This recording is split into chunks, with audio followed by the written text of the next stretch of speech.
Chapter 1, Joyful Pokémon System. Hayashi Kaede's college entrance exam results for the Pokémon program were a mixed bag, half good, half bad. Just 10 minutes ago, he'd been caught in one of life's defining crossroads. Should he become a breeder? Or give up the breeding house left behind by his parents and chase the path of a trainer? It was a serious decision. But now, the hesitation had vanished. Ding! System has detected that the host has lived in this world for 18 years. Anti-addiction protocol lifted. Pokémon pleasure value system activated. Make Pokémon happy to receive rewards. Initial rewards: Divine Viridian Power, Divine Breeding Techniques, and Master level skills in all related sub-professions. Compensation: Eye of Exploration and True New Human Body. Divine Viridian Power grants the ability to sense, soothe, and heal Pokémon emotions. Divine Breeder turns the simplest ingredients into miraculous meals with restorative effects. Eye of Exploration reveals the true nature of any object as data displayed in the host's vision.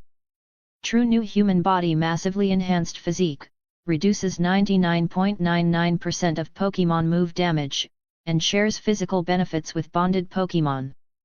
These were the gifts Hayashi Kaede had just received. He had lived in this parallel Pokémon world for 18 years as a transmigrated soul from another world. And for all those years, he had given up hope that he would ever awaken a system. But it had merely been late. Aogiri Town, a small rural community under the jurisdiction of Aogiri City, was where Hayashi Kaede had grown up. Sunlight spilled softly through the window, casting faint shadows on the floor. The wooden house was modest but well built. Above the door hung a weathered sign that read, "Neighboring House Breeding Shop, carved long ago by his father's scyther using Fury Cutter." Though the words were now dust-covered, the memory remained sharp. 10 years ago, his parents had vanished during an expedition in a Pokémon wild zone. He had been just 8. The Pokémon Alliance had notified him of their disappearance and prepared to send him to an orphanage. But Hayashi Kaede, a soul not originally of this world, rejected their arrangement. Instead, he sold several Pokémon eggs from the breeding house at fair market price and used that money to support himself. Not only had he survived, he'd managed to save enough to one day choose his own starter Pokémon and begin his journey as a trainer if he wished. But after that, the breeding house had become quiet, unused, forgotten. Still, it was his parents' legacy. Now, with the system finally arriving, he no longer had to hesitate. He would become a breeder. Earn rewards by making Pokémon happy. Tempting. This reward method was practically designed for running a breeding house. As divine-level breeding knowledge and the Eye of Exploration surged into his mind, Hayashi Kaede felt a sudden strength awaken within him. Guess it's time to clean up and reopen the shop. Of course, clean up just meant tidying the place a bit. And maybe try making a Pokémon happy. He stepped outside. A broad blue stone road stretched out before him, and just a short distance away, emerald rice fields shimmered in the morning sun. Beside them, on a patch of tilled earth, an old man worked the land with a sand shrew, sowing seeds with rhythmic motion. This was Aogiri Town, a peaceful place, close to the city but still steeped in self-sufficiency. Does the true new human body also enhance my vision? Even from hundreds of meters away, he could clearly see the rough texture of sand shrew's scales. He walked over. Working hard this early, Takagi-san. The old man, Takagi, wore a faded off-white vest, his face streaked with earth and sweat. He wiped at it casually, only spreading the dirt across his cheek. Oh, Hayashi Kaede. Yeah, it's planting season. I'm putting in some spicy tomato berry. This little guy here loves spicy stuff. He chuckled and nudged the sand shrew with his foot. The Pokémon beamed at him with a simple, honest smile. Squeak, squeak. Is that so? Haha, Takagi-san, I was wondering if I could ask a favor. Go ahead, boy. I'd like to borrow sand shrew to help plow the land behind my house. I'm getting the breeding house back up and running, so I'll need to start growing some healing berries and herbs. Takaji's eyes flickered with surprise. You're not going to college? Hayashi Kaede gave a calm smile. Nah. College nowadays is just about getting out to see the world. Besides, I still don't have a Pokémon of my own. Seems a little late to start the trainer path. I've passed the intermediate breeder certification already. I figured I'd focus on creating a place where Pokémon can relax and recover after battle. Takaji nodded, smiling. Every young person walks their own path. But if you're serious, don't stay confined to Aogiri town forever. Eventually, you'll want to expand, maybe even reach Aogiri city or beyond. You can't grow if you stay in one small corner. You need sand shrew, just swing by my house anytime. Thanks, Takaji-san. Hayashi Kaede turned to the sand shrew. I'm counting on you, little guy. Once we're done, I'll treat you to some spicy berry noodles. The sand shrew's eyes lit up like stars. Omega squeak squeak. You greedy little guy, the old man laughed, nudging sand shrew again. Go help him. As the Pokémon waddled off to help, Hayashi Kaede smiled, but the expression froze almost immediately as a message popped into his mind.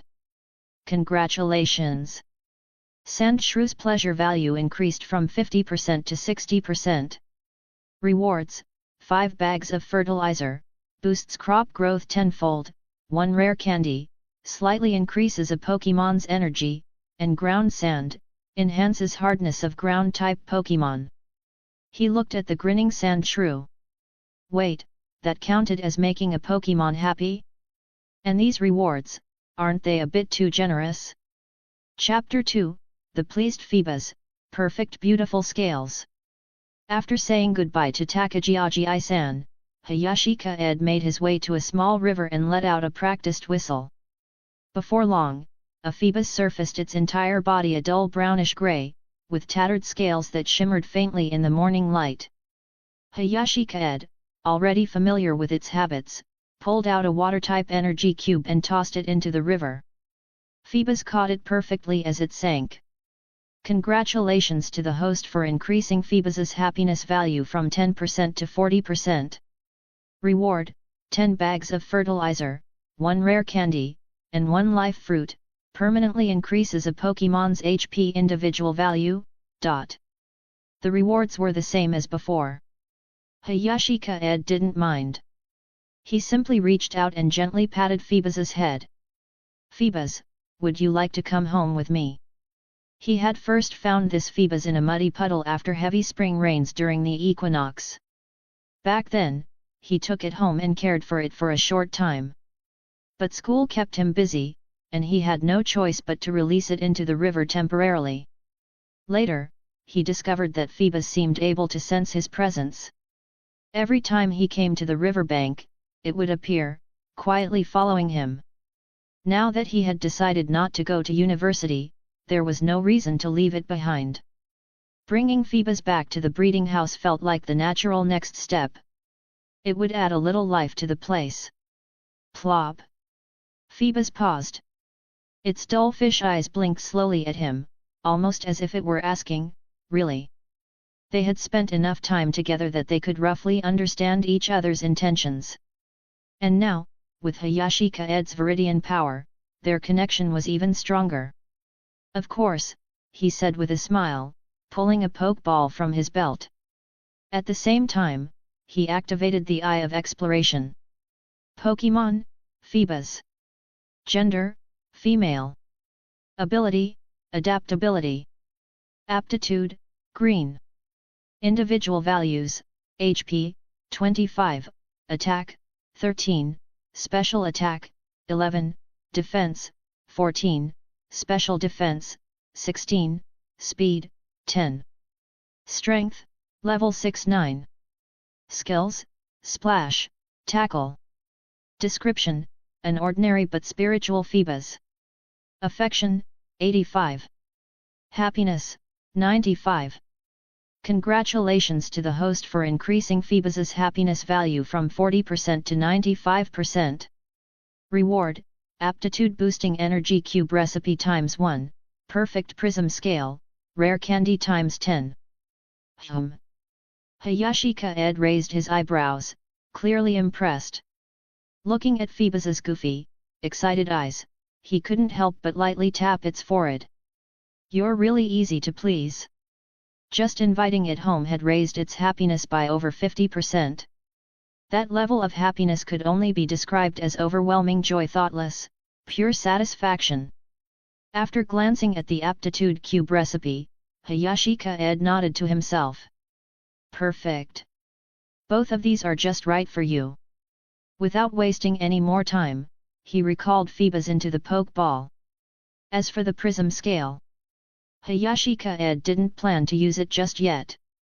As a god-tier breeder, he knew better than anyone when the right time would come to evolve a Phoebus. Ding, ding, ding dong. With a soft series of red flashes, the Pokeball confirmed the successful capture. Even though his Chiyunibita days were long behind him, Hayashi Kaede couldn't help but feel a little emotional. This was his first Pokémon. He glanced around to make sure no one was watching, then raised the Pokeball in the air and struck a peace sign pose. I caught a Phoebus.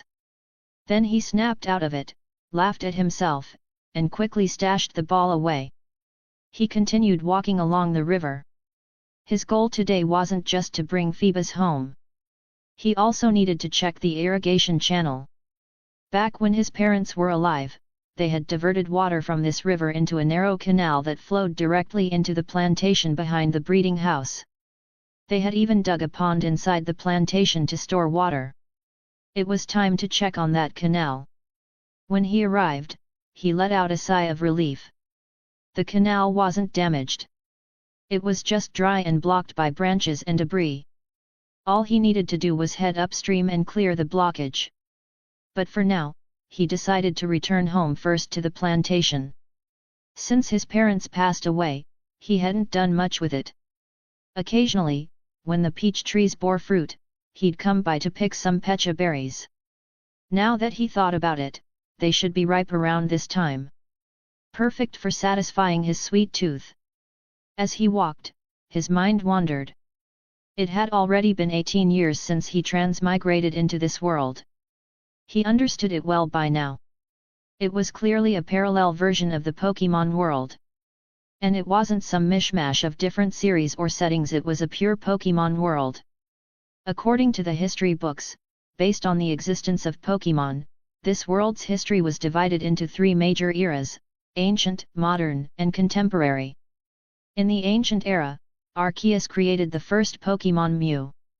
From there, the species gradually diversified and evolved into all the Pokémon known today. In modern history, everything changed in 1897, when Professor Bruce P. successfully synthesized the first Pokeball using a combination of berries and technology.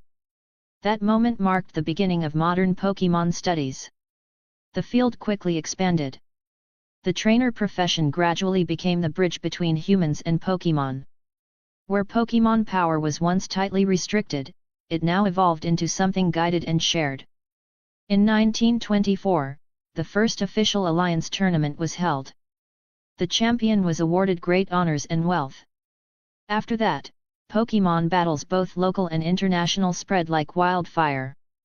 Trainers began rising in prominence across the world. By now, Pokémon were a part of everyday life in nearly every household. And as Pokémon became central to society, the world reorganized around them, forming new systems of governance, with the regional alliances at the core. In this version of the world, Hayashi Kaede lived in Aogiri town, under the jurisdiction of Aogiri City, which was part of the alliance. The other alliances were nearly identical to those Hayashi Kaede remembered from the anime in his past life. Kalos, Unova, the Alola region. In fact, when he was 15, he had seen a very familiar face during an alliance tournament broadcast. Leon. His Charizard had blasted through its opponent in a single blow, completely overwhelming the battlefield. It was in that moment Hayashi Kaede realized, this world had Leon. And not just Leon. There was also Lance, the Dragon Master, and even Cynthia, the Sinnoh champion, currently challenging the local Elite Four. Most of the people he remembered existed here in some form. It was a fascinating world.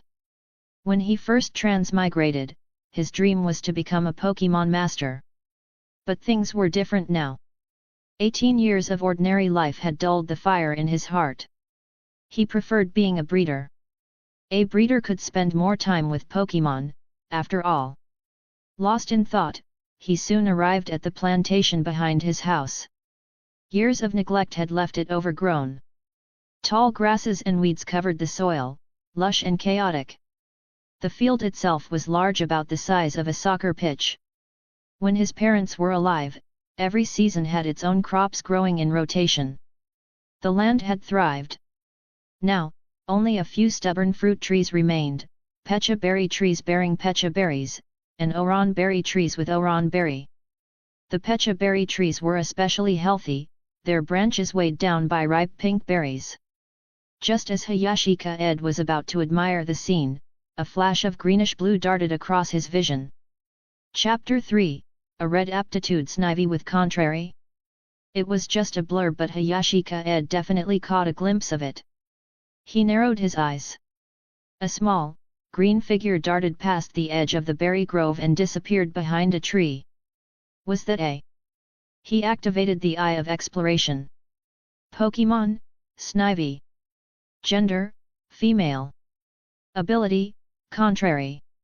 Aptitude, red. Individual values, HP, 23, Attack, 21, Special Attack, 24, Defense, 25, Special Defense, 24, Speed, 31. Strength, Level 12-18. Skills, Leaf Blade, Leaf Tornado, Glare, Vine Whip, Leech Seed. Description, a Snivy that seems to love pecha berries. Affection, 5. Happiness, 10. A Snivy?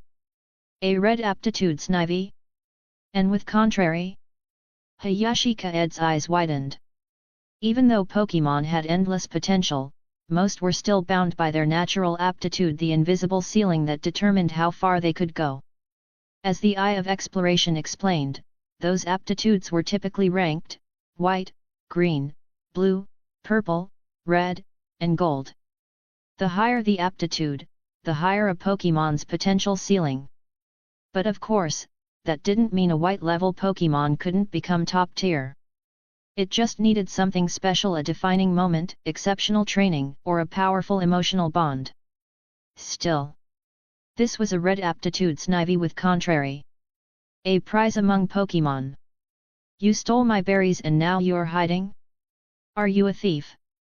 Hayashi Kaede called out, though his voice held no anger, just amusement. He didn't drag it out from behind the pecha tree. Instead, he used the Viridian power to project his intent. As a breeder, he understood Snivy's temperament well. Proud, intelligent, selective when choosing who to trust. The Snivy behind the tree blinked in confusion for a moment, then turned bright red. Clearly, it had assumed this berry grove was abandoned. Now, realizing someone owned it, the little grass type hesitated, and then stepped out slowly. Sunlight filtered through the leaves, catching the sheen of her jade-like skin. Her sleek green body shimmered with a healthy glow, and the cream-colored scales on her underside reflected the light like polished stone. Her amber eyes avoided his as she toyed with her tiny hands. Snivy. This is your berry grove. With Everstone power, Hayashi Kaede could understand her words perfectly. Naturally, he replied with a soft smile, glancing down at the berry pits littering the ground. Looks like you've eaten quite a few of my pecha berries. Stealing other people's things isn't a good habit.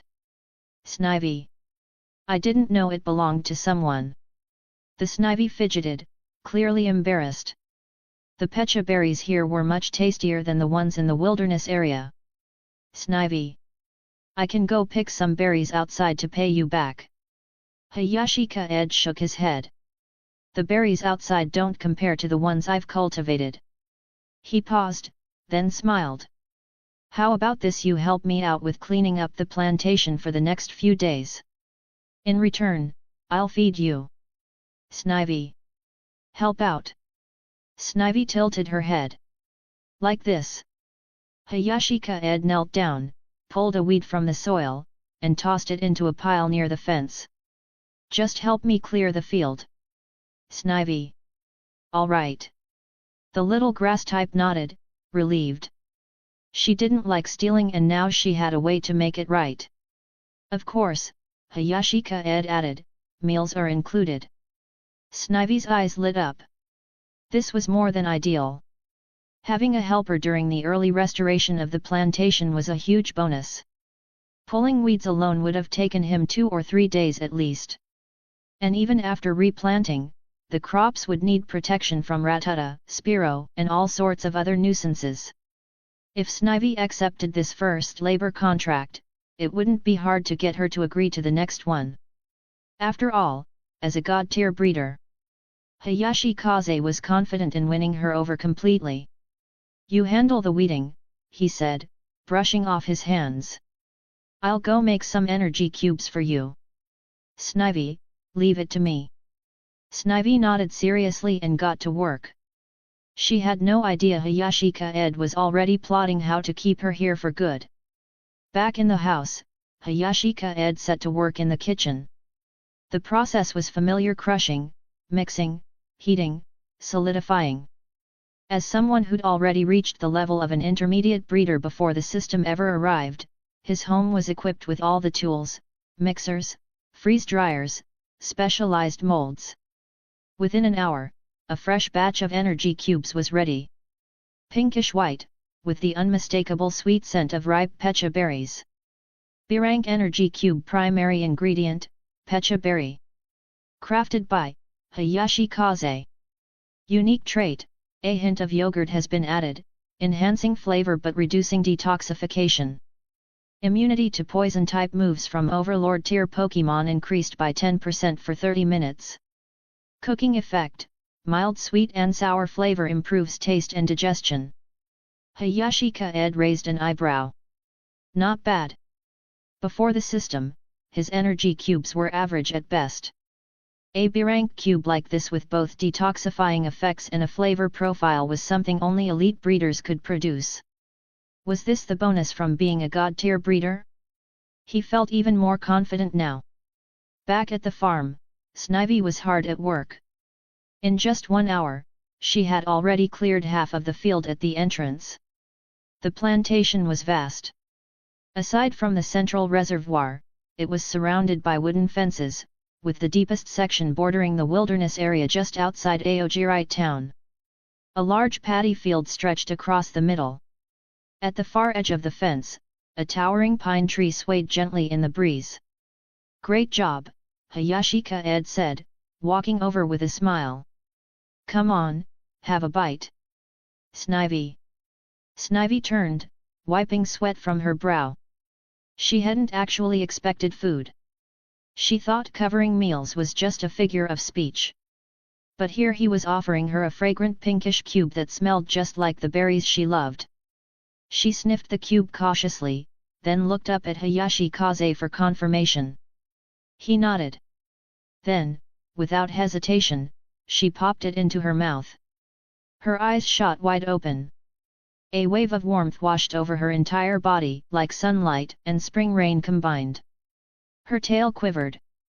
Then she began chewing frantically. It was delicious. Unbelievably delicious. How could something this good exist? Chapter 4, Use energy cubes to lure Snivy to work. Congratulations, host, for increasing Snivy's happiness value from 10% to 30%. Reward, 10 bags of fertilizer, 1 rare candy, and 1 special scale fruit, can permanently and effectively increase a Pokémon's special attack. Does it taste good? Seeing the joy radiating from it and hearing the system's broadcast, Hayashi Kaede asked, even though he already knew the answer. Snivy. Snivy's bright eyes sparkled even more as it quickly nodded. Then, realizing it might have been too eager, it gradually slowed its nodding and even closed its eyes in an attempt to appear composed. It's good that you like it. I'll keep supplying this kind of energy cube until all the weeds are gone. Seeing Snivy like this, Hayashi Kaede couldn't help but chuckle. This guy clearly loves it, yet still tries to act reserved. The slightly lowered head, those somewhat evasive orange eyes. This look is, honestly, kind of cute. Alright then, during the weeding period, your food will be this energy cube. Snivy. Snivy glanced at the energy cube on the ground, then looked at the patch of cleared weeds, and immediately slowed its movements. No more energy cubes after the weeding is done? But it could finish this patch in one day. No, I need to go slower. Otherwise, how will I stay longer? Thinking this, it even slowed down its eating speed. It took a full 30 minutes to finish eating, and then it began weeding in earnest. Only this time, the efficiency. Hayashi Kaede nearly burst out laughing when he saw it, but still gently encouraged it. If you want to train while weeding, you can try using vine whip to pull the weeds. That way, you'll get more practice with the whips on your body. For example, both the force and accuracy of your vine whip can be improved through this kind of training. He wasn't just talking nonsense. With his divine cultivation experience, the training methods he designed were extremely effective. Snivy. Snivy stood up, its eyes shining as it looked at Hayashi Kaede, nodding enthusiastically. This human is a genius. To come up with such a method. Snivy, that makes sense. Not only could it train its vine whip, but it also gave a valid excuse to slow down the weeding. Its two vine whips stretched out and began reaching toward the ground. Hat. Seeing this, Hayashi Kaede couldn't help but laugh and began pulling weeds himself. He planned to clear a patch of land today, at least enough to plant some urgent crops, like those used for making super potion and ingredients for basic energy cubes. He weeded quickly. In just 10 minutes, he had already cleared nearly half of the patch. Snivy. This made the Snivy beside him visibly anxious. Don't go so fast. Slow down. If you finish this fast, how will I get more energy cubes? But Hayashi Kaede maintained his own rhythm, and soon, the entire patch was almost cleared. The only thing left was to get help from that sand shrew to plow the soil before planting could begin. Snivy. At that moment, Snivy used its vine whip to tug on Hayashi Kaede's pant leg. What's wrong, Snivy? Hayashi Kaede turned around, puzzled. Snivy. Snivy, this, weeding. I ate your pecha berry, so this, should be my job. Its speech was broken, but he understood the message. Roughly, this is my responsibility, you don't need to do it. Alright. Hayashi Kaede chuckled, squatting down to meet the 80 cm tall Snivy at eye level.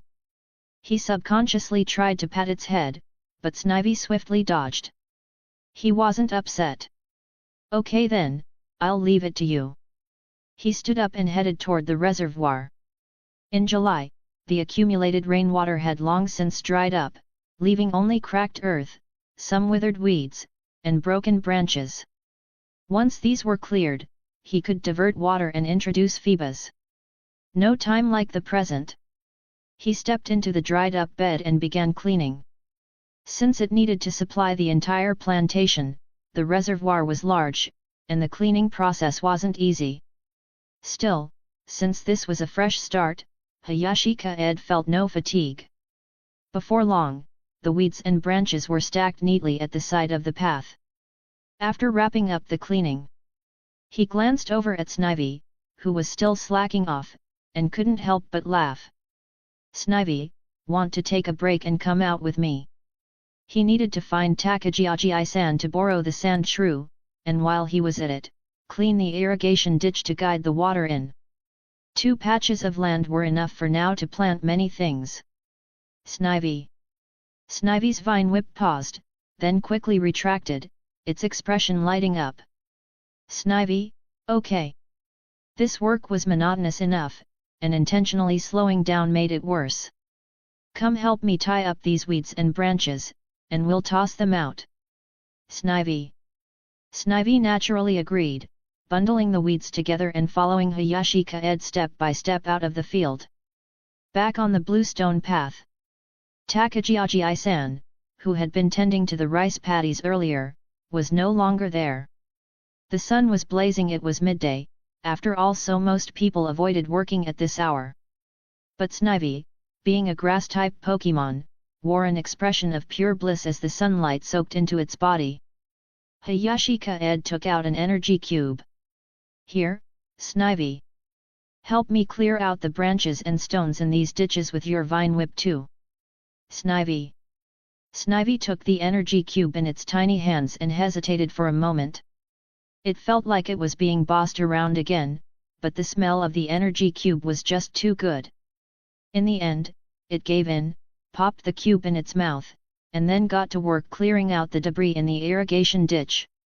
After about half an hour, with most of the garbage cleared, Hayashi Kaede reached the riverbank. He lifted the wooden board blocking the water and tossed it aside, then used a hoe to neaten the surrounding soil. Cool water began flowing down the ditch, surging toward the plantation. Thanks, Snivy. Here, another energy cube as your reward. Hayashi Kaede handed Snivy another cube. Although it looked slightly embarrassed, the aroma of the cube overwhelmed its shame, and it still accepted it and started munching. Snivy. Oh no. I think I might be addicted to these energy cubes. While eating, the clever Snivy was already planning how to make itself stay longer. Chapter 5, Spicy Noodles that Increase Special Attack. Takagi-san, I'll bring this little guy back this afternoon. In front of a small Western-style house, Hayashi Kaede stood with Snivy on his left and Sandshrew on his right, politely bidding farewell to Takagi-san. All right. By the way, Kaede-kun, is this Snivy your Pokémon? Takagi-san beamed as he glanced at the Snivy hiding cautiously behind Hayashi Kaede, asking with curiosity. Snivy's heart tightened in alarm. It was afraid Hayashi Kaede would expose the truth, and it would be utterly embarrassed. Woo. Please don't say it. Yes. With such a large plantation to manage, I figured I'd need a Pokémon to help out with the work, right? Hayashi Kaede replied casually. Ha ha ha. Takagi-san chuckled in amusement. After leaving Takagi-san's house, Hayashi Kaede stopped by a vendor in Aojirai town and bought a spicy tomato berry. The moment he unwrapped it, Sandshrew trotting happily behind stared at it with greedy eyes. Pokémon, Sandshrew. Gender, male. Ability, Sandvale. Aptitude, white. Individual values, HP, 14, Attack, 15, Special Attack, 12, Defense, 18, Special Defense, 16, Speed, 11. Strength, Level 11-12. Skills, Scratch, Defense Curl, Stun Spore, Sand Attack, Rollout. Description, a very easily satisfied Sandshrew. Affection, 65, it has a good impression of you. Joy, 60, in a good mood. Sandshrew. Don't rush. I'll make you some noodles with this later. Seeing Sandshrew drooling over the spicy tomato berry, Hayashi Kaede couldn't help but laugh. Shreyu. Sandshrew gave an excited nod and rolled joyfully down the street. Snivy glanced sideways at it with an unimpressed expression. Humph. What's so amazing about some spicy berry noodles? Not even close to an energy cube. Back at the plantation, it was already near noon. Hayashi Kaede didn't send Sandshrew straight to work. Instead, he headed into the kitchen. Years of living alone had sharpened his cooking skills, and his pantry was well stocked. Now that he possessed the system's divine breeder knowledge and master-level culinary techniques, he was curious just how good his cooking had become. He boiled water in a pot, tossed in some egg noodles he'd picked up in town, scooped in some lard, and seasoned the broth with basic spices. A simple bowl of clear soup noodles was done. But that was only the beginning. He beat a few eggs and poured them into a hot pan lightly greased with rapeseed oil. Once they set, he removed them, diced the spicy tomato berry into small cubes, and stir-fried them over medium heat until fragrant. Then, he tossed the eggs back in, stir-fried again, added a dash of cornstarch, and poured the mixture over the noodles. The result, a piping hot bowl of spicy berry noodles with a glossy red sauce. B-rank delicacy spicy berry noodles. Though made from ordinary ingredients, this dish has been elevated into something special thanks to the creator's exceptional technique. After all, who could resist the sweet and sour heat of a good spicy berry noodle bowl? Cooking effect, boosts special attack. After consumption, a Pokémon's special attack increases by 10% for 1 hour. Repeated consumption has long-term enhancement effects. Amazing! Seeing the evaluation from the eye of exploration, Hayashi Kaede couldn't help but praise himself. I didn't do anything different than before, yet the result is on another level entirely. Come here. He looked down at Sandshrew, who had already wandered into the kitchen only to spot another Pokémon beside him. Snivy. From the drool at the edge of its mouth and its eager eyes, it had clearly been waiting there for a while too. You want some too? Snivy. Want. Just one word: delicious. Snivy had already forgotten how it had mocked Sandshrew earlier.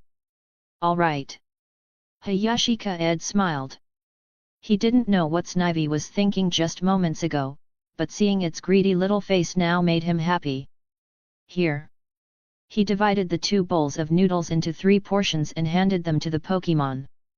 Sandshrew, unable to use chopsticks, grabbed the noodles with its claws and slurped them up without waiting for them to cool. The moment it tasted them. Sour. Spicy. Rich. Sweet. Its eyes widened. It buried its entire face in the bowl. Congratulations! Sandshrew's joy increased from 60% to 85%. Reward: 10 bags of fertilizer, 1 rare candy, and 500 grams of ground sand. Snivy. Snivy and Hayashi Kaede were both stunned. What the heck? That much of a reaction? Inspired, Snivy used Vine Whip to skillfully pick up a pair of chopsticks. Its Vine Whip had improved a lot since it began helping with weeding. Now it could even use delicate chopsticks precisely. It picked up a mouthful of noodles and slurped. Its expression froze. Congratulations! Snivy's joy increased from 15% to 35%. Reward: 8 bags of fertilizer, 1 rare candy. Hayashi Kaede? Is it really that good? He doubted his own taste and took a bite. 3 minutes later. Sweating from the spice, Hayashi Kaede slurped the last bit of broth and shouted. Ah! So refreshing! The 2 Pokémon beside him wore equally satisfied expressions. I don't feel anything different, but the flavor is insane. Hayashi Kaede was puzzled, but chalked it up to the system's subtle enhancement. Perhaps it had improved his techniques unconsciously. Alright, Sandshrew, I've got a favor to ask next. He pulled out a pack of fertilizer from the system's inventory. Each pack was about 500 grams. Thanks to this world's advanced technology, which even enabled storage balls similar to Pokeballs, Hayashi Kaede wasn't worried about the Pokémon noticing anything strange about where the items came from. Shreyu. Having eaten such delicious food, Sandshrew was visibly thrilled and readily agreed to help. Leading them both back to the Hotaki, Hayashi Kaede sprinkled the fertilizer over a plot of land. According to the system's description, this fertilizer could increase plant growth rate tenfold within a 10x10 meter area. 1 bag per plot was sufficient. Honestly, the system had been extremely generous. He already had dozens of bags of fertilizer. And more than a dozen rare candies. Alright, Sandshrew, Turn over this section of land. Chapter 6, Green Grass Terrain Skill Machine. Dusk. In the 2 plowed fields, Hayashi Kaede planted many plants used to make super potions, along with some spicy tomato berries, chili peppers, turnips, and other vegetable seeds purchased from the seed shop in town. On his way back, he also bought a fish tank. To express his gratitude to Sandshrew, Hayashi Kaede made another batch of spicy berry noodles for dinner. Sandshrew was so delighted that its gaze drifted toward the remaining uncultivated land in the plantation. Its beady eyes practically told Hayashi Kaede, "These are my jobs too. Be sure to call me when the time comes. Here, have some candy." Watching Sandshrew leave, Hayashi Kaede took out a rare candy. Shrew. Sandshrew held the candy in its paw, a bit puzzled. "It's tasty." Sniffing it briefly, Sandshrew didn't give it much thought and swallowed it in one bite. The moment it did, it felt as if the day's exhaustion had been swept away, leaving it refreshed and energized. The simple-minded Sandshrew didn't overthink it. After bowing twice to Hayashi Kaede, it scurried off. Only through Hayashi Kaede's eye of exploration could the truth be seen. Shrewd Rat's energy level, which had hovered around 11-12, had now risen to 13-14. It had gained 2 levels overall. Snivy. A resentful sound came from the side. It had finally realized. So long as the food was made by this human, it was guaranteed to be top-tier delicious. "You've worked hard today too, pulling weeds from 2 whole plots." Hayashi Kaede squatted down, giving Snivy a mysterious smile. But that smile made Snivy inexplicably bashful. After accepting the candy, it hesitated, then inched closer to Hayashi Kaede and lowered its head. The gesture was unmistakable. Snivy wanted him to pat its head. "Haha." Hayashi Kaede chuckled and, while handing over the candy, gently placed his hand on its head as requested. The sensation was smooth like jelly, yet soft and slightly cool. In other words, the texture was amazing. After successfully giving Snivy a head pat, Hayashi Kaede didn't delay further. He took out a pokeball and earnestly held it out in front of Snivy. Snivy. Snivy had just popped the rare candy into its mouth when the pokeball was placed before it. It froze mid-chew, its entire body going stiff. "Will you become my Pokémon?" Hayashi Kaede asked seriously. After a day spent together, he had grown quite fond of Snivy. "Snivy. So, sudden." Snivy turned its head, clearly flustered. Although it had a good impression of Hayashi Kaede, this felt a bit too fast after just 1 day together. Hayashi Kaede smiled, "When fate arrives, how can it be called sudden? Besides, I'm asking with sincerity, will you become my Pokémon?" Swallowing the rare candy and glancing at the Pokeball, Snivy hesitated only for a moment. Then, turning its head shyly, it rested its hand on the Pokeball. "Snivy. If you're asking like that, then okay." With a burst of red light, Snivy disappeared into the Pokeball. "Tisk, definitely a little tsundere." Hayashi Kaede chuckled and immediately released it again. Pokémon, Snivy. Gender, female. Ability, contrary. Aptitude, red. Individual values, HP, 23, /attack, 21, /special attack, 25, /defense, 25, /special defense, 24, /speed, 31. Strength, level 14-19. Skills, Leaf Blade, Leaf Tornado, Glare, Vine Whip, Leech Seed. Description, it thinks it might have met a good human. Affection, 60, it thinks you're not bad. Happiness, 60, happiness mixed with a hint of hesitation. Snivy. Come, I'll introduce you to a new friend. Hayashi Kaede took out Phoebus's Pokeball. He'd been too busy all day to let it out until now. Snivy. Seeing that Hayashi Kaede hadn't changed at all from earlier, Snivy let out a subtle sigh of relief and followed him with small steps. By the reservoir. The water had cleared nicely after a full day of settling. With a gentle tap, Phoebus, who had been in the pokeball all day, quickly swam out. Its dull fish eyes spotted Hayashi Kaede and lit up with joy. He lifted it gently from the water, allowing the curious Snivy to get a good look. As he examined its slightly dull and uneven scales, Hayashi Kaede began to contemplate. He had already received a prism scale from the system. Its quality was flawless. However, Phoebus's current scales were dirty. Since evolution was approaching, it made sense to clean it up so the evolved form would be as flawless as possible. Taking the fish tank from his storage ball and filling it with water, Hayashi Kaede placed Phoebus inside. Then he called out to Snivy. The two little ones followed him back inside the house. Phoebus could simply stay on the table. As for Snivy, that was no problem either.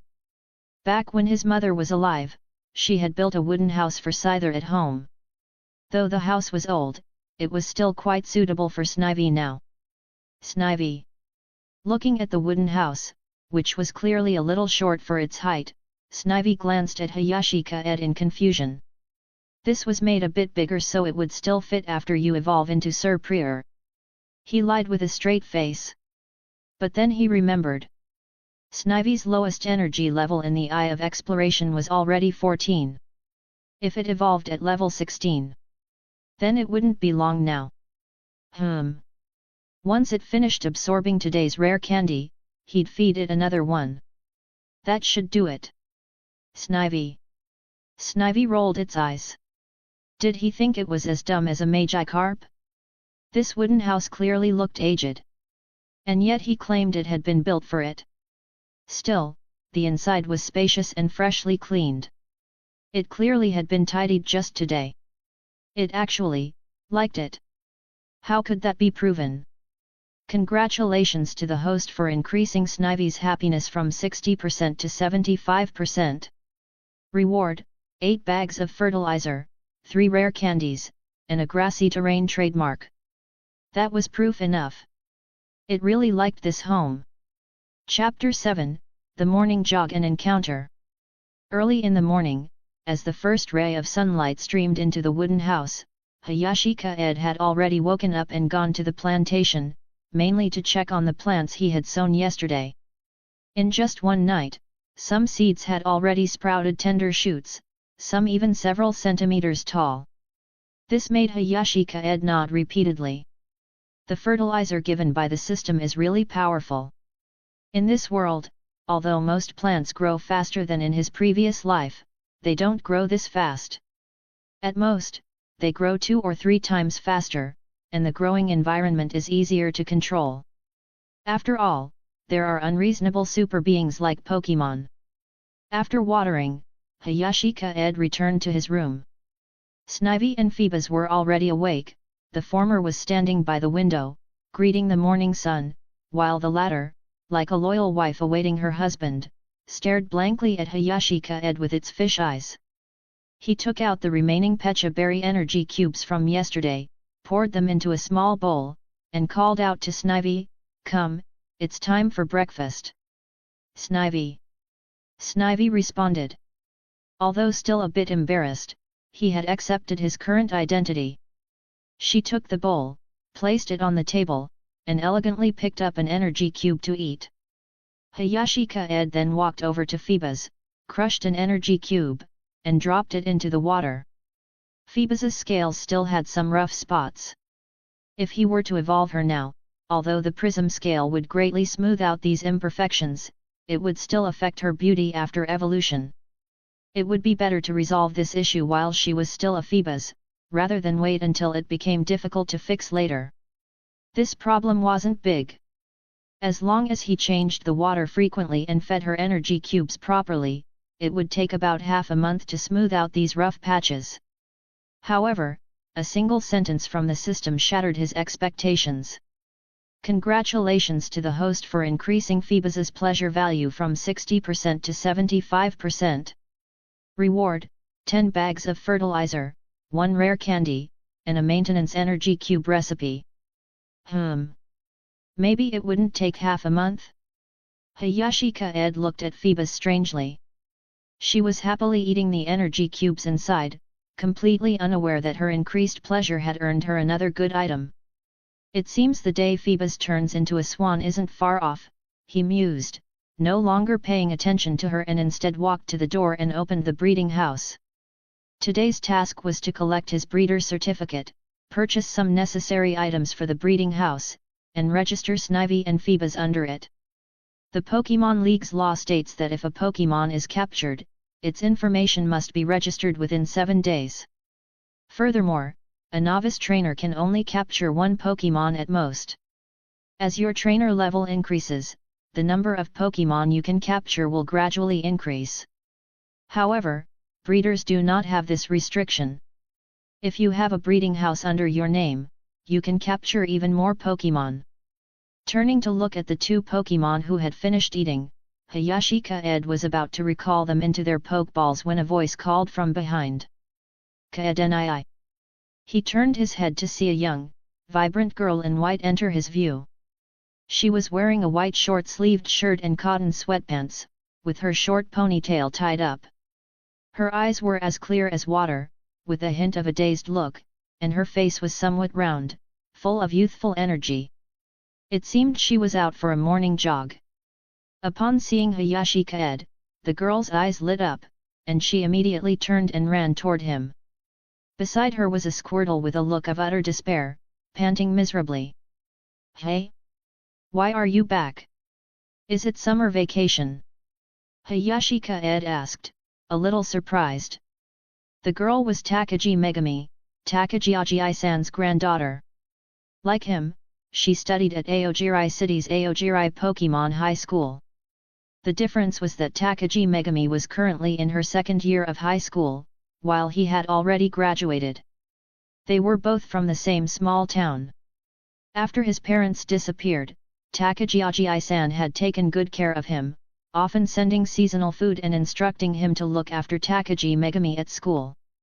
Over time, their relationship had become quite close. Yes. Summer vacation started yesterday, and I came back last night. Takagi Megami said excitedly, then pulled the Squirtle beside her forward.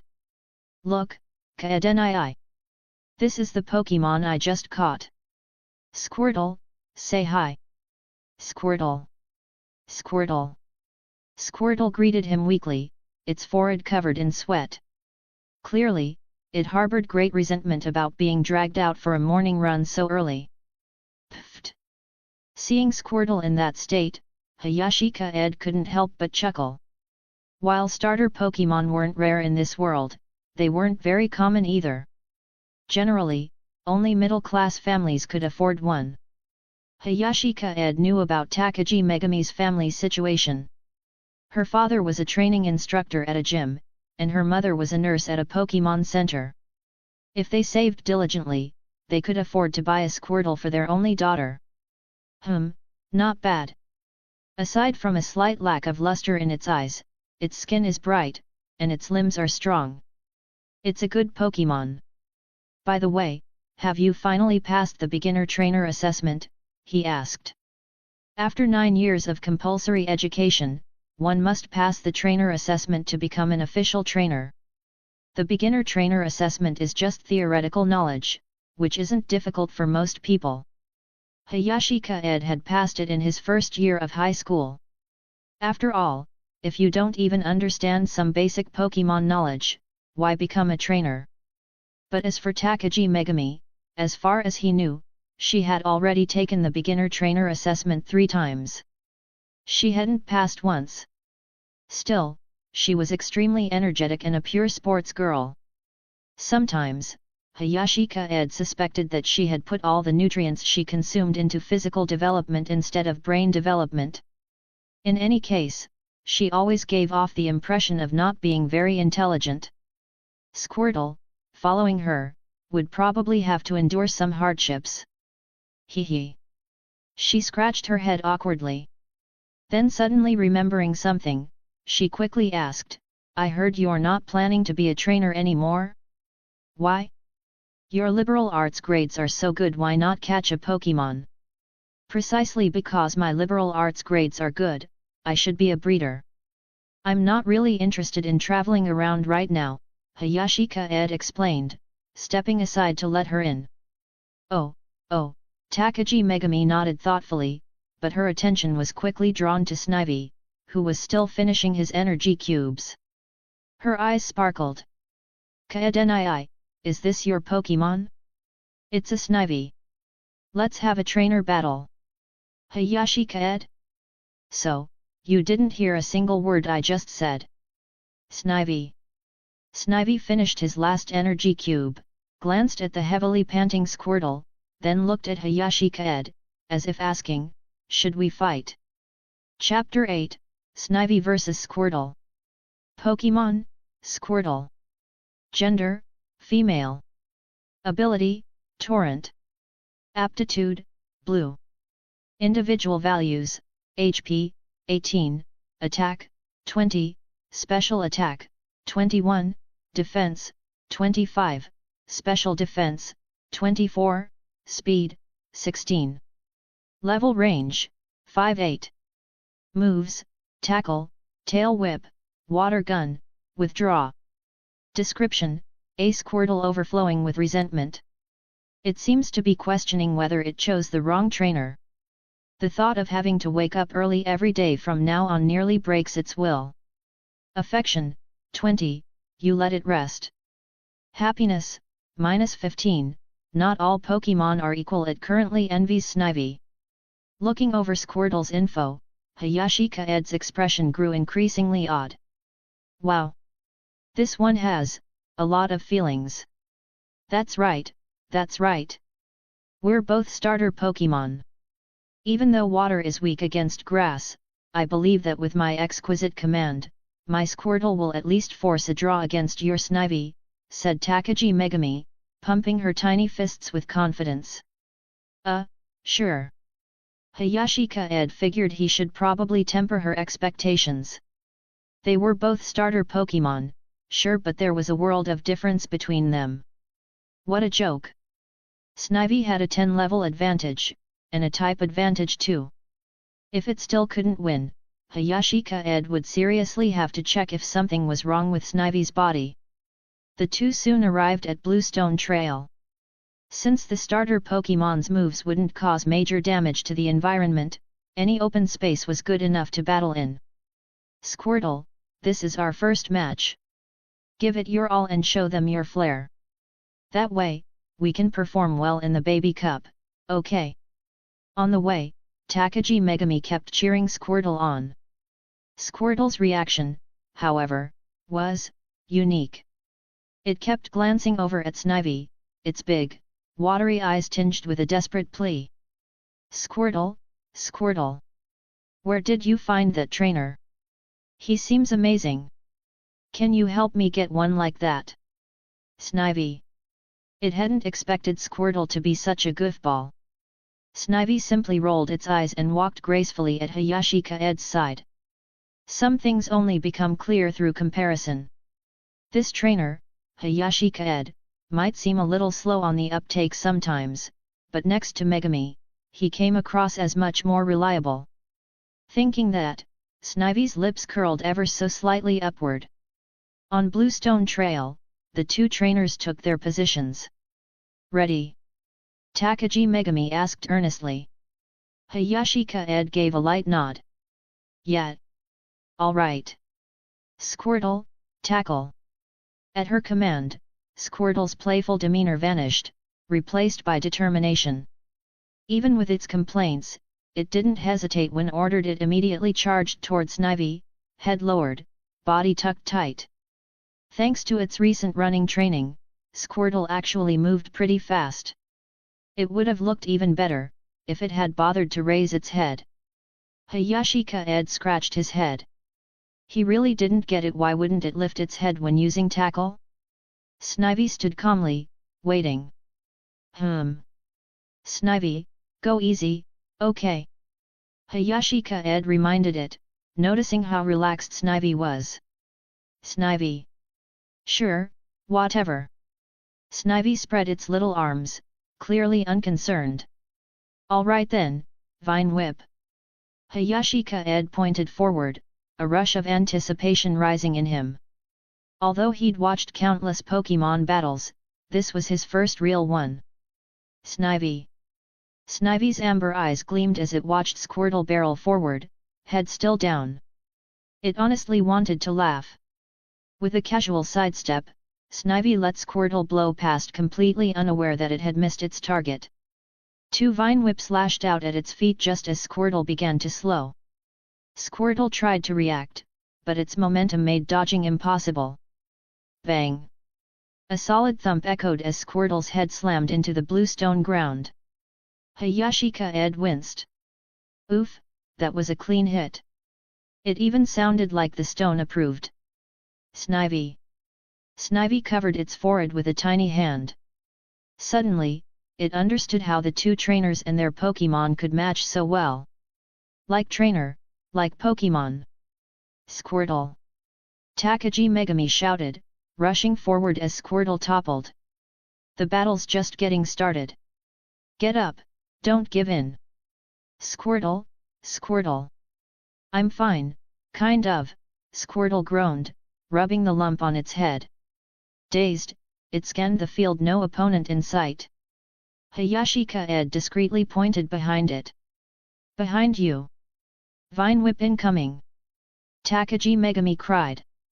Squirtle turned around just in time to see two Vine Whips strike from less than 10 centimeters away, wrapping tightly around its body and lifting it off the ground. It flailed wildly, but couldn't break free.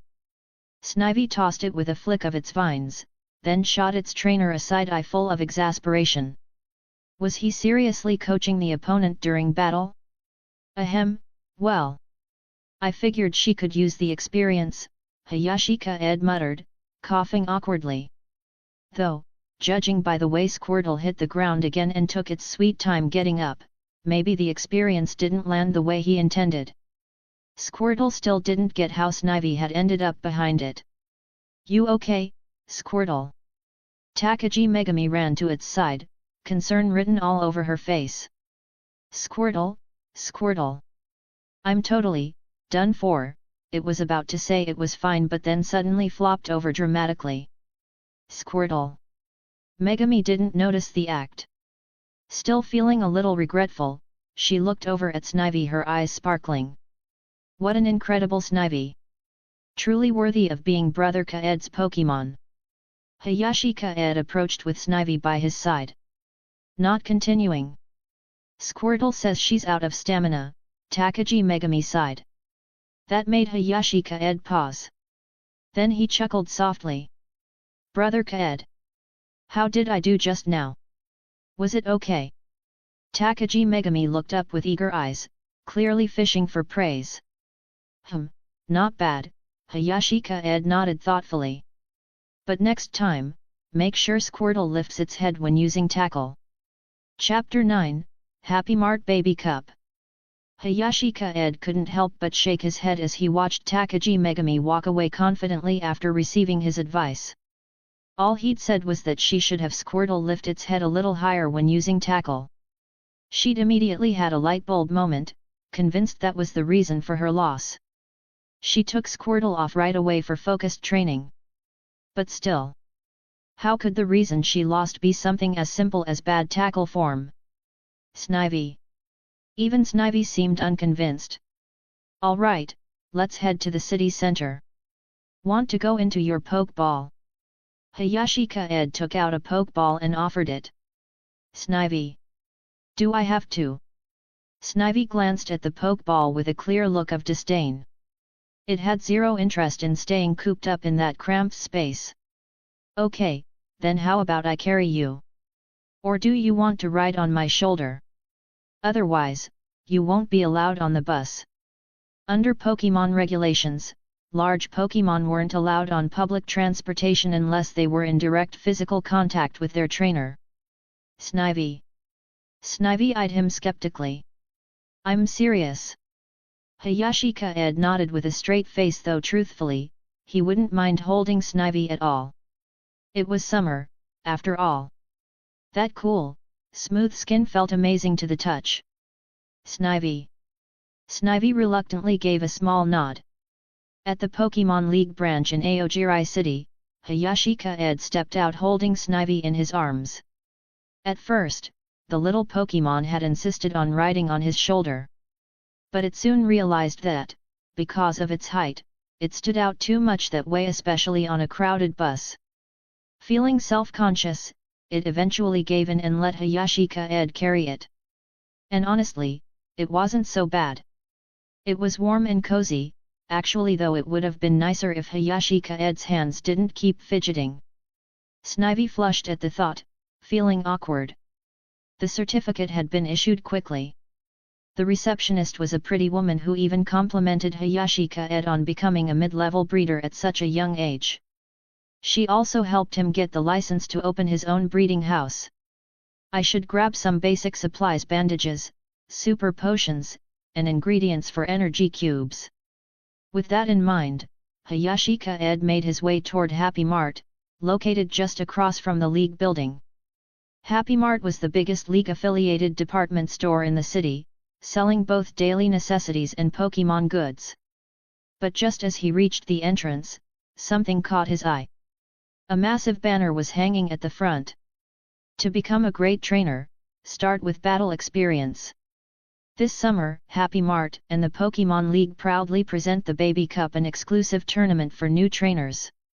Free entry for all participants. Amazing prizes await. Next to the banner was a big cartoon sticker of a Gardevoir blowing a kiss. Clearly, the event organizers knew how to attract kids' attention. Hayashi Kaede, however, wasn't focused on that. His eyes were locked on the prize list below. First prize, 1 starter Pokémon egg, a Happy Mart shopping card worth 88,000 Poke Dollars, and a chance to play the mystery egg game at Happy Mart headquarters. Second prize, a shopping card worth 88,000 Poke Dollars and a chance at the mystery egg game. Third prize, a shopping card worth 88,000 Poke Dollars. Wasn't that a bit too generous? Hayashi Kaede narrowed his eyes and stared at the fine print. The event was scheduled for July 15th. Eligibility: only first stage Pokémon may enter, and their strength must be below superior rank. The standard strength rankings below legendary Pokémon went something like this: Rookie, Normal, Superior, Gym, Overlord, Elite, Champion. So below Superior meant only level 0 to 20 Pokémon could participate. True, joining a tournament didn't really line up with his long-term goal of becoming a breeder. But those prizes were awfully tempting. Snivy, what do you think? He turned to his Pokémon for input. Snivy. What's this all about? Snivy. I can't read any of it, except the word Gardevoir. You agree to? Great, I'm signing up. Hayashi Kaede grinned and walked straight into the store. Snivy? You just said whatever you wanted, didn't you? Inside, Hayashi Kaede was surprised to see quite a few people already lined up to register. Then it hit him, of course. It was summer break. The preliminary trainer exams had just finished, and this was the perfect time for a tournament. Happy Mart was clearly taking advantage of that. Hosting the Baby Cup was a clever way to get new trainers fired up about raising Pokémon. Because raising Pokémon took resources. And where do those resources come from? Obviously, the supermarket. With just a few flashy prizes, they could pull in tons of customers and boost sales. Damn! That's actually a genius strategy. Hayashi Kaede cursed inwardly, then immediately decided to steal the idea for his own breeding house in the future. Hey there, cutie! Is this your Pokémon? It's adorable. A young employee walked over with a friendly smile and complimented Snivy. Hayashi Kaede agreed immediately. Yeah, Snivy's super cute. Hearing that, Snivy's face turned slightly red, and its body stiffened a little. Are you here to sign up for the Baby Cup? What do you think of the tournament we're hosting? She was clearly doing a little market research. I think it's great. It gives new trainers a chance to get hands-on experience and builds enthusiasm for raising Pokémon. Personally, I think the rewards could be even better. That way, I'll be even happier when I take first place. His blunt confidence made the employee pause. She was used to dealing with all types, but this boy was something else. She burst into laughter. Wow, you're pretty confident. Are you from one of those Pokémon schools? Nope. I'm a breeder. Just training part-time. Hayashi Kaede flashed a brilliant smile. Right. Not quite sure how to respond, she smiled awkwardly, said a few polite words, then walked off. Under her breath, she muttered. A newborn calf really doesn't fear the tiger. Does he actually think he'll win first place? She shook her head. She knew something Hayashi Kaede didn't. The owner's son was also participating in the Baby Cup. And his Pokémon was a Lapras. Chapter 10, Using Grassy Terrain Trademark on Snivy. Registration was simple, just fill out the form and pay a 1,000 Poke dollar deposit. This fee was meant to ensure that trainers showed up on time. After all, once a match had been scheduled, a no-show would create an awkward situation. Paying in advance made a psychological difference. People were more likely to remember their commitments. Of course, after the competition, the organizers would refund the money. Once Hayashi Kaede completed his registration, it was nearly 10 in the morning. He thought for a moment and decided to do some shopping before heading back. Following a familiar route through Happy Mart, he went to the berry section and picked up ingredients for maintaining energy cubes. Then, glancing at the Snivy in his arms, he asked, "Do you need anything?" Snivy, she tilted her head. She shook it gently. Having only observed humans from the forest's edge before, she had never seen a place like Happy Mart. However, she was quietly intrigued by the way people used those small, square devices phones to make purchases. Should I buy another Rotom? Hayashi Kaede murmured, falling into thought. For a gym or breeding house, Rotom was the ideal assistant, handling everything from data recording and weather forecasting to monitoring soil humidity. Best of all, it didn't count toward a trainer's Pokémon limit. But the thought quickly passed. I'll buy one when I have more money. The inheritance from his parents was dwindling. As of yesterday, he had about 320,000 Poke dollars left, while a Rotom cost 250,000. He needed to reserve funds for emergencies. Besides, the current size of his plantation wasn't that big, he could still manage it alone. On the way back, he passed a rack of pasture seeds. After a brief moment of thought, he picked some up. Better to grow pasture than let the land go to weeds. He recalled that in Magnolia Village, which was under the jurisdiction of Aogirite Town, someone operated a Multank farm and occasionally purchased dried pasture. Even if they didn't buy from him, growing it himself would be useful. He had long thought about raising milk-producing Multank. A proper breeding house couldn't rely on just one or two Pokémon species. Some Alliance-certified breeding houses raised dozens of species and even served as a starting point for new trainers to select their first Pokémon. Of course, that would be a lot of work. In some ways, being a breeder was like being an office worker. Sadness. After picking up all his supplies, Hayashi Kaede took Snivy out for steak. However, she remarked with a quiet, "Snivy," clearly unimpressed. It didn't taste as good as the noodles he made. Hayashi Kaede chuckled. What a joke! He was a god-tier breeder. In this world, due to the overwhelming dominance of Pokémon, most ordinary animals had become extinct. The few remaining species lived only under human conservation programs. Back home, Hayashi Kaede's first task was to craft a fresh batch of maintenance energy cubes for Phoebus. It was a familiar process. Within 10 minutes, the cubes were ready. Maintenance energy cube. Grade, C. Ingredients, beauty berries, spot removing grass. Long-term benefits, smooth, glossy skin/scales. Cooking effect, enhances the effects of both ingredients. After consumption, charm plus 15% for 1 hour. Hey! Hayashi Kaede blinked in surprise. Charm stat? How is that even measured? Does it affect humans too? He crushed a warm energy cube and dropped it into the tank. Phoebus eagerly consumed it. A transformation began. Hayashi Kaede rubbed his eyes. Phoebus really did look more beautiful. Its scales were smoother, transitioning from dark gray to a milky white. Even its eyes seemed more expressive.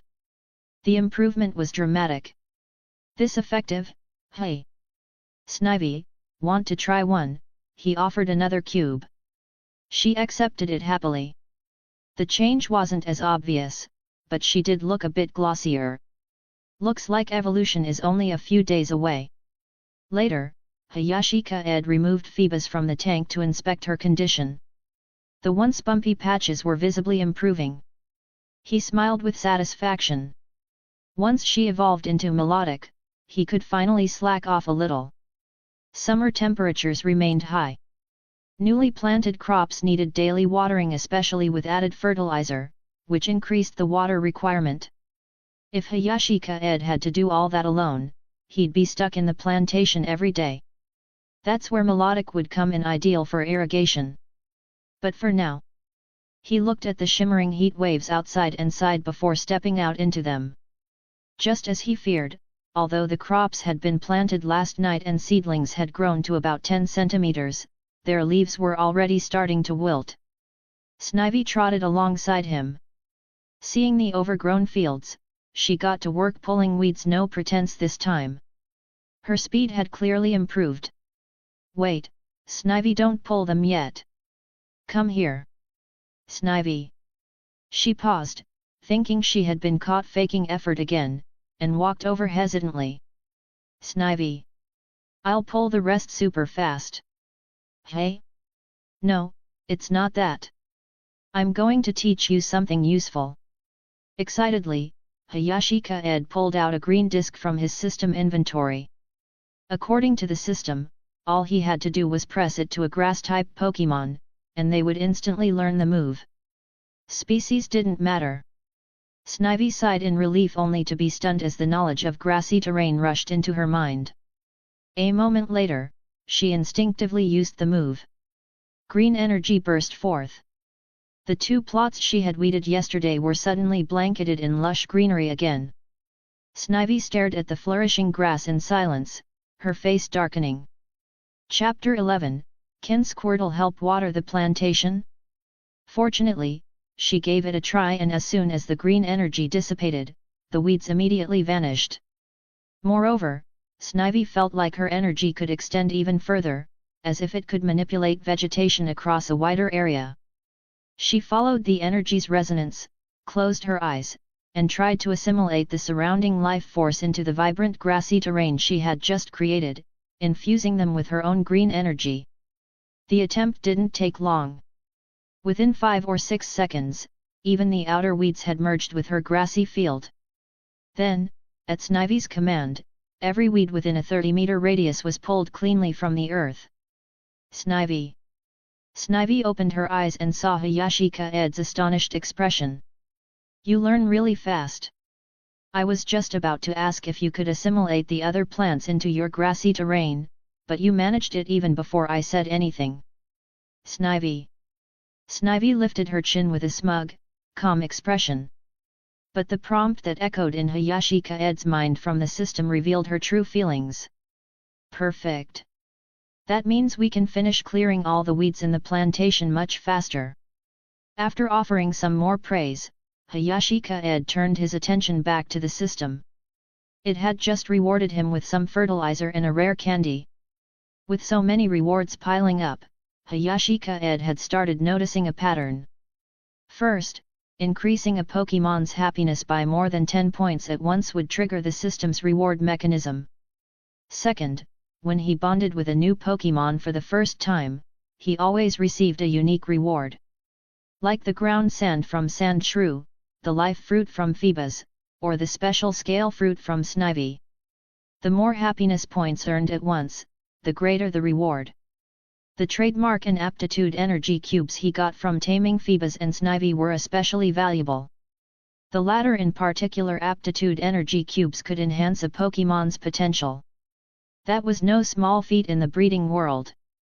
Normally, only legendary Pokémon had a chance to evolve their aptitude through external means. The ingredients were expensive. But compared to mythical beasts, anything you could buy with money was manageable. And besides, the system provided rewards too. Fruits like the life fruit and special scale fruit were base ingredients used to make aptitude energy cubes. Each had a different purpose. Energy cubes from life fruit significantly boosted physical strength, while those made from special scale fruit drastically enhanced special attack. Watching Snivy work so diligently, a small smile formed on Hayashi Kaede's lips. Being a bit tsundere was fine as long as she did her work properly. Brother Kaede! Brother Kaede, are you here? A lively voice called out from outside, followed by a hurried figure pushing open the plantation's wooden fence. Hayashi Kaede didn't even have to look. Only one person would barge in like that. Takagi Megami. What's up? He turned around helplessly, just as the girl in a white short-sleeved shirt and tied-up hair spotted him. Her eyes lit up immediately. I knew you'd be here. After she entered, her eyes swept the field and landed on Snivy, who was pulling weeds using energy manipulation. Her mouth fell open slightly as astonishment filled her expression. Snivy, what kind of move is that? Grassy terrain. What, didn't your teacher cover that at school? Hayashi Kaede shot her a look. Or were you just not paying attention? Ah, maybe we haven't learned that part yet. Takagi Megami pursed her lips. Her sun-reddened face turned even redder, almost like a tomato in full bloom. In reality, she hadn't been listening in class at all. Ha!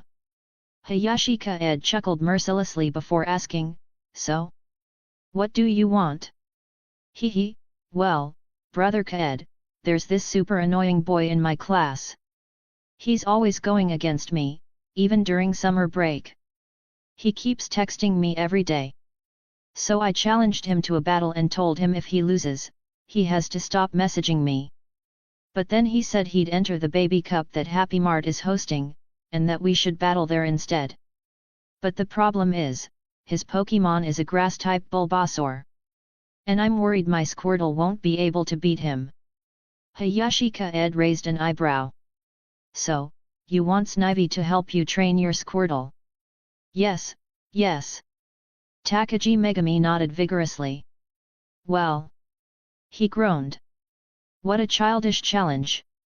Maybe the boy actually liked her and just didn't know how to express it. He's so annoying, Brother Kaede. When Hayashi Kaede stayed silent, Takagi Megami began shaking his arm. Please help me, Brother Kaede. Yeah, okay. Hayashi Kaede sighed, pulling his hand free. It's not like he minded. After all, this might count as his first official training request as a breeder. Plus, he wanted to borrow Takagi-san's Sand Shrew someday. The only concern was whether Snivy would agree. That Squirtle looked a bit dull. Snivy. Snivy finished pulling the last weeds and came back over. Wah, Snivy, you're amazing. Takagi Megami gushed as she saw the neatly cleared rows. She had only ever seen such obedient and diligent Pokémon at her grandfather's side. Snivy glanced at the girl with an unreadable expression. But when Hayashi Kaede bent down to brush a twig off her forehead, her lips curved slightly. Snivy, I've finished what I promised. Yeah, great job. Hayashi Kaede praised her again, then explained what Takagi Megami had just asked. Snivy. That dumb turtle that flinched just from getting hit. As expected, Snivy frowned the moment she heard the plan. Don't worry, Hayashi Kaede gently rubbed her head. I've got an idea. You just have to follow my lead. Maybe Squirtle could help water the plantation? After all, it was a water-type Pokémon. Chapter 12, Breeder? No, I am a capitalist. The next morning. Inside the plantation. The water's flowing too fast, slow it down. Don't wash away my land. Water gun is your most basic move in the early stages. If you can't even get this right, how are you going to battle? Hayashi Kaede and Snivy were sitting under the shade of a peach tree. One of them was coaching Squirtle, while the other snapped a vine whip towards Squirtle's feet. Forced to dodge the whip, Squirtle had no choice but to keep adjusting the direction of its water stream, its face full of resentment. Early that morning, its trainer had told it that she'd found a great teacher. Someone nearly on par with a sensei. Curious, Squirtle agreed. When it saw that the teacher was the same human from the day before, it had actually felt happy. But now? Its resentment toward Hayashi Kaede had hit a peak. How is this training? Isn't this just having me irrigate his land? There's no water left. Not even a single drop. After watering a whole field, Squirtle's cheeks were visibly sunken. All right, come rest for a bit. Hayashi Kaede, who had been monitoring Squirtle's condition with the eye of detection, finally called for a break. Snivy also retracted its vine whip. Squirtle stomped over, clearly still annoyed. Pokémon, Squirtle. Gender, female. Ability, Torrent. Aptitude, Blue. Stats, HP, 18, Attack, 20, Special Attack, 21, Defense, 25, Special Defense, 24, Speed, 16. Level, 6-8. Moves, Tackle, Tail Whip, Water Gun, Withdraw. Summary, she doesn't want to work anymore. Bond, -20, she thinks you're even worse than her trainer. Happiness, -25, a resentful early riser. Here, have an energy cube. Hayashi Kaede handed her an energy cube he had made himself to restore stamina. It was made from the fruits he bought yesterday. Grade C energy cube made from pomelo fruit and crystal clear spring water. Restores stamina quickly. Long-term use can gradually enhance a Pokémon's endurance. Cooking effect, enhances comprehension of moves. A short and simple description. But energy cubes that could permanently raise stats were extremely rare in this world. Even if you had money, you might not be able to buy them. Of course, Hayashi Kaede didn't tell Squirtle any of that. Instead, he gently coaxed her, "Here, want a bite?" Squeaked. With a grumble, the starving Squirtle took the cube and bit into it. In an instant, a fresh, warm sensation bloomed in her mouth. Her eyes lit up. She devoured the rest in no time, and a spark returned to her previously dull gaze. It's okay. There's plenty more where that came from. To the employees he recruited. Hayashi Kaede wasn't stingy. As long as they could eat, he'd keep feeding them. Congratulations! Squirtle's happiness increased from -20 to 30. Reward, 20 bags of fertilizer, 3 rare candies, and a container of clear water, enhances purity and control of water-type moves. Eventually. Too full to eat another bite, Squirtle sprawled flat on the ground, her face radiating satisfaction. Hayashi Kaede didn't immediately put her back to work. He simply smiled quietly as he watched her. This scene looked very familiar. Snivy, watching nearby, suddenly remembered something. Wasn't it also tricked here with an energy cube? Thinking about it, Snivy let out a small sigh. Back when it was wandering around human towns, it had heard from other Pokémon that being with a trainer helped you grow stronger quickly. They gave you food and shelter too. So it had decided to find a trainer and grow together. But Snivy had always been very picky. It believed a good trainer needed to excel both in commanding and training. And yet, All it took for Hayashi Kaede to catch it was a few energy cubes. Such is life for a snake. Squirt. It took Squirtle a moment to recover from her food coma. This time, however, her glare at Hayashi Kaede was a bit more complicated, less angry, more conflicted. How did this guy manage to make her both hate and admire him? Brother Kaede. I'm here. Just then, Squirtle's trainer Takagi Megami came running into the plantation. Sandshrew trotted in right behind her, looking much more excited than Squirtle had earlier. He practically radiated enthusiasm. Please take good care of Sandshrew. Looking at such a diligent little employee, Hayashi Kaede gave a satisfied smile. There's a lot of work today. Don't worry if you can't finish. I'll make you some spicy noodles later. Shrew. The little mole nodded seriously, and even without being told, he began plowing the remaining land. Hayashi Kaede stood off to the side, planning. He wanted to turn half of the remaining plot into pasture, create a grassy area. But it still seemed too small. It might be okay for raising a Miltank. But if he planned to breed later, he'd also need room for a Tauros. Those Pokémon were full of energy. This area just wasn't going to cut it. So, Hayashi Kaede decided he would also plant some birch trees and raise a few caterpie. He could harvest the silk threads they produced and sell them. That's what his parents used to do. Silk was in high demand and valuable. After all, in the world of Pokémon, if you're not going to wear armor, then at least wear decent clothing.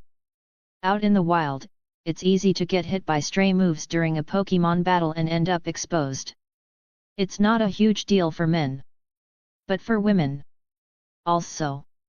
Depending on the kind of leaves they ate, silk spun by caterpie could have special effects.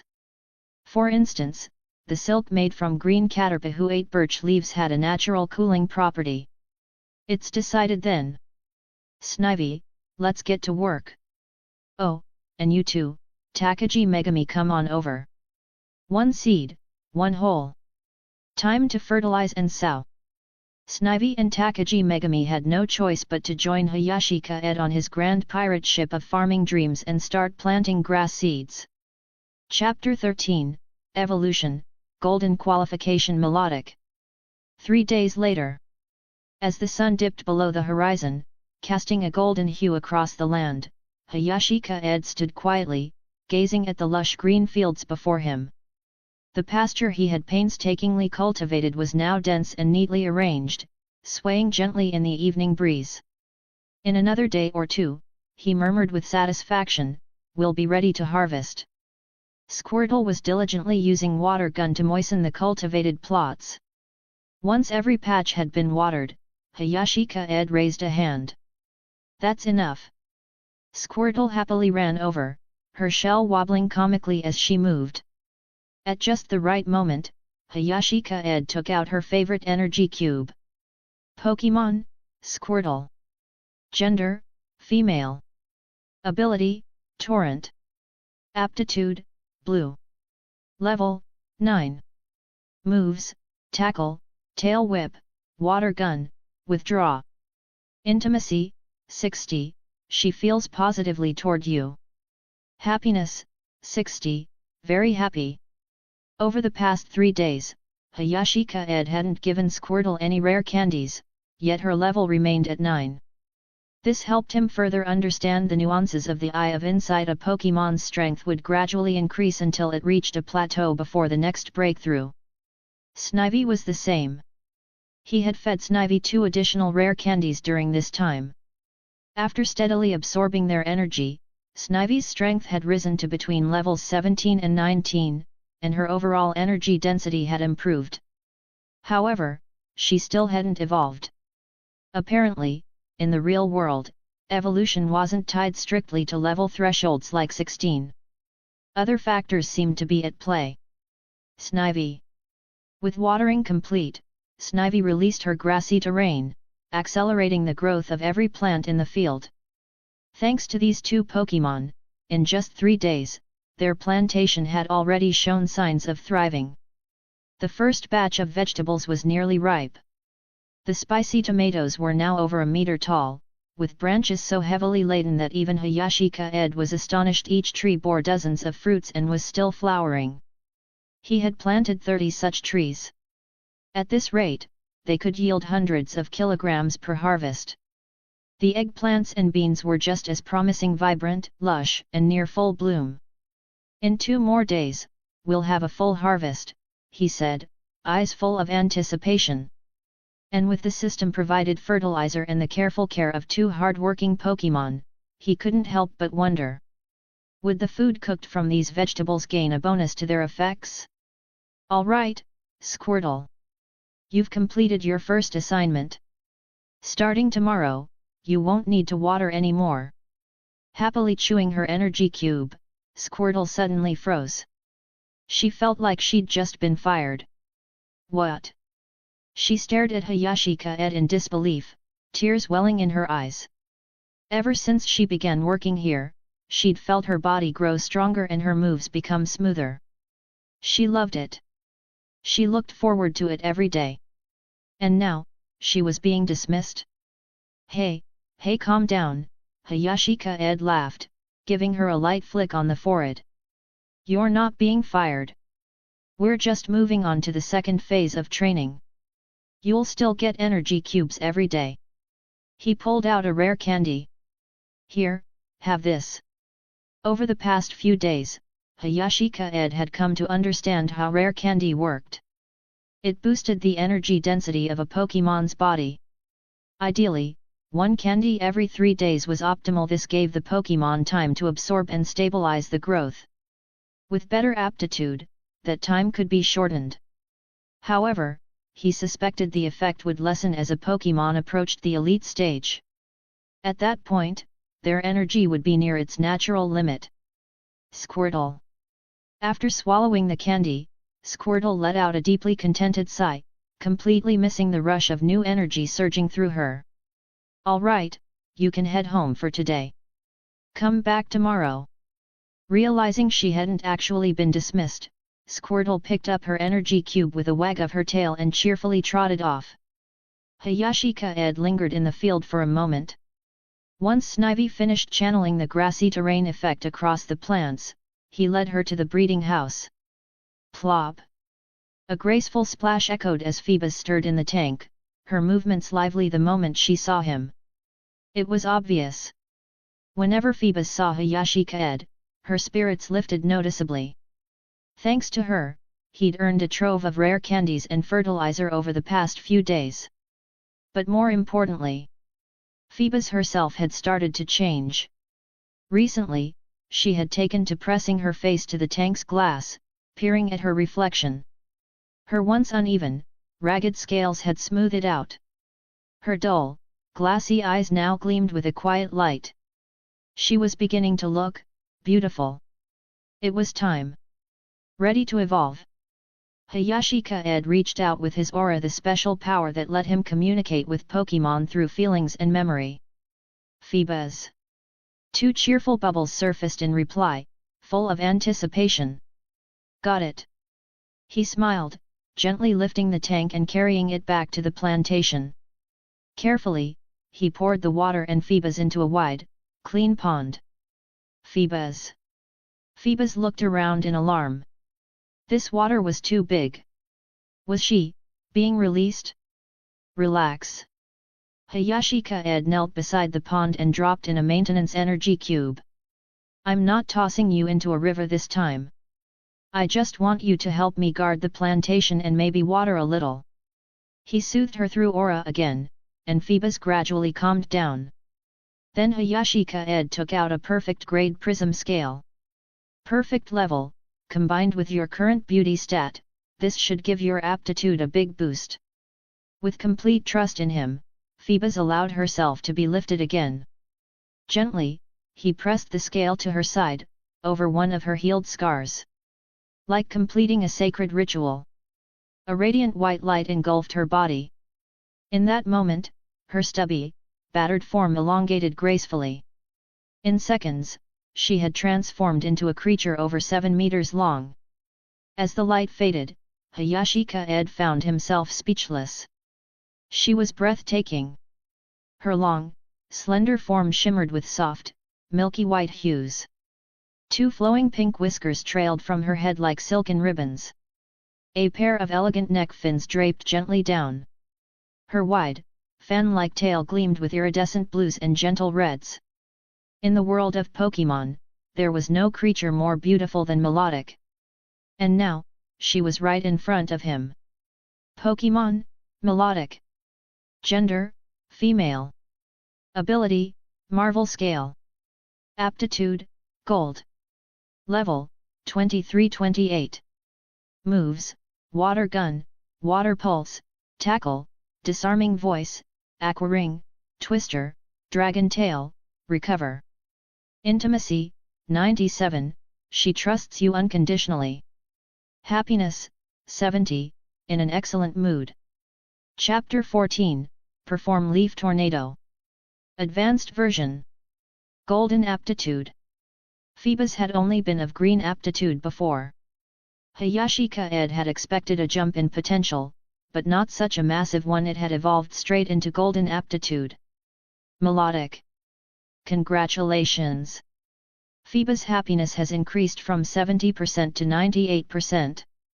Rewards: 20 bags of fertilizer, 1 intermediate magic candy, boosts energy moderately, rain dance trademark.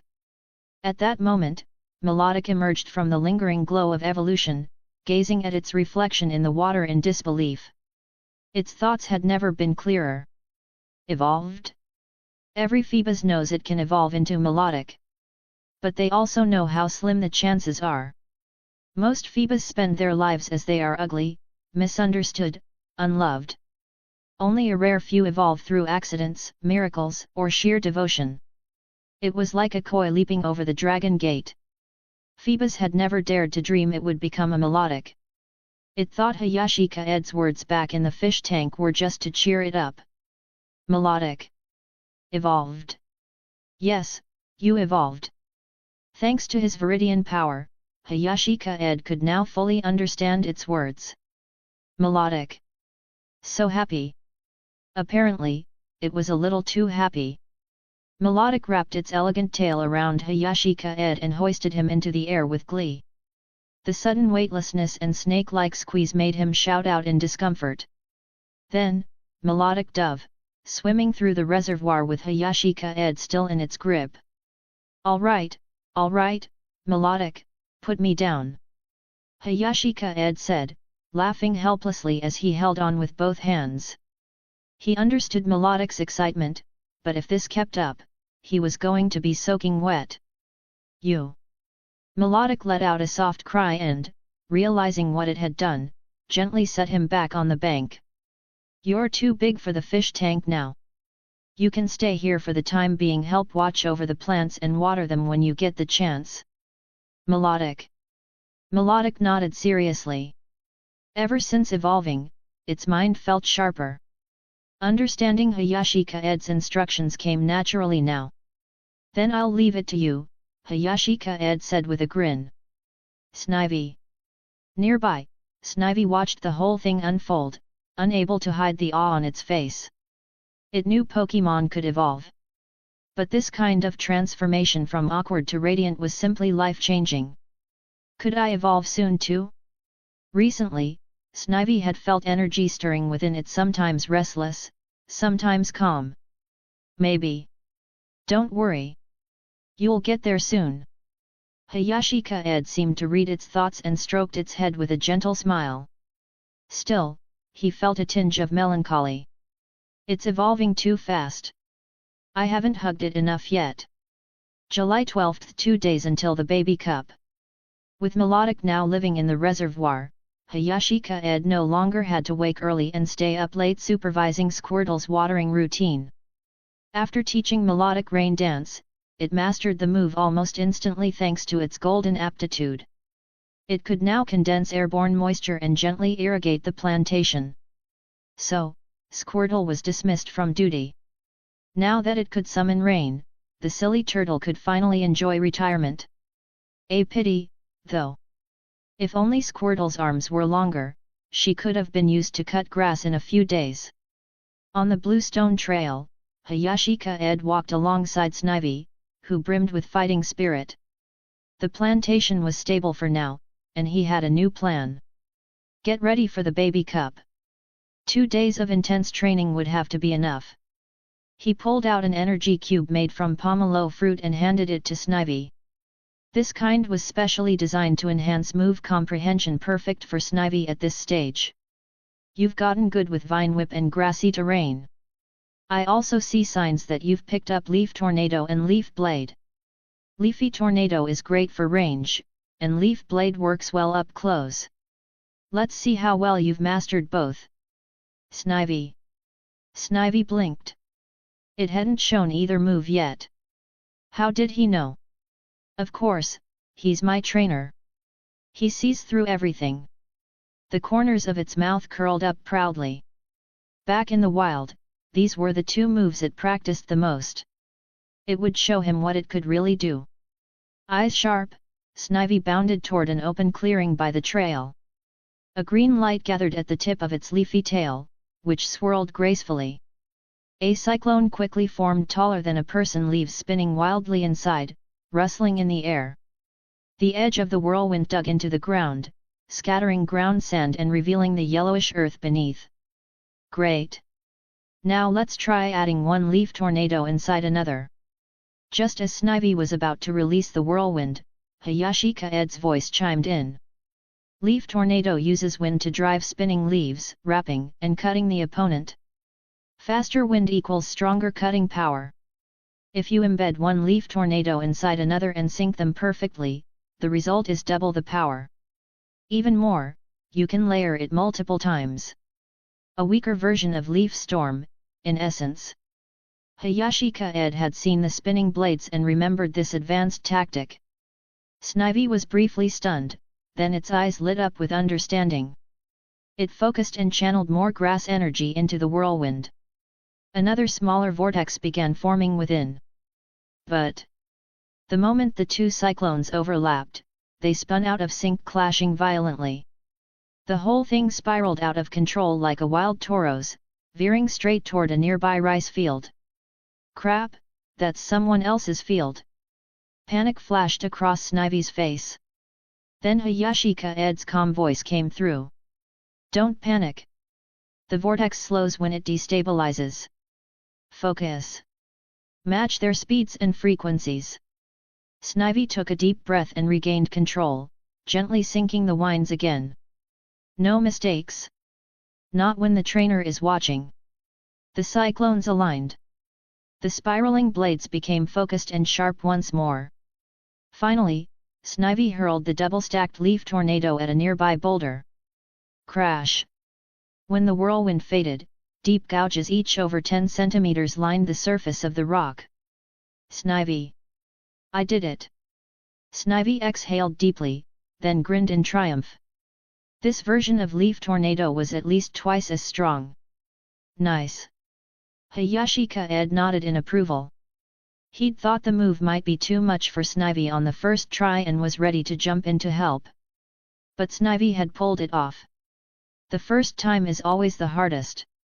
From here on out, it was just practice. Chapter 15, Grand Bloom Foods, Inc. While Snivy continued practicing the dual-form technique of leaf tornado, Hayashi Kaede pulled out a stool from the storage ball and sat down with his phone, beginning to browse. He wasn't slacking off, he was searching for merchants who might buy his crops. Hayashi Kaede planned to store up the current harvests from the plantation and combine them with the season's other peaches and oranges to produce detoxification and physical energy blocks. These would be easier to preserve and could also be sold as goods through the cultivation center. Some would be set aside for Takagi-san. The rest would be sold. As for the sales channels, Hayashi Kaede wasn't worried. Back when his parents were around, they'd traveled all over selling their produce. Among the many buyers, the most well-known was Spicy Gal Fruit and Veg Supermarket. But as he scanned online listings now, he saw the name had changed. It was now Grand Bloom Foods, Inc. Apparently, a lot had changed in the past 10 years. This is the one. Grand Bloom Foods, Inc. CEO's office. Makoto Akiyama, the head of the newly listed Grand Bloom Foods, Inc., sat at his desk looking worried. The company had hit its first real obstacle: industry pressure. Specifically, it was pressure from another supermarket, not exactly a direct rival, but one with just enough of an edge to make trouble. The problem was that supermarket was the largest chain in all of Aogiri City, Happy Mart. Even back when Grand Bloom was just Spicy Gal fruit and veg supermarket, Happy Mart had already started squeezing them. Now that Grand Bloom had gone public, the attacks were much more blatant. First, massive price slashing in their fruit and veg section. Then they started intercepting delivery routes by outbidding at the source. As a result, Grand Bloom's markets and stores couldn't sell their stock and couldn't secure fresh ingredients either. If this kept up, bankruptcy was only a matter of time. What they desperately needed now was a stable supply chain. Still worried about the supermarket? A gentle voice asked. Makoto Akiyama looked up. A beautiful woman in a yellow floral dress walked in. Her figure was curvaceous and elegant, her hair tied back in a ponytail. Her youthful face still bore traces of her school days. He sighed, shook his head, and said nothing. An older man with a young wife and a daughter currently in high school. He needed to stay strong, but he was only in his 40s and already losing hair from stress. There's nothing we can do. Happy Mart's pressure is relentless. Without a stable supply, we might go under right after going public. He finally opened up to his wife. Then let's just drop the whole supermarket plan, she said softly. Luna doesn't have to get a pseudo-legendary Pokémon. A strong starter is more than enough. Training a pseudo-legendary costs a fortune, and if we can't train it right, it's a complete waste. She tried to console him. I know, but, the child. Makoto Akiyama sighed again. They were up against a national-level chain. He was just a local business in Aogiri town. How could he compete financially? The only chance they had was to offer fruits and vegetables that completely outclassed the competition in quality. But to do that, they'd need the help of a professional breeder. And not just any breeder, but one specialized in cultivation. Those kinds of breeders were rare, extremely rare. Maybe I'm overthinking it, he muttered, ready to give up. Just then, the landline rang through Rotom phone. It's the purchasing department. Should I answer? His wife asked. Purchasing, he blinked and quickly picked up the Rotom phone. It's me. What's the situation? A new supply channel? The samples look good? It's in. Got it. He hung up the phone. Even though the news was positive, his face didn't brighten. His wife noticed and asked, Isn't that good news? Why the long face? Makoto Akiyama smiled bitterly. Yeah, it's a new source. But it's from a plantation back in Aogiri town. You remember the Hayashi family's old fields? Their kids taken over. Think about it, what could a teenager possibly grow? The quality's probably not even close. His wife raised her eyebrows. You mean Kaede? Isn't he skipping high school to take over the family plantation? Chapter 16, Secret Treasure Level Spicy Tomato Berry. July 13th. To Hayashi Kaede's surprise, after a night of settling, some of the hot peppers in the plantation had already turned red. Even more interesting was that once matured, these spicy tomatoes berry no longer absorbed nutrients, they simply hung on the branches. This drastically extended their shelf life. Still, they had to be picked early. A tomato plant could produce multiple rounds of berry, and if the earlier ones weren't picked, the later ones would crowd and crush the branches, definitely not worth the risk. E-grade ingredient spicy tomato berry, grown from ordinary seeds. Contains various trace elements and has a delicious taste. Long-term consumption improves physical fitness. Hayashi Kaede picked a few ripe tomatoes, handed one to Snivy, and tossed another into the reservoir. With a crisp splash, the spicy tomato was swallowed whole by Melodic. He bit into the last one himself. As the vibrant red flesh burst and juice spilled into his mouth, Hayashi Kaede's eyes lit up. Ingredients of a certain grade could actually be used to craft energy blocks. They had genuine value in Pokémon cultivation. I spoke to the company yesterday. They said they'd arrive this morning to inspect the produce. He gathered the ripe fruits and vegetables into a pile and stored them inside storage balls. Then, with Snivy at his side, Hayashi Kaede made his way toward the edge of town. Time to earn my first poke dollar. Looking at the harvest before him, Hayashi Kaede was filled with excitement. Once the plantation's output increased, he could move on to the second phase of his plan. To make his breeding house a household name. He wanted the Hayashi Farms label on every premium fruit and vegetable.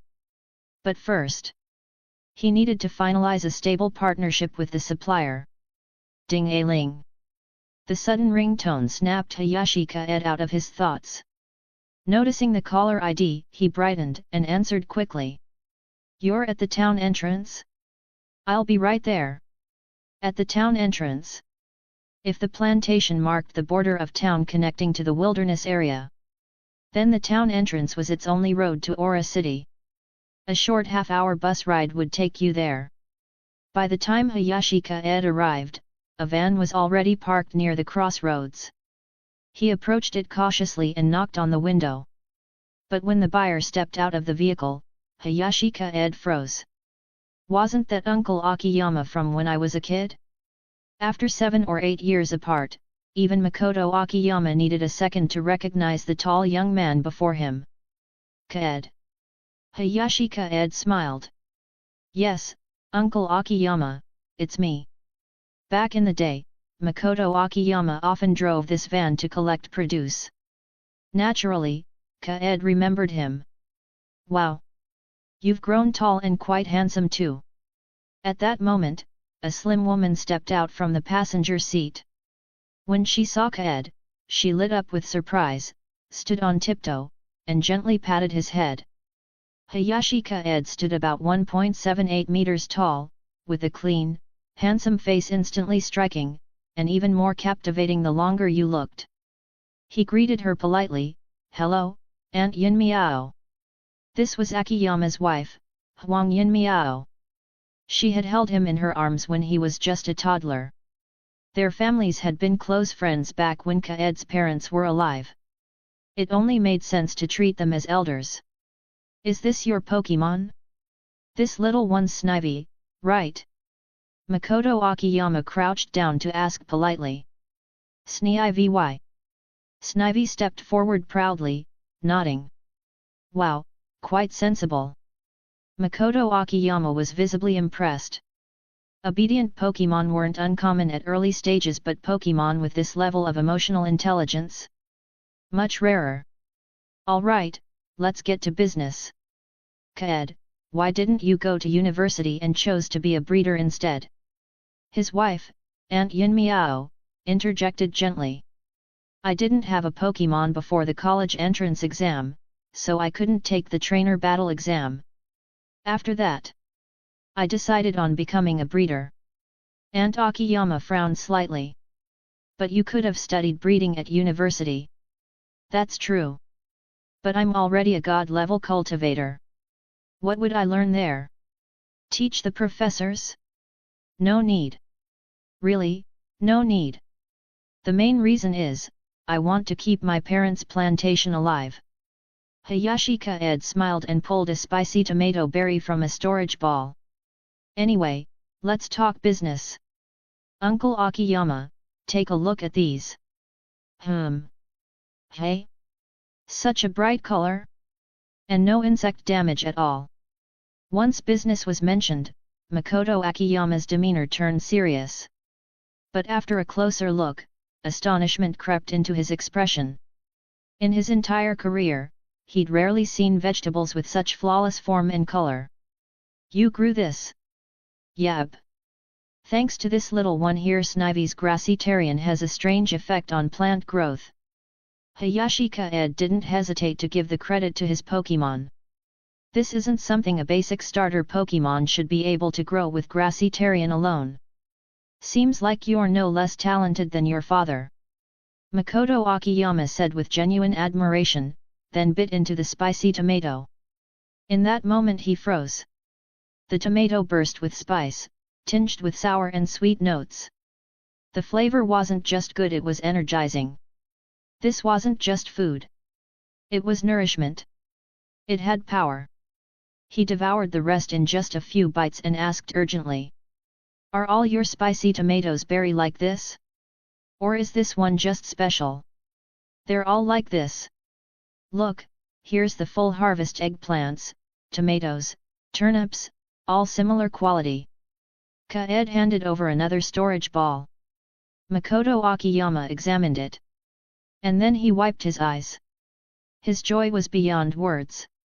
This. Chapter 17, Can't Fly, Use Precipice Blades to help me knock down Rayquaza. So much. He quickly took out another tomato and eggplant from the storage ball. First, he took a bite of the tomato, then peeled off the eggplant skin. Looking at the plump seeds and tender white flesh inside, he could immediately tell this vegetable was just as extraordinary as the tomato. The quality should be okay, right? Hayashi Kaede asked uncertainly. Although he was confident in his own crops, this was his first time selling them, and he wasn't familiar with the outside market yet. This is far more than okay. This vegetable is practically a rare treasure. Regular consumption can improve human physical fitness. Akiyama Makoto replied excitedly. Hearing that, Hayashi Kaede rubbed his hands in anticipation. What do you think, Uncle Akiyama? I'll take them all. I'll buy these spicy fruits at the price of an E-rank treasure, 50 poke dollars per pound. The others go for about the same. It wasn't a joke. These fruits and vegetables were beneficial for both Pokémon and humans.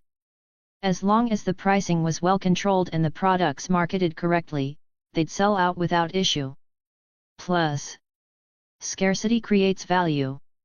Fruits and vegetables like these couldn't just be grown on any plantation. As far as he knew, all across Aogiri City, only the ranch in Magnolia Village known for raising Multank could produce sweet, D-rank moo milk.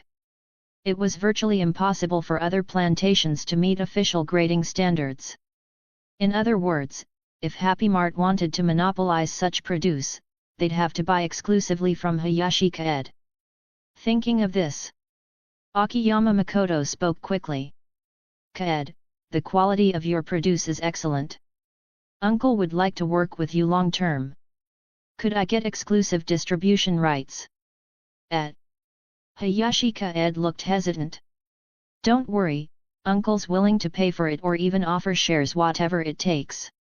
Seeing Hayashi Kaede's hesitation, Akiyama Makoto became visibly anxious. You couldn't blame him. The pressure from Happy Mart had been suffocating, and now that he finally saw a ray of hope, he couldn't help getting excited. Huang Yunmiao, standing silently by his side all this time out of respect, now looked at Hayashi Kaede with soft pleading in her eyes. Hayashi Kaede coughed awkwardly. Ahem. That's not the issue. I'm just thinking if Uncle Akiyama doesn't need my crops in the future, then I'll have nowhere else to sell, right? So I can't promise exclusivity. But I can promise I'll always come to Uncle first. All right. That works too. Hearing this, Akiyama Makoto finally relaxed. Hayashi Kaede added, there's just one more thing, Uncle Akiyama, just a small request. Makoto tensed up again. Go ahead. When I sell my fruits and vegetables, I want to put a label on them. Something to show that they're from the neighborhood cultivation house, Kaede said seriously. Takajiagi-san was right. He needed to think long-term, and building up the neighborhood cultivation house's reputation was part of that. That way, more trainers and Pokémon would come to them, bringing a steady flow of system rewards. Pfft. That's it. That's a small matter. Just send me the logo file and I'll handle the printing and labeling. Akiyama Makoto patted his chest, taking full responsibility. After the two exchanged green bubbles and finalized the balance payment, Huang Yinmiao smiled and said, "Come visit us again sometime." Then they drove off in the van toward Aojirai City. 50,000. Staring at the balance update on his phone, Hayashi Kaede took a deep breath before his face lit up with joy. All these years, his income hadn't been enough to cover expenses, so he had been extremely frugal with the inheritance his parents left behind. But now, just from this first transaction, he'd made 50,000 poke dollars. He originally thought he'd earn only a few thousand. He never expected this much. And this was just the plantation's first batch of crops. Soon, the second, third, and even more batches would follow. In other words, the road to riches was wide open. Overjoyed, he scooped up Snivy and shouted, "Ha ha ha, Snivy, we're rich." He even tried to kiss Snivy on the face, but his chin was promptly whacked by two vine whips. All he got was a look of disdain and confusion. Was something wrong with this trainer? On the way back, Hayashi Kaede, still red from the vine slaps, finally calmed down. Even though he knew that, as a god-tier breeder, money would never be an issue for him in the future. The future was the future. For now, he was still someone who once hesitated over buying a Rotom phone. Snivy. The little Pokémon walked alongside him, looking slightly worried. It hadn't meant to hurt him, it really held back. "It's fine, Snivy. I'm just overexcited." Hayashi Kaede waved it off. In fact, with his true novice physique, he couldn't even feel the attack. Still, it reminded him while Pokémon attacks couldn't harm him, things like getting pinned or restrained. Totally possible. Snivy. Snivy eyed him carefully. Was he really okay? Or just pretending? After thinking for a moment, Snivy crept closer and gently rubbed against his pant leg. Then, sensing his attention, it tilted its head up and chirped softly, "Snivy." Bathed in the warm midday sun, its green skin looked especially vibrant. Hayashi Kaede chuckled, picked up the little snake, and gently stroked its head. "See? Told you I'm fine." Snivy. "I know." Feeling the warm hand stroking her head, Snivy finally relaxed. She couldn't help thinking. Hey! So trainers need to be comforted too? Hey! Rayquaza, use Dragon Ascent. I won't let you do it. Groudon, bring him down with precipice blades. Two children around 7 or 8 were now blocking part of the Bluestone Trail, each holding plush Pokémon dolls. One had Rayquaza, soaring and majestic. The other clutched a fierce-looking Groudon. Right now, they were deep into an epic legendary showdown. Even the dust and gravel along the Bluestone Trail was swept clean by their imaginary battle. It was summer vacation. There were more kids in town than usual, and it felt a lot livelier. A soft smile formed on Hayashi Kaede's face. "Come on, Snivy, let's get back to training. We're going to win that baby cup." He pulled out a few turquoise energy cubes along with some red ones. They were part of a custom batch, made specially for the baby cup after he signed up. Chapter 18, Triple Leaf Tornado. Pokémon, Snivy. Gender, female. Ability, contrary. Aptitude, red. Individual values, HP 24/ATK 21/SP ATK 26/Def 25/SP Def 24/SPD 31. Level, 19. Moves, Leaf Blade, Leaf Tornado, Triple, Glare, Vine Whip, Leech Seed, Grassy Terrain. Friendship, 85, it trusts you very much. Mood, 75, I'm battling today, will I meet strong Pokémon? July 15 early morning at Aojirai Town bus stop. Hayashi Kaede rose before dawn and fed Snivy the final rare candy. With that single bite, Snivy's level once wavering between 18 and 19 firmly cemented at 19, and she closed her eyes in contentment as the first stirring of evolution rippled across her scales. After a brief inspection confirmed the plantation was in perfect order, Hayashi Kaede shouldered Snivy and strolled toward the small bus shelter on the edge of Aogiri town. Even at this hour, a line of hopeful trainers waited in quiet anticipation, their Pokémon by their sides. A cheerful beep marked the arrival of the shuttle to Aogiri City. Hayashi Kaede stepped forward until a breathless shout halted him. "Wait, hold on!" He turned to find Takagi Megami racing down the path, her uniform fluttering, cheeks flushed with exertion. Hayashi Kaede gave the driver a nod. "Just a moment, please." Takagi Megami skidded to a stop, hands on her knees as she caught her breath. "Hayashi Kaede. Get on. You're heading to the baby cup too, right?" Hayashi Kaede invited, pointing toward an empty seat. With a relieved laugh, Takagi Megami climbed aboard and settled next to him. "Hayashi Kaede, how did you know it was today?" Hayashi Kaede cracked open the window, letting in the cool, dawn-scented breeze. "Because I enrolled, too." Takagi Megami's eyes went wide, and her face paled. You're competing." Hayashi Kaede smiled. "Of course. Do I look like someone who jokes about this?" Takagi Megami's shoulders slumped. "Then I'll lose my first place," she whispered, staring at her lap. After witnessing Snivy's spectacular leaf tornado and grassy terrain, her earlier confidence had evaporated. Arrival at Happy Mart. Once they disembarked, Takagi Megami straightened her back. "Well, second place isn't bad either." Hayashi Kaede offered her a reassuring smile. A touch of innocence was just what a fledgling trainer needed, that very simplicity often endeared them most to their Pokémon. Before them, the plaza outside Happy Mart buzzed with chatter. New trainers clustered in excited groups, their partner Pokémon dozing in the summer warmth or playing among the crowd: Bellsprout, Rattata, Pidgey, Psyduck, Caterpie. "Hayashi Kaede." A familiar voice cut through the hum.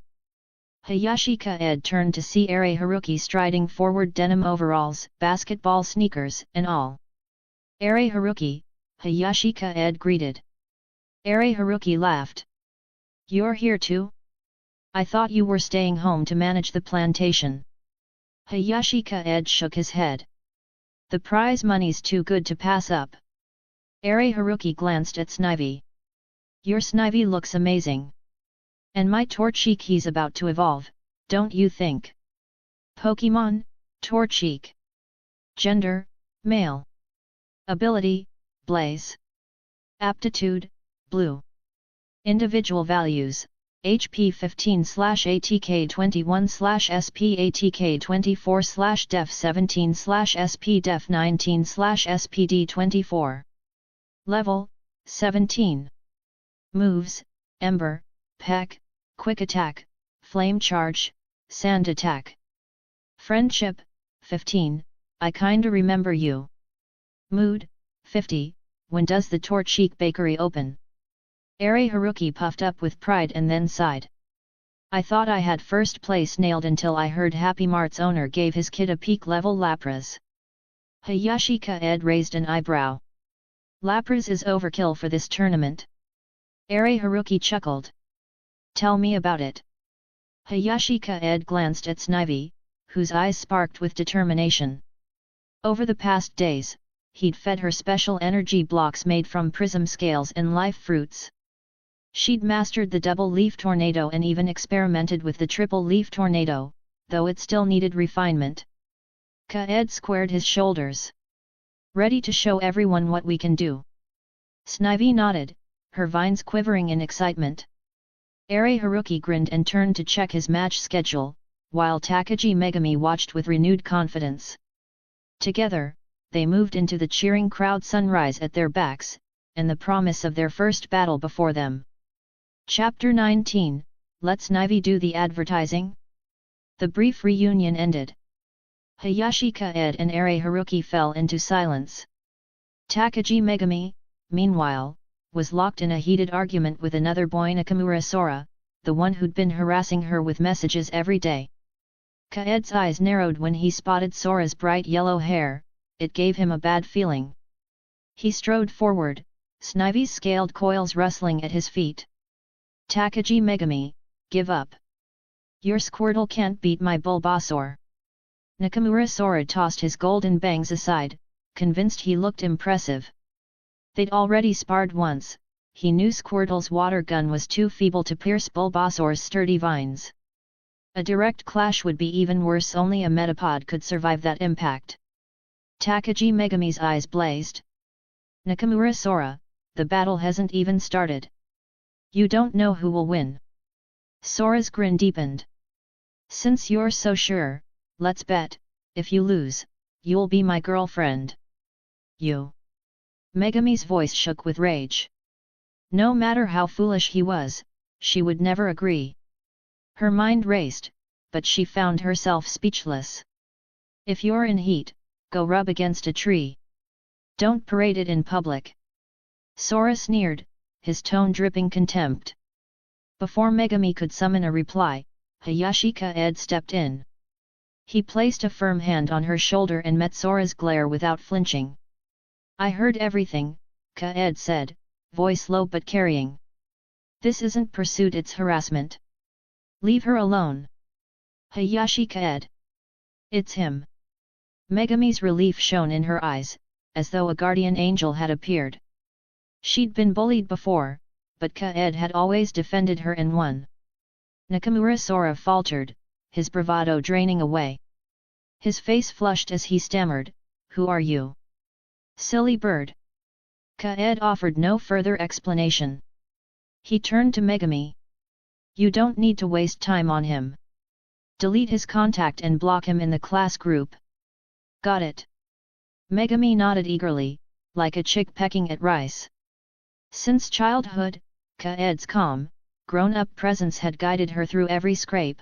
She trusted his advice without question. Humiliated, Nakamura Sora glowered as competition marshals, enforcement officers of the event approached. He could do nothing but swallow his anger. "Hello, young rookie trainers. I'm Ikokusho, General Manager of Happy Mart's Aojirai City branch," boomed the announcer from the stage. "To thank you for your support, we've teamed up with Aojirai City TV to broadcast every match live." Snivy flicked her leaf tip in mild boredom. Hayashi Kaede leaned down and whispered, "This is called building influence." He suspected the Baby Cup was staged to promote one child's rise, leveraging league connections and TV coverage to create the next local star. "It's nice to have money and connections," Kaede murmured, without envy. After all, he already had the strongest background, the neighborhood cultivation house itself. About 10 minutes later, Ikokusho concluded his speech. "All right, please board the buses. We're heading to the sports arena in downtown Aojirai City for the Baby Cup." A collective cheer rose as trainers climbed aboard 3 bright red Happy Mart buses. Kaede counted 42 seats on each one, 26 participants in all. As the bus rattled across the city streets, Kaede pulled out his poke-jur. A message from Makoto Akiyama glowed on the screen. "Makoto Akiyama, Kaede. Your produce is in high demand. When will the next harvest be ready? Let me know if you need help." He tapped a swift reply. "Hayashi Kaede, most crops cycle in 4 to 5 days. I'll plant watermelon next, it sells best in this heat." Makoto Akiyama, understood. "I'll pick up in 5 days." Pocketing his device, Kaede felt a spark of anticipation. With the final hiss of the air brakes, the bus pulled up outside Aojirai Arena. Reporters with long lenses and broadcast cameras clustered at the entrance beneath fluttering banners, "Baby Cup 2025" and "Presented by Happy Mart." Hayashi Kaede shouldered his satchel, confidence surging. He rarely competed, but when he did, he aimed to win. A strong performance here would shine a spotlight on the neighborhood cultivation house, Snivy holding an energy cube before the cameras, the label clear behind her. That would draw trainers and system rewards to his doorstep. He took Megami's hand and stepped into the arena with her, Snivy unfurling to coil at his feet and Squirtle waddling faithfully beside Megami. Together, they were ready to begin the Baby Cup.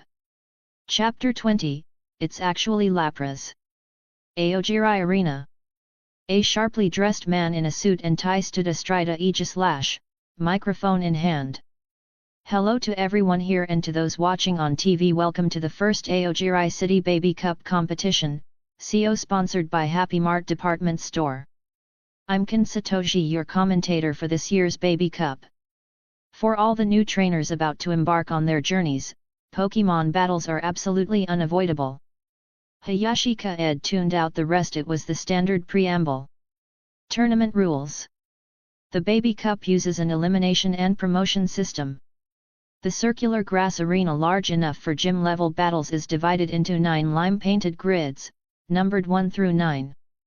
Since this is a rookie competition, there's no need for extravagance. First round matches run simultaneously across all grids. With 124 players in round 1, there are 62 matches in total, 4 per grid, to decide who advances to the group stage. Kaede glanced at the placard in his hand. Group 9, Match 4. Contestants clustered by field. In Group 8, Takagi Megami stood firm. Through the railings he saw Nakamura Sora hovering around her again. This time, Megami marched to a marshal and filed a complaint. Sora slunk away. Kaede nodded in relief. Okay, the competition begins. First round contestants, please enter your arenas. Shibata's call finally ended the warm-up. Kaede's expression turned formal. Though titled a Baby Cup, this tournament truly spans rookies. It's just over a month before graduation, and by tradition many seniors from Aogiri City Secondary School embark on their first life journey, walking to college and challenging city gyms along the way. A senior named Mori Haruto even brought a Stage 2 starter at the peak of the normal rank. With such high-level entries, no outcome is certain. Since Kaede aimed for first place, he took things seriously, focusing on Group 9's matchups to gather intel. Green Caterpie vs Heracross. On the surface it seemed routine, but Kaede wondered if the Caterpie might hold an Everstone. To be safe, he used his eye of exploration. Pokémon, Caterpie. Gender, male. Ability, Shield Dust.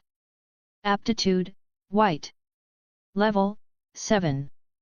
Moves, String Shot, Tackle. Kaede muttered.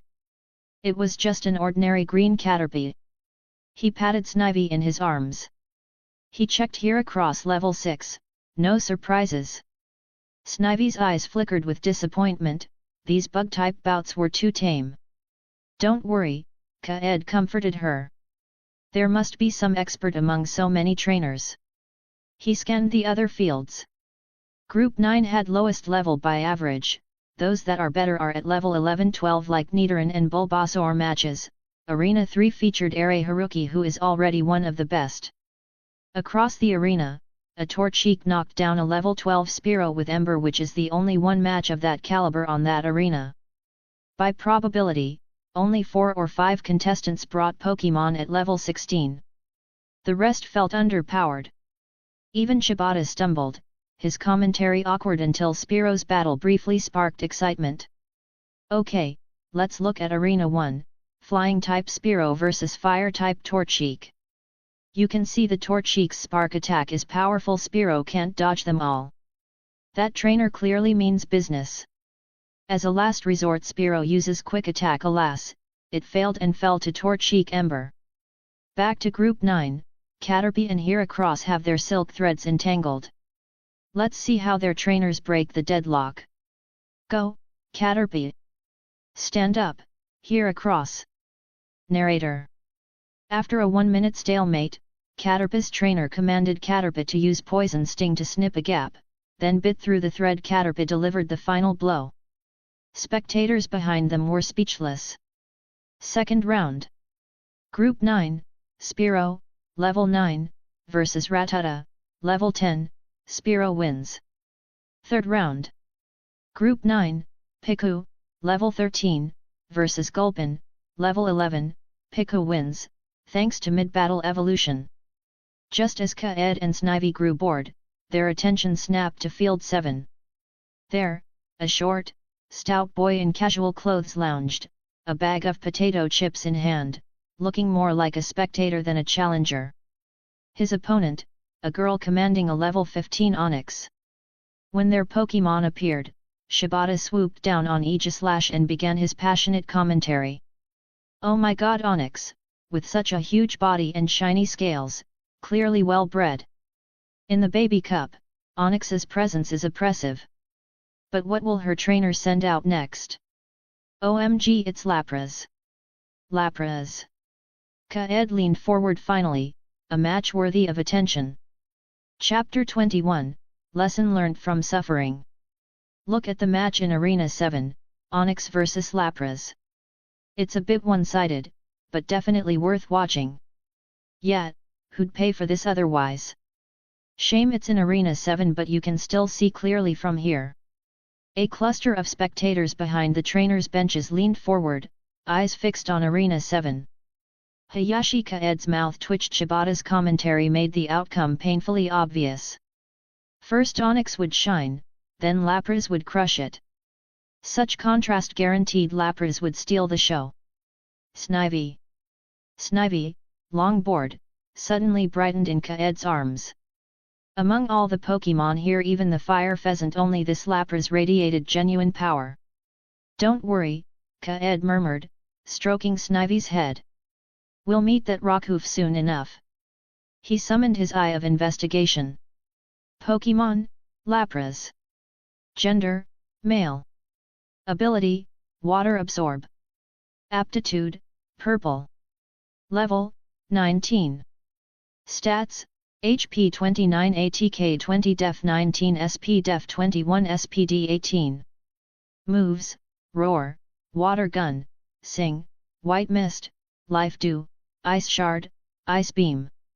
Introduction: a dinosaur long suppressing its power risks an energy overflow when its restraints break. Friendship, 0. Pleasure value, 0.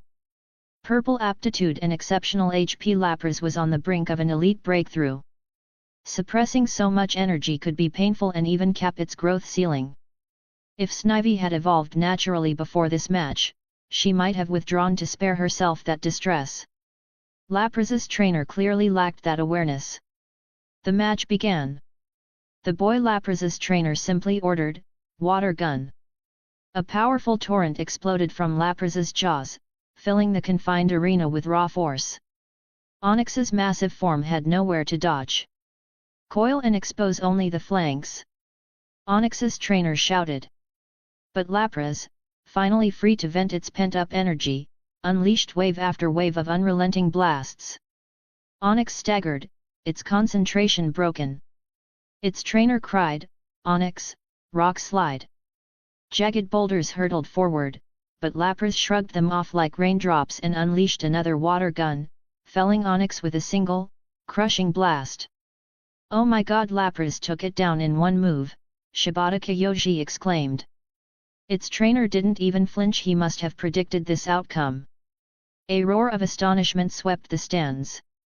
Thousands of spectators turned to stare at Lapras, murmuring, "That trainer looks so unassuming, yet his Lapras is unstoppable. Unless something unexpected happens, first place has to be his." A truly formidable Rockhoof. In the Group 9 seating area, Kaede sighed.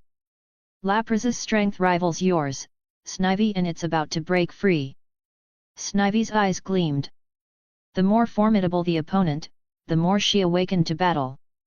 "By the way," Kaede instructed, "if you feel evolution stirring on stage, don't hold back." With the third wave concluded, the fourth wave began on time. Kaede and his next opponent walked toward Arena 9. His challenger was a defiant-looking boy in a black t-shirt. "I've been watching you hold Snivy. Does it never battle?" Kaede blinked. "No, why do you ask? Pokémon are meant to fight. You pamper it too much, it'll grow arrogant." The boy smirked, tossing a poke ball. A Sandshrew scuttled out. Pokémon, Sandshrew. Gender, male. Ability, Sandveil. Aptitude, green. Level, 14-16. Stats, HP 18 ATK 20 SP ATK 10 Def 19 SP Def 11 SPD 12.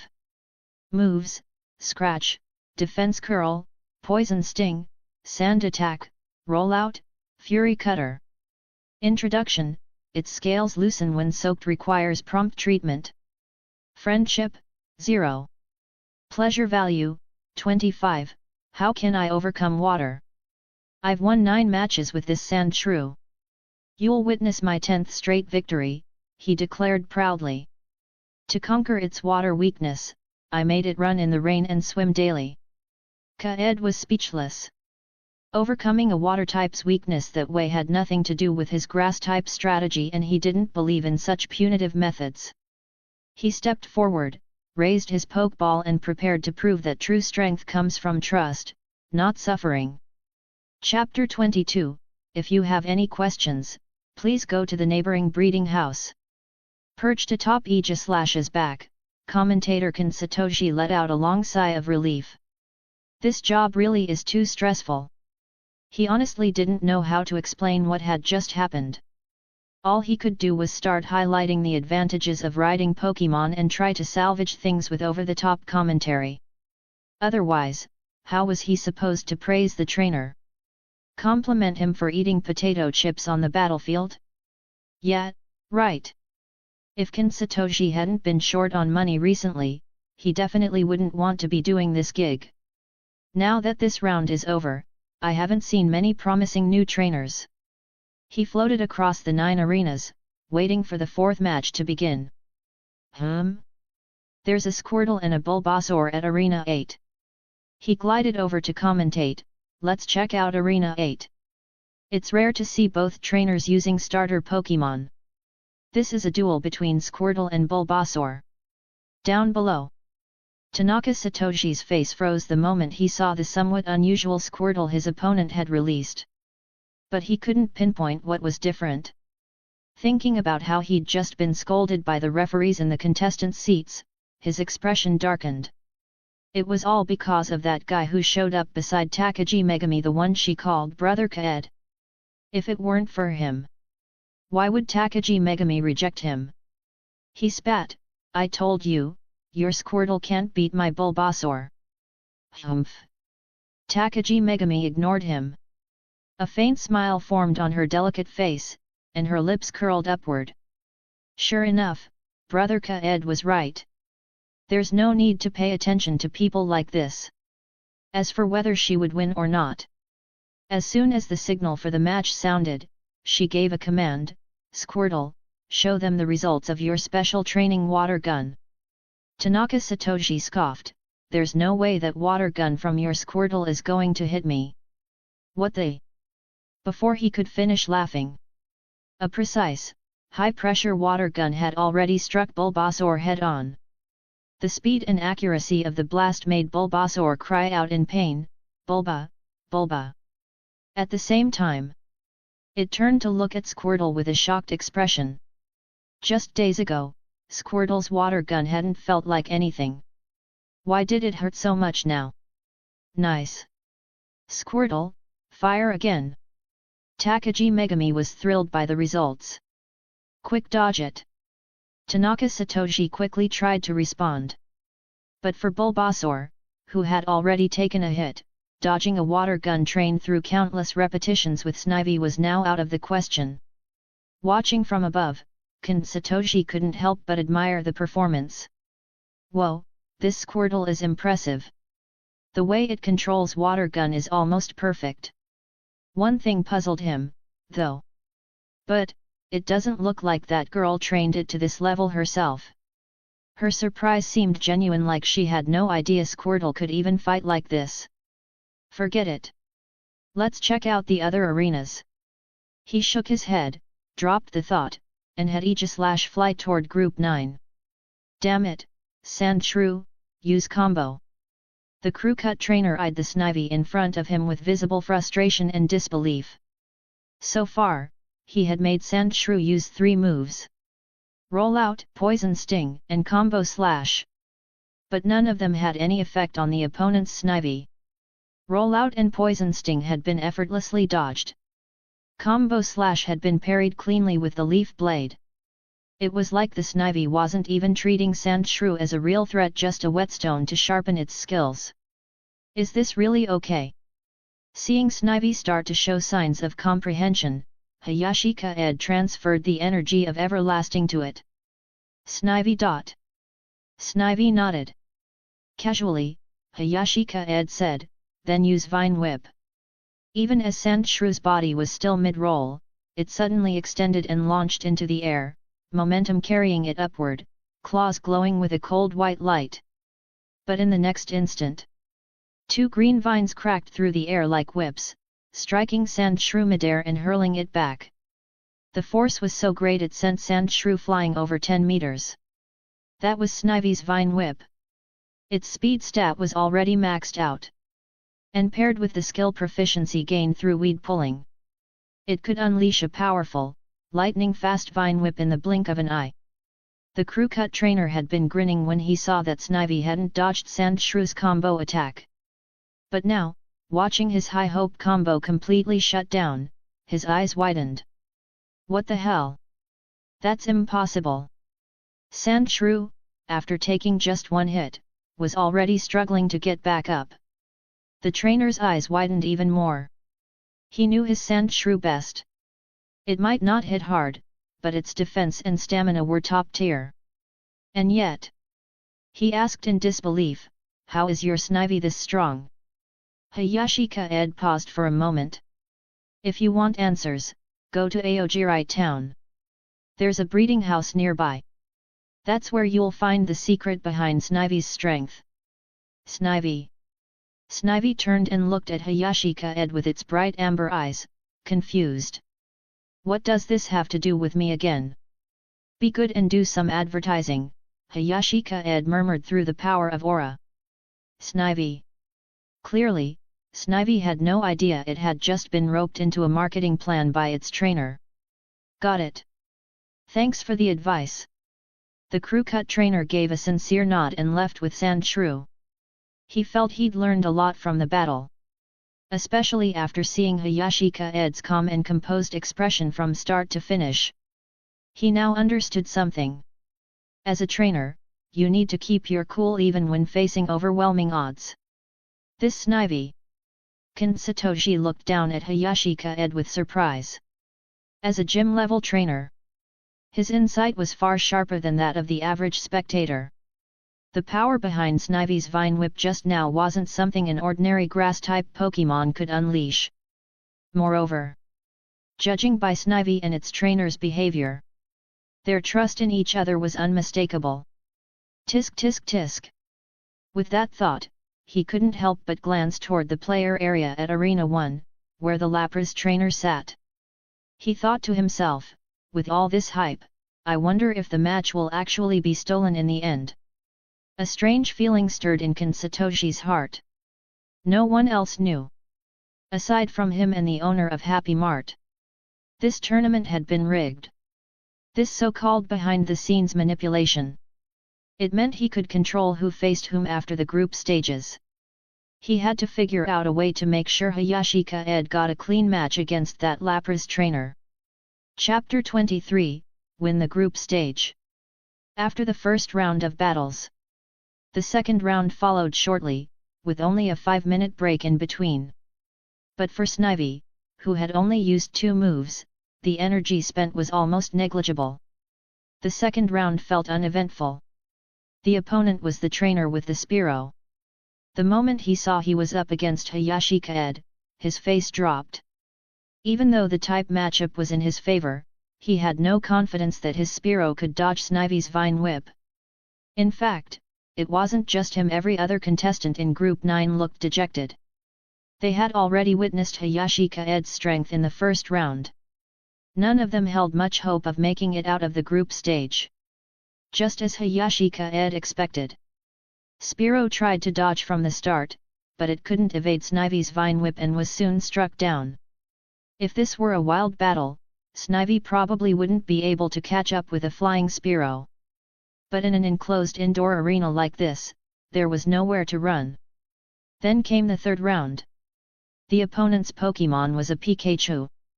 Well, even though Pikachu left a strong impression on Hayashi Kaede, not every Pikachu could go up against type disadvantages. Snivy quickly bound it with vines and flung it out of the arena. And just like that, all the morning's group matches were finished. 9 trainers emerged from the group stage. At midday, the Baby Cup organizers provided meals and a 2-hour break. As soon as the match ended, Takagi Megami ran over in excitement to share the good news she had advanced out of her group too. Hayashi Kaede nodded, unsurprised. He had observed all the groups closely. Takagi Megami had been fortunate. In her group, the stronger Pokémon were weak against Squirtle's type, and the weaker ones simply couldn't dodge her sharp water gun. Her success showed both her and Squirtle had performed well. But in her eyes, it was something more. That first victory gave Takagi Megami a huge boost in confidence. She had already begun dreaming of becoming a top-tier trainer, standing proudly on the biggest stage, the Pokémon Championship, and battling with the Master 8. And, of course, winning. Hayashi Kaede simply smiled. Takagi Megami's dream had always been to become a Pokémon master, basking in the spotlight, with the crowd cheering for her and her Pokémon. There's nothing wrong with having aspirations. When we're young, everyone dreams of being a hero. Regardless of whether those dreams come true, they remain precious memories. 2 hours passed in a flash. Compared to the tight morning schedule, the afternoon felt more relaxed. Only 9 trainers remained, needing just 4 matches to decide the semifinals. To save time, all 4 matches would be held simultaneously. As for the 9th trainer, one would be selected by drawing lots to advance directly to the top 5. Now, 10 minutes before the matches were to begin. In contestant seat number 7, Ikoka Sho, the owner of Happy Mart and mastermind behind the tournament, looked over the remaining 9 contestants. Or rather, 8. He didn't count his own son. These 8 all seemed decent and disciplined. Logically, it was an ideal setup. But one trainer and his Pokémon continued to baffle him. Hayashi Kaede and his Snivy from Group 9. Over 4 matches. Snivy had used Vine Whip and Leaf Blade in the first round.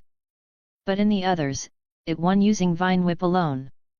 Even as a businessman unfamiliar with the intricacies of Pokémon battling, Ikoka Sho sensed that this newcomer, Hayashi Kaede, was hiding his true strength, probably waiting to win the prize money or attract attention. With that thought, he called over Kondo Saroshi. "What is it, boss?" Kondo Saroshi flew over, puzzled. Ikoka Sho said plainly, "I want to see the battle schedule."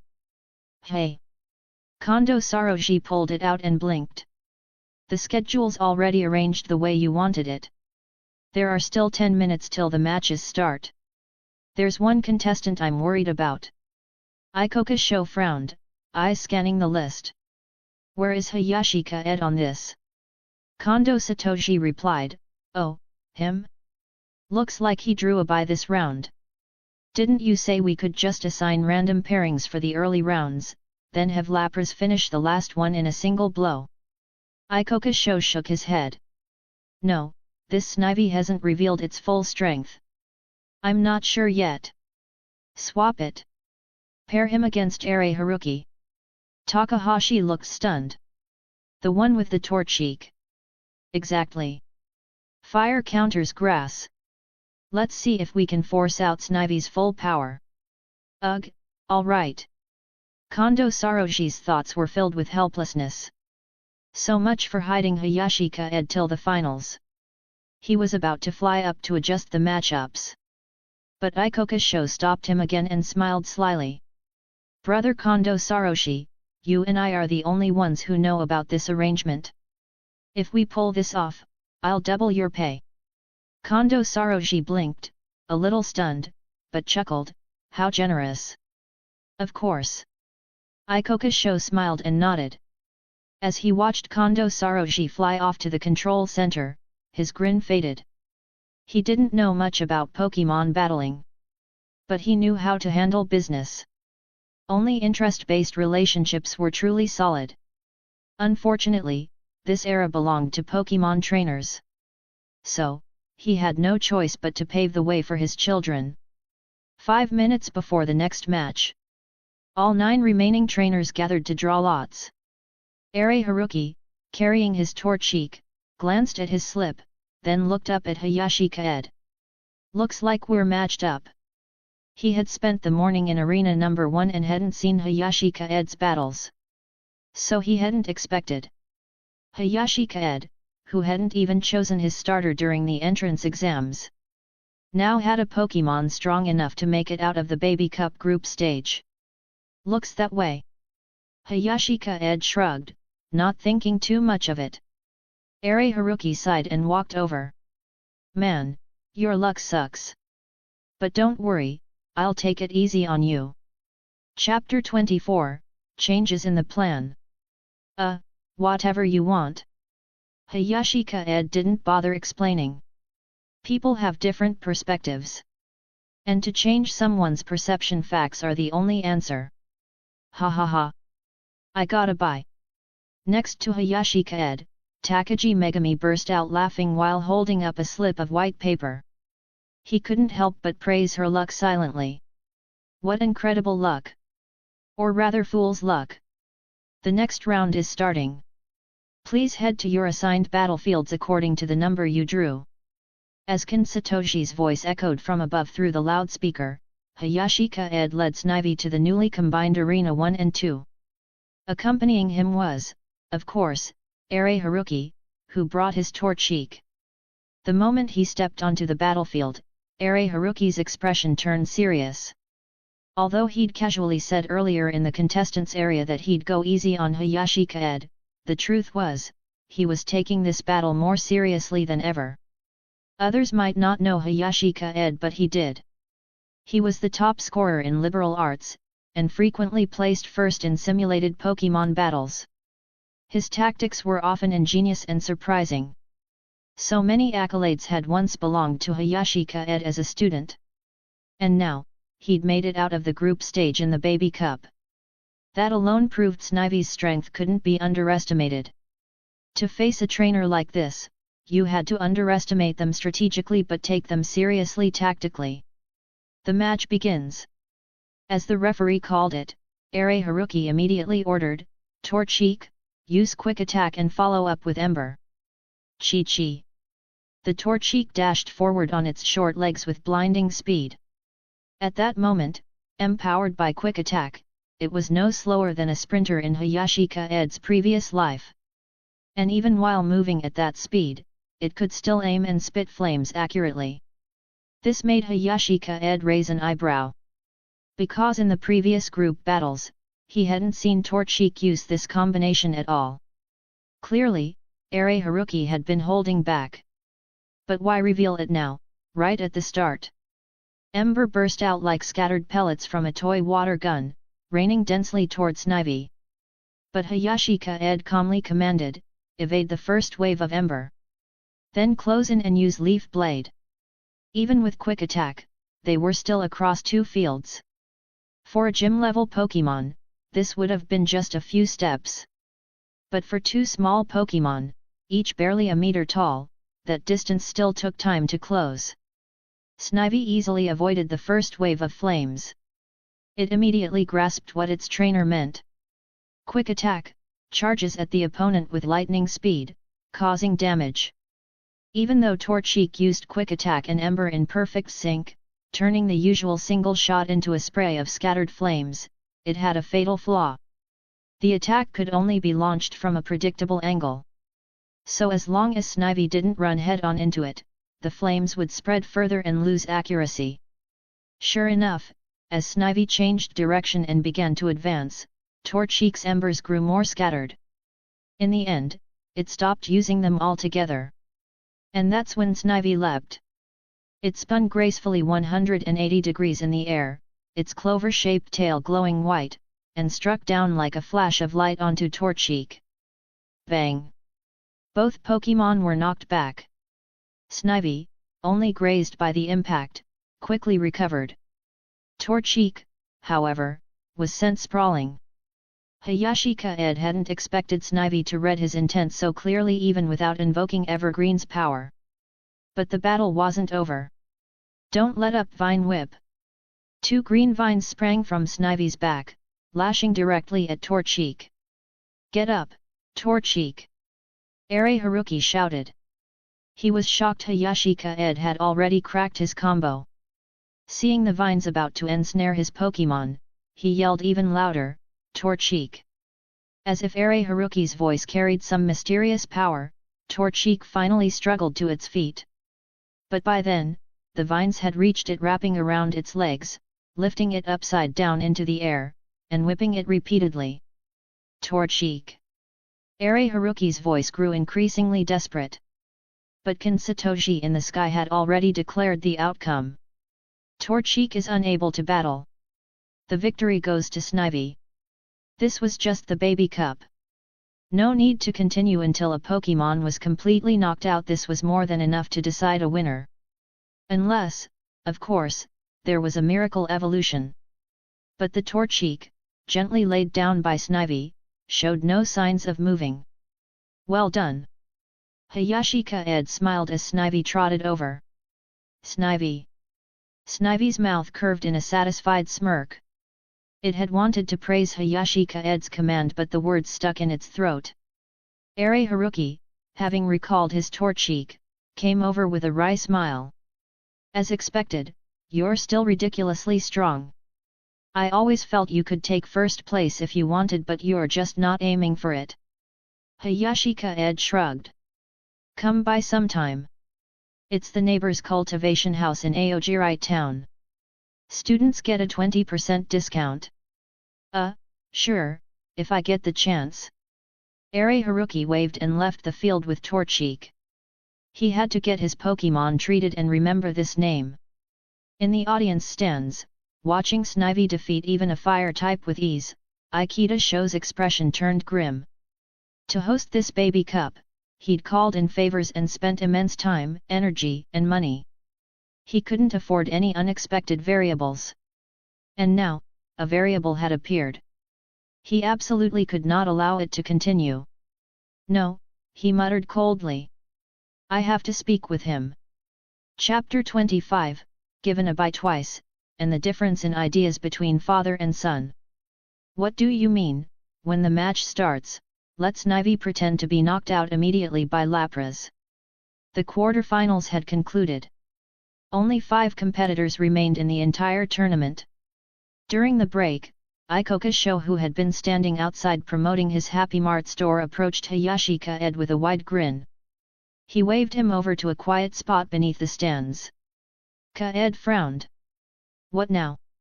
Ikoka Sho chuckled and pulled out a bank card. Look, little brother. You've seen how strong that Lapras is. In the finals, your Snivy probably won't win. So why not make a deal? Just pretend to lose quickly. This is nothing big, just 500,000 poke dollars. Come on, give me some face. Kaede didn't even pause. He waved him off. Not interested. Then he turned and walked away. Throwing a match for money? Are you kidding me? Sho was left standing there with a frozen smile. After a long pause, his face twisted with frustration. What a stubborn little punk.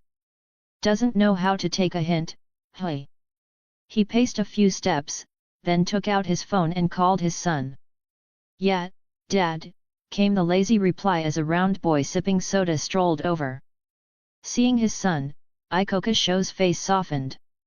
In the final match, when you're up against that Snivy, don't hold back. Let Lapras use its full strength. That Snivy's no pushover. Okay, I got it, the chubby boy grumbled, clearly annoyed. You said all I needed to do was spam water gun. But his lips curled slightly in amusement as he walked away. Snivy. Back in the contestant area. Snivy hissed indignantly at Hayashi Kaede. That human just now had totally looked down on her, saying she could never beat that Lapras. Kaede smiled and gave her a gentle pat. Look at it this way. He's only trying this because we're strong. He's afraid we might win. That's why he's worried. Snivy, she blinked. Really? Kaede nodded solemnly. Absolutely. She's clever, but still doesn't know how the world works. It's no wonder she didn't catch on to their trickery right away. Snivy. Snivy huffed, still a little upset, but she accepted Kaede's explanation. The anger faded, though not completely. Just then, the semi-finals began. Kaede's opponent was a trainer who used a Spearow.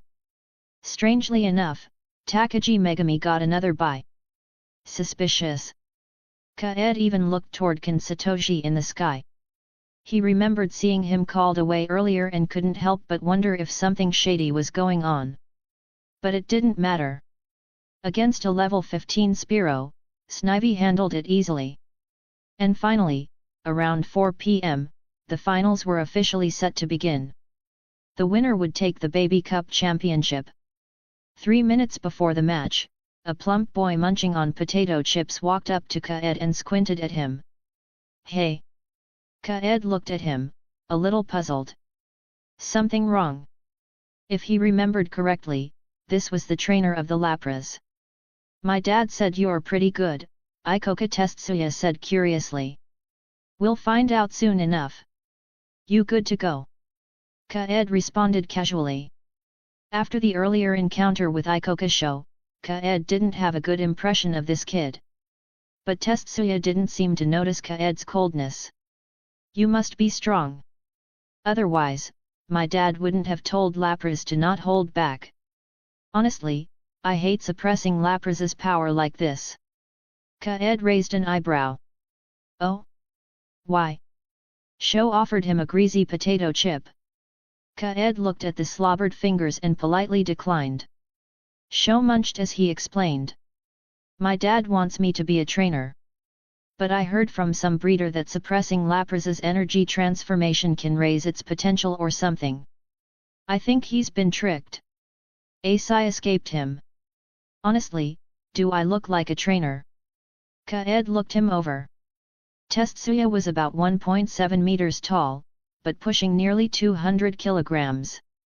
His body was soft and flabby. He said gently, well, you don't look the part. But training could change that. Being a trainer wasn't just about skill, it required real physical training. In this world, human strength could be honed just like a fighting-type Pokémon's through effort and discipline. But this kid clearly isn't built for field work, let alone cross-country journeys and battles. Tetsuya nodded as if he agreed. He tossed the chips aside and stood up. Yeah, I think so too. Whatever, the match is about to start. Just go all out, okay? Doesn't matter to me if I win or lose.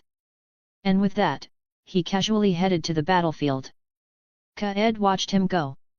He's actually excited. This is the first time I've seen him move with energy. Kaede smiled, his initial dislike fading. He followed after him. The final match. As Snivy and Lapras stepped onto the field, the stadium finally came alive with cheers. The finals. I've been waiting for this one. That Lapras barely used anything besides water gun, same for Snivy, just Vine Whip and Leaf Blade. They've both been hiding their true strength. If you ask me, Lapras has the edge. Even with a type disadvantage, Snivy's still just in her early stage. Yeah, but have you seen that Snivy fight? So elegant. I'm rooting for her all the way. Chapter 26, Sea Level Waterstone, Breaking Through. Woo! Lapras's long, joyful cry echoed through the arena. At the same time, a system prompt rang in Hayashi Kaede's ears. Congratulations! Lapras's happiness increased from 10% 75%. Reward, 10 bags of fertilizer, 1 rare candy, and 1 C-rank water stone. From the moment Lapras was released, moisture clung to its body almost like a fog. No one could fully understand what it was feeling. Imagine stuffing more and more water into an overfilled plastic bag. The pressure keeps rising, the bag keeps swelling, and eventually it becomes unbearable. That was what Lapras had endured. Now that it had finally been released, it almost felt grateful to the opponent standing before it. During this time, Hayashi Kaede had remained completely calm. He hadn't given Snivy a single attack command. He was patiently waiting for Lapras's transformation to complete. But then... woohoo! The joyful cry suddenly twisted into a scream of pain. Lapras's body tensed, twitching uncomfortably. The sudden change immediately drew the attention of the crowd. What's going on with Lapras? Why is it crying out like that before the match even started? So strange. The excitement turned into concern. Requesting a match suspension. Please suspend the match. Ikoka Tetsuya's face went pale as he waved frantically toward the sky. Even though he was technically a new trainer, this Lapras had been with him for months. From above, Ken Satoshi also noticed the shift. His brows furrowed, and he ordered Aegislash to descend. A heavy mist rose from Lapras's body, dampening the grass around it. No wonder something felt off during the battle. It never moved much. Took hits without dodging. Poured out energy like it was nothing. Now it was clear, the breakthrough had been suppressed for far too long. What do we do? Tetsuya turned to Satoshi in panic, eyes glassy. This man was a gym-level trainer hired by his father. Surely he'd know what to do. But surprisingly, Satoshi shook his head. I can tell it's from long-term suppression, but I don't know how to help it. We need specialized medical support. Tetsuya froze, then frantically called the emergency number. Ken's voice echoed across the stadium. This Lapras has suffered energy suppression for too long. Its transformation is unstable. The audience gasped. What? They suppressed its breakthrough in level just to bring it to the baby cup. That's insane. It's within the rules technically, but suppressing its energy like this? It's like letting a dam burst. This is dangerous. If the pressure overwhelms it, it could collapse completely. Is Snivy's trainer seriously attacking during this? That's just cruel. Snivy. Is it in pain? Will it die? Snivy looked up at Lapras, who was twisting in agony. Her eyes showed a flicker of worry. Kaede sighed. Its energy's too much to handle all at once. If medics arrive in time, it'll survive, but there will be consequences. All right, Snivy. The match has started. We have to fight. I'll show you how to battle using the power of aura. Snivy. I understand. Grassy terrain. While everyone's eyes were fixed on Lapras, the field beneath Snivy began to change. New green sprouts broke through the soil. Under the influence of her grass-type energy, the vegetation rapidly grew, soon towering half a meter high, hiding Snivy completely. The tall grass now blocked the line of sight between her and Lapras. Vine whip. Two vines shot from the grass like green lightning, lashing toward the stunned Ikoka Tetsuya beside Lapras. They wrapped around him and gently dragged him out of harm's way. Kaede exhaled slowly. He released his Viridian power for the first time. The energy coursed through his body, down his arms, and flowed invisibly toward Lapras, carrying a single message. Just battle normally. Tell Lapras to use water gun on Snivy.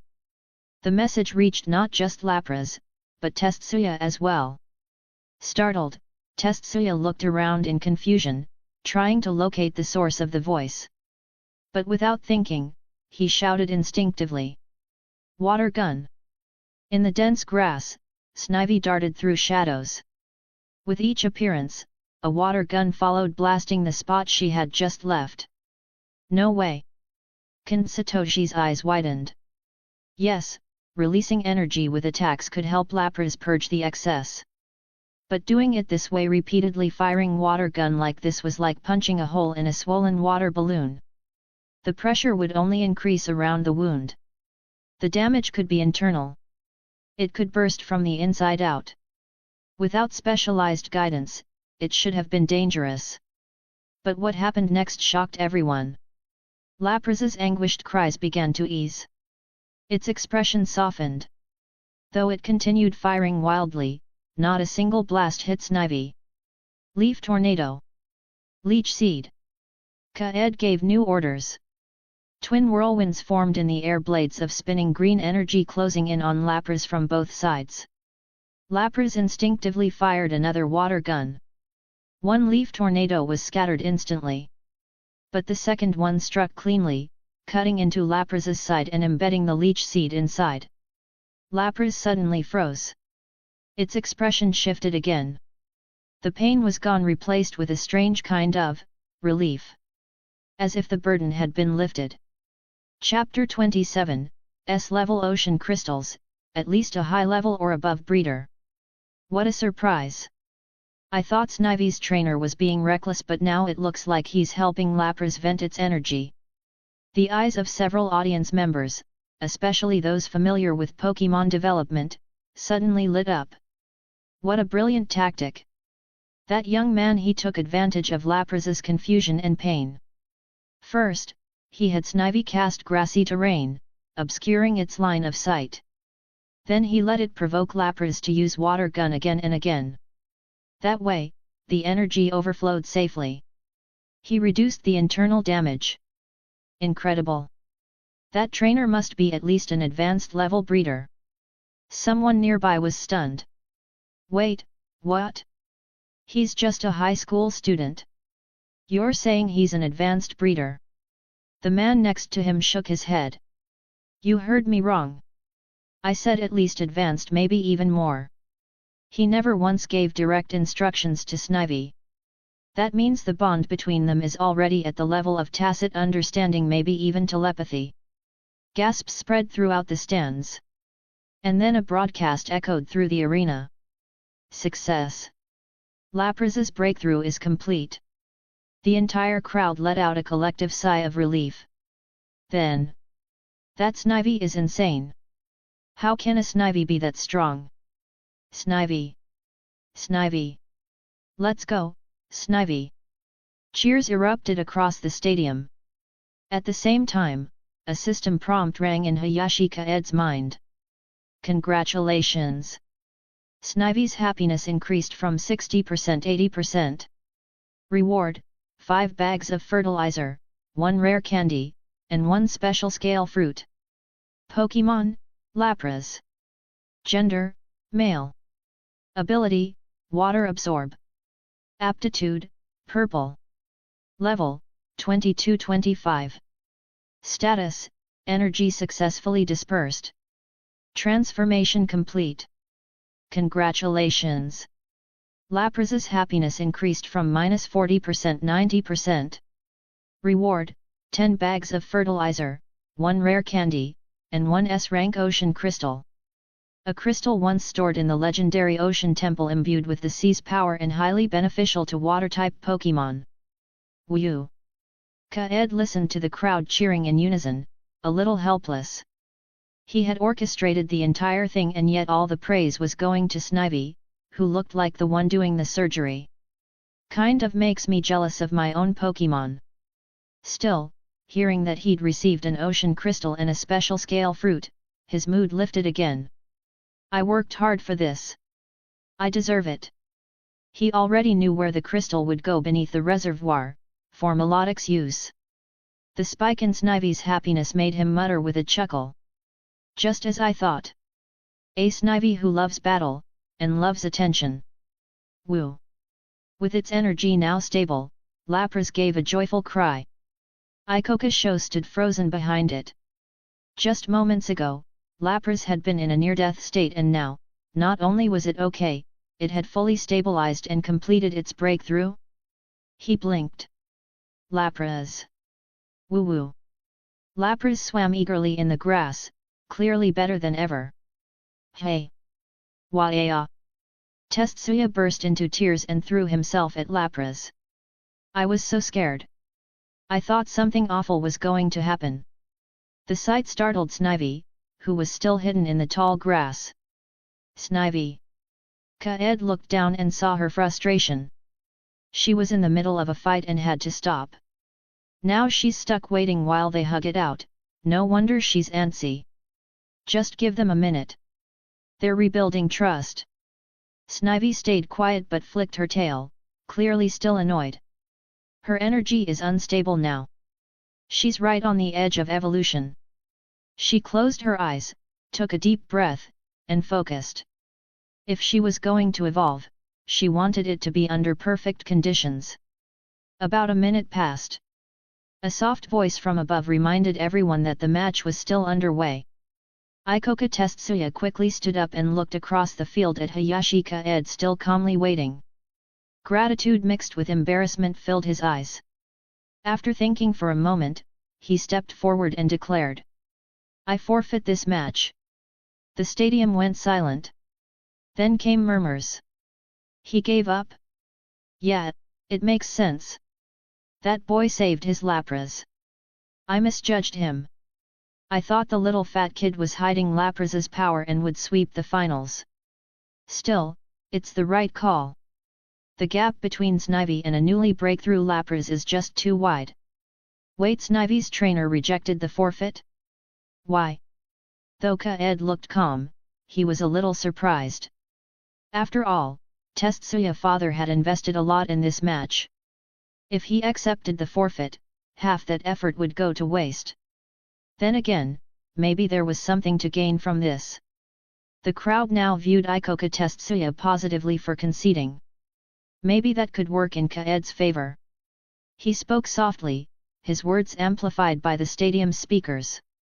If you're surrendering out of gratitude for Snivy helping Lapras, don't.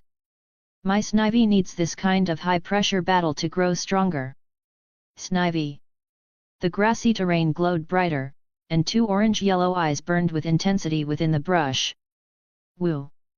Lapras seemed to hear Snivy's spirit and let out a battle cry of its own. All right then, Lapras. Water gun. Ikoka Tetsuya wiped his tears, then nodded. Okay, water gun. This time, the move was cleaner, sharper. Snivy's form blurred through the tall grass. Water gun landed on where she'd been just a moment ago, ripping up a wide patch of the terrain. Anyone watching could tell. This Lapras was already far stronger than before. Leech seed. Kaede's eyes gleamed. The seeds he'd planted earlier weren't just to help Lapras stabilize. Now they began to sprout tiny vines curling out from Lapras's body, siphoning its strength. Lapras Ice Beam. Tetsuya didn't hesitate. Lapras inhaled, then fired a beam of freezing blue light directly at Snivy. Chapter 28, Evolution, Snivy. Ikoka Tetsuya finally called out a move other than water gun. In truth, he had never wanted to be a trainer. No interest in traveling or challenging gyms. Way too exhausting. He much preferred the quiet life of staying home and watching over the family supermarket. Because of this, Ikoka Tetsuya had little real knowledge of Pokémon battles. But seeing that water gun wasn't working, he instinctively shouted. Ice Beam! An icy blue beam shot from Lapras's mouth. It didn't even seem to be aimed, just fired toward the place where Snivy had last appeared. The part of the grassy terrain damaged by water gun had already started regenerating, thanks to Snivy's energy. But this time, as the damp ground met the freezing beam, it crackled and froze instantly. The green grass turned to brittle ice. And the ice didn't stop there, it spread outward, cutting a cold divide through the terrain. Lapras was trying to break Snivy's field advantage and limit her movement range. Woo! But the blast of cold energy also affected the leech seed still growing in Lapras's body. With a pained cry, it bit one of the sprouted seeds and tore it out. Vine whip. Two vines lashed out from the surviving patches of grass. Lapras suddenly spun around. Without waiting for any command, it summoned a group of massive ice boulders and hurled them toward the vines. It couldn't locate Snivy precisely within the grass. So it prepared to strike the moment she made her move, whether it was a whip or leaf tornado. Oh! Hayashi Kaede's eyes sparkled. It didn't even wait for a command. This Lapras is really sharp. He made a quick decision. Retract the vines. We'll face it head on. Snivy, double leaf tornado. Break those boulders. There was no middle ground. Either Snivy traded hits, or she pulled back and unleashed her strongest move. Kaede chose the latter. The vines retracted like a whip recoiling. A green blur darted from the grass, her tail flashing as she spun in midair and flew toward the oncoming boulders. And just then, the moment she faced the icy threat, something inside her snapped awake. A white light erupted from her tail and spread through her entire body. The light of evolution. Snivy had already been on the verge and now, the energy boiled over. Unlike Lapras's chaotic transformation, this evolution was natural and fluid. The power she gained allowed her to slash through the boulders with ease. Her body elongated. From a compact 80 centimeters, she grew taller, sleeker, and more graceful. As the light faded, the young, slightly prideful Snivy was gone. In her place stood a confident, elegant Servine smiling slightly, with calm, determined eyes. Pokémon, Servine. Gender, female. Ability, contrary. Aptitude, red. Individual values, HP, 25, Attack, 21, Special Attack, 26, Defense, 25, Special Defense, 24, Speed, 31. Level, 21-25. Moves, Leaf Blade, Leaf Tornado, Glare, Vine Whip, Leech Seed, Magical Leaf. Seeing this, Hayashi Kaede finally let out a breath. Double Leaf Tornado. Now. Servine's eyes sharpened. As she descended through the air, green light trailed from her tail, swirling upward into a cyclone 2 to 3 meters tall. The windstorm crashed toward Lapras. The ice boulders shattered at the touch. The sudden gust brought Ikoka back to his senses. Ice Beam. Lapras, just regaining composure after witnessing the evolution, fired another beam of freezing energy. But in the very next moment, the entire crowd gasped. The ice beam was shredded, blown away like dead twigs by the swirling leaves. Boom!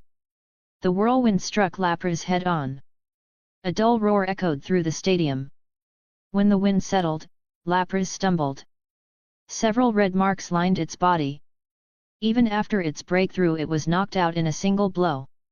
Servine landed gently, turned, and gave her trainer a confident smile. She had won. Congratulations!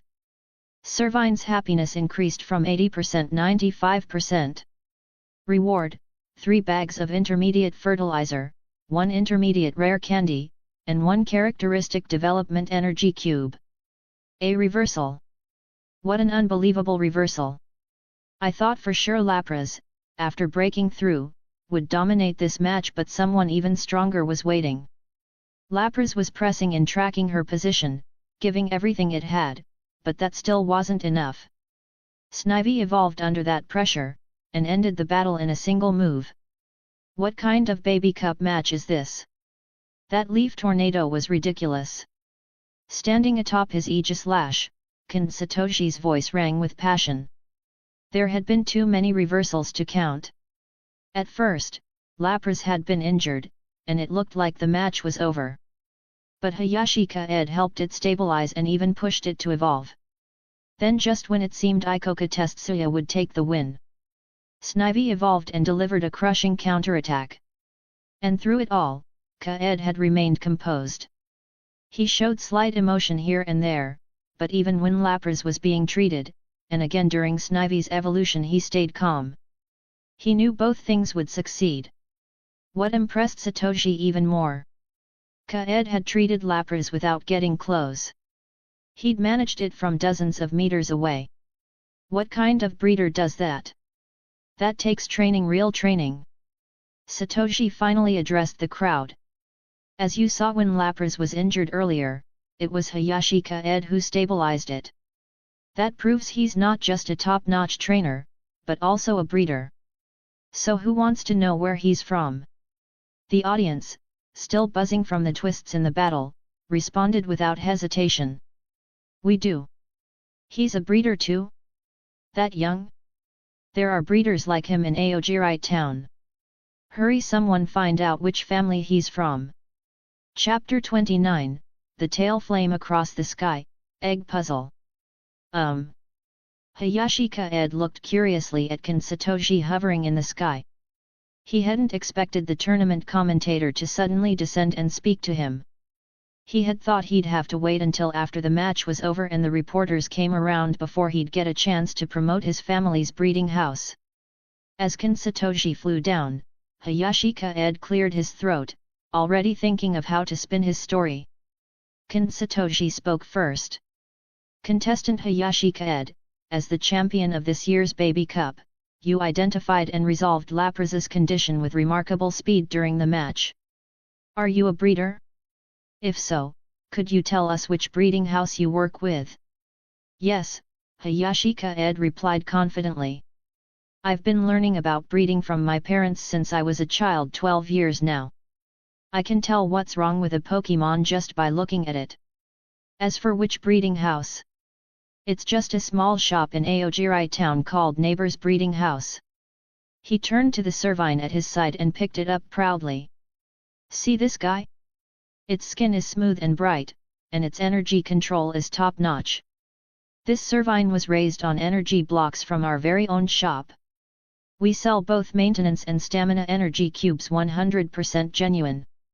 You'll never have to worry about your Pokémon's appearance or stamina again. Plus, we handle all kinds of Pokémon-related issues. First come, first served. You can even enjoy some beautiful. Hey, wait, I'm not done yet. He looked disgruntled as Satoshi subtly pulled the mic away. Snivy? It blinked in confusion, completely dazed from being suddenly pulled into the spotlight. Am I, an advertisement now? Satoshi felt embarrassed. The live broadcast was currently airing across the entire Pokémon Battle channel in Aogiri City. Who knew how many people were watching? And this kid just started advertising his shop, live on air. Ahem. Well, you've all heard it. That's Neighbor's Breeding House. Feel free to check it out, Satoshi said quickly. Now then, we were going to have one last match, but I'm not sure if Ikoka can still compete. He tried to steer the topic back to the tournament. But by now, the audience was buzzing with curiosity about the little-known Neighbor's Breeding House. Some had already begun searching for it online. In the end, the final match never took place. Ikoka Tetsuya's Lapras was no longer battle-capable and couldn't recover in time. So the final standings were: first place, Hayashi Kaede. Second place, Takagi Megami. Takagi Megami hadn't even fought a single match after the group stage. She had simply sailed into second place. You could say she was the true chosen one of the tournament.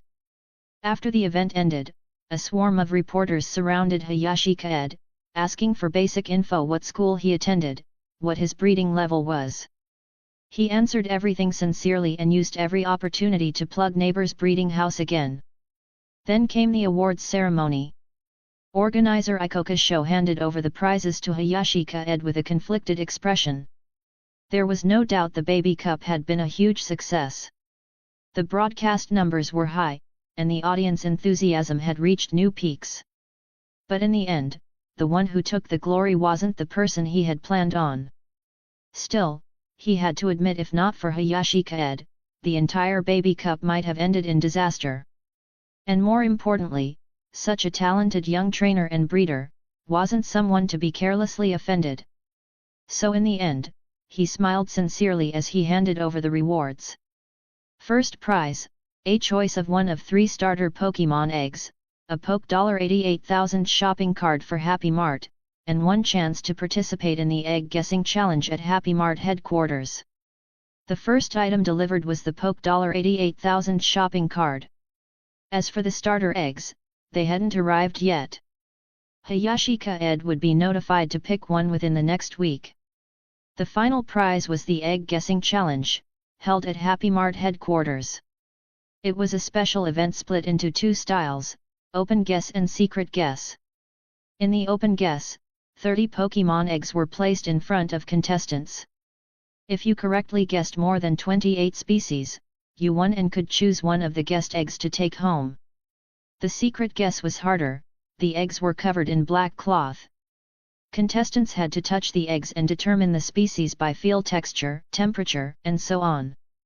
Guess 25 correctly, and you could take one home. Ikoka Tetsuya had mentioned that the hidden eggs were often higher quality than the visible ones. The headquarters of Happy Mart in their province was located in Changsha, the provincial capital. The egg guessing challenge was open year-round. Hayashi Kaede could go whenever he liked. The tournament officially concluded around 6 p.m. The crowd gradually dispersed. Hayashi Kaede walked out of the arena, arms behind his head, with Servine trailing close behind. Though it was late, the sky was still bright. The red-orange sunset painted the clouds with vivid hues stretching from east to west across Aogiri city.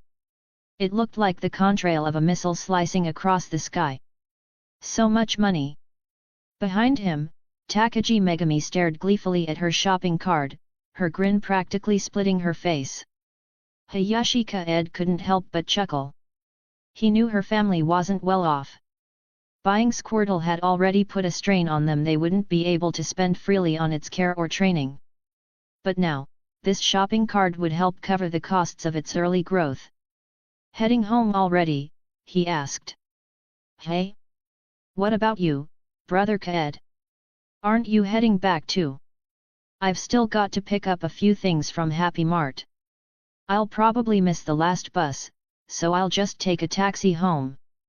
Okay then.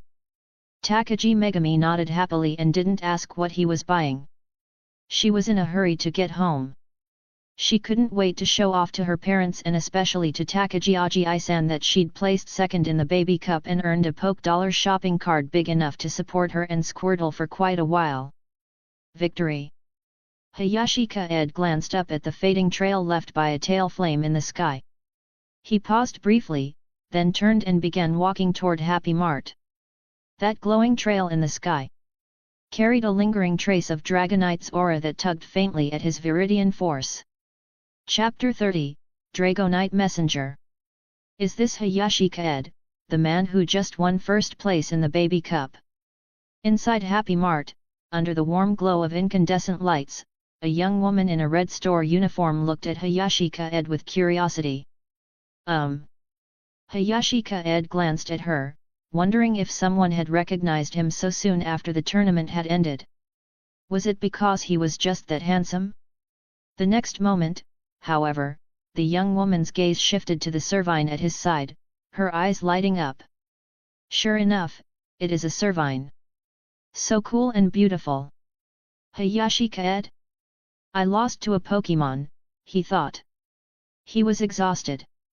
Servine. The Servine immediately hid behind Hayashi Kaede, clearly uncomfortable with being stared at like that. Hayashi Kaede gave an awkward smile, nodded politely, and quickly led Servine away from the area. His goal today was to buy some fruit tree seedlings, then head to the Pokémon League to see if he could apply for a Rotom. After the surge in fame from his win, he could already foresee a wave of new customers arriving at the breeding house over the next few days. The Oran and Pecha berries at home weren't nearly enough to produce the necessary physical energy blocks and antidote energy blocks. In addition, he needed to plant some blueberry trees to make maintenance energy blocks. There was also the matter of obtaining a Pasho berry tree to create energy blocks with special properties. Different types of energy blocks formed the foundation of any breeding shop. But the core was still raising Pokémon with strong individual potential. These fruit tree seedlings are really expensive. Looking at the saplings in their pots, Hayashi Kaede took a sharp breath. It was no wonder the breeding industry was struggling. Even the most basic Oran berry sapling cost 1,500 Poké. And that didn't even guarantee it would grow into a tree. It required careful care and strict control of a suitable climate. Worse still, some rare berry seedlings couldn't even be found at the supermarket.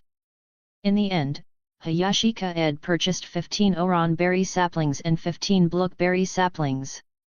He also bought some blueberries and oran berries, spending a total of 48,000 poke dollar.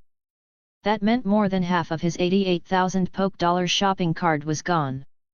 By the time he stepped out of Happy Mart, the sky over Aogiri town had already darkened. He brought Servine to the Alliance's Pokémon branch in Aogiri town and explained his request. Soon, an Alliance staff member led him to the facility where they maintained Rotom. Unlike other regions, the Alliance had specific conditions for whether a Rotom could travel with a trainer. Namely, a trainer had to graduate from the novice rank and become a formal trainer before being matched with a Rotom. Although Hayashi Kaede was still a rookie trainer, his ownership of a certified breeding shop granted him the qualifications to have one. Roto. All the Rotom looked much the same to him.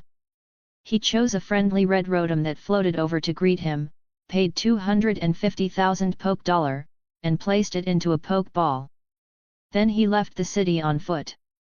Without taking a taxi or waiting for a bus, he followed the road out of the city toward Aogiri town. Fortunately, the July night sky was as clear as water, the moonlight casting a misty glow over the road. Summer frogs croaked loudly from the fields, though who could say whether they were actually croagunk. Servine. Are we really walking back like this? Servine was confused. Since meeting Hayashi Kaede, it had never questioned his actions. But today, it truly couldn't understand why he chose to walk home. Hayashi Kaede smiled. Back into the pokeball for now. I'll call you out when we get home. Ignoring Snivy's puzzled and reluctant look, he tapped the pokeball and recalled it. Once he had walked far enough from the city and town, he stopped and looked up. Among the bright stars, a dark shadow darted past. From its aura, he could tell it was the same presence as the flaming tail that had passed over Aogiri town that afternoon. Could it be that Ikoka Tetsuya invited it? He quickly dismissed the thought. How could the manager of a Happy Mart branch in Aogiri town possibly own a Pokémon like Dragonite? Pokémon, Dragonite. Gender, female. Ability, multiscale. Aptitude, red. Individual stats, HP, 24, /attack, 30, /special attack, 25, /defense, 25, /special defense, 25, /speed, 24. Level, 69. Moves, Roost, Agility, Twister, Thunder Wave, Fire Punch, Thunder, Dragon Tail, Dragon Pulse, Dragon Rush, Safeguard, Dragon Dance, Hyper Beam. Friendship, 20, very satisfied with your baby cup performance. Happiness, 40, I am a happy messenger. The shadow swooped past again, this time slowing and drifting toward him, bringing a faint breeze before stopping right in front of him. It was a massive creature, over 3 meters tall, with a gentle, honest face. 2 short feelers extended from its head, its body was yellow-brown, and its small, fleshy wings looked almost too small to lift it. There was no mistaking it, this was a Dragonite. It even wore a shoulder bag at its side.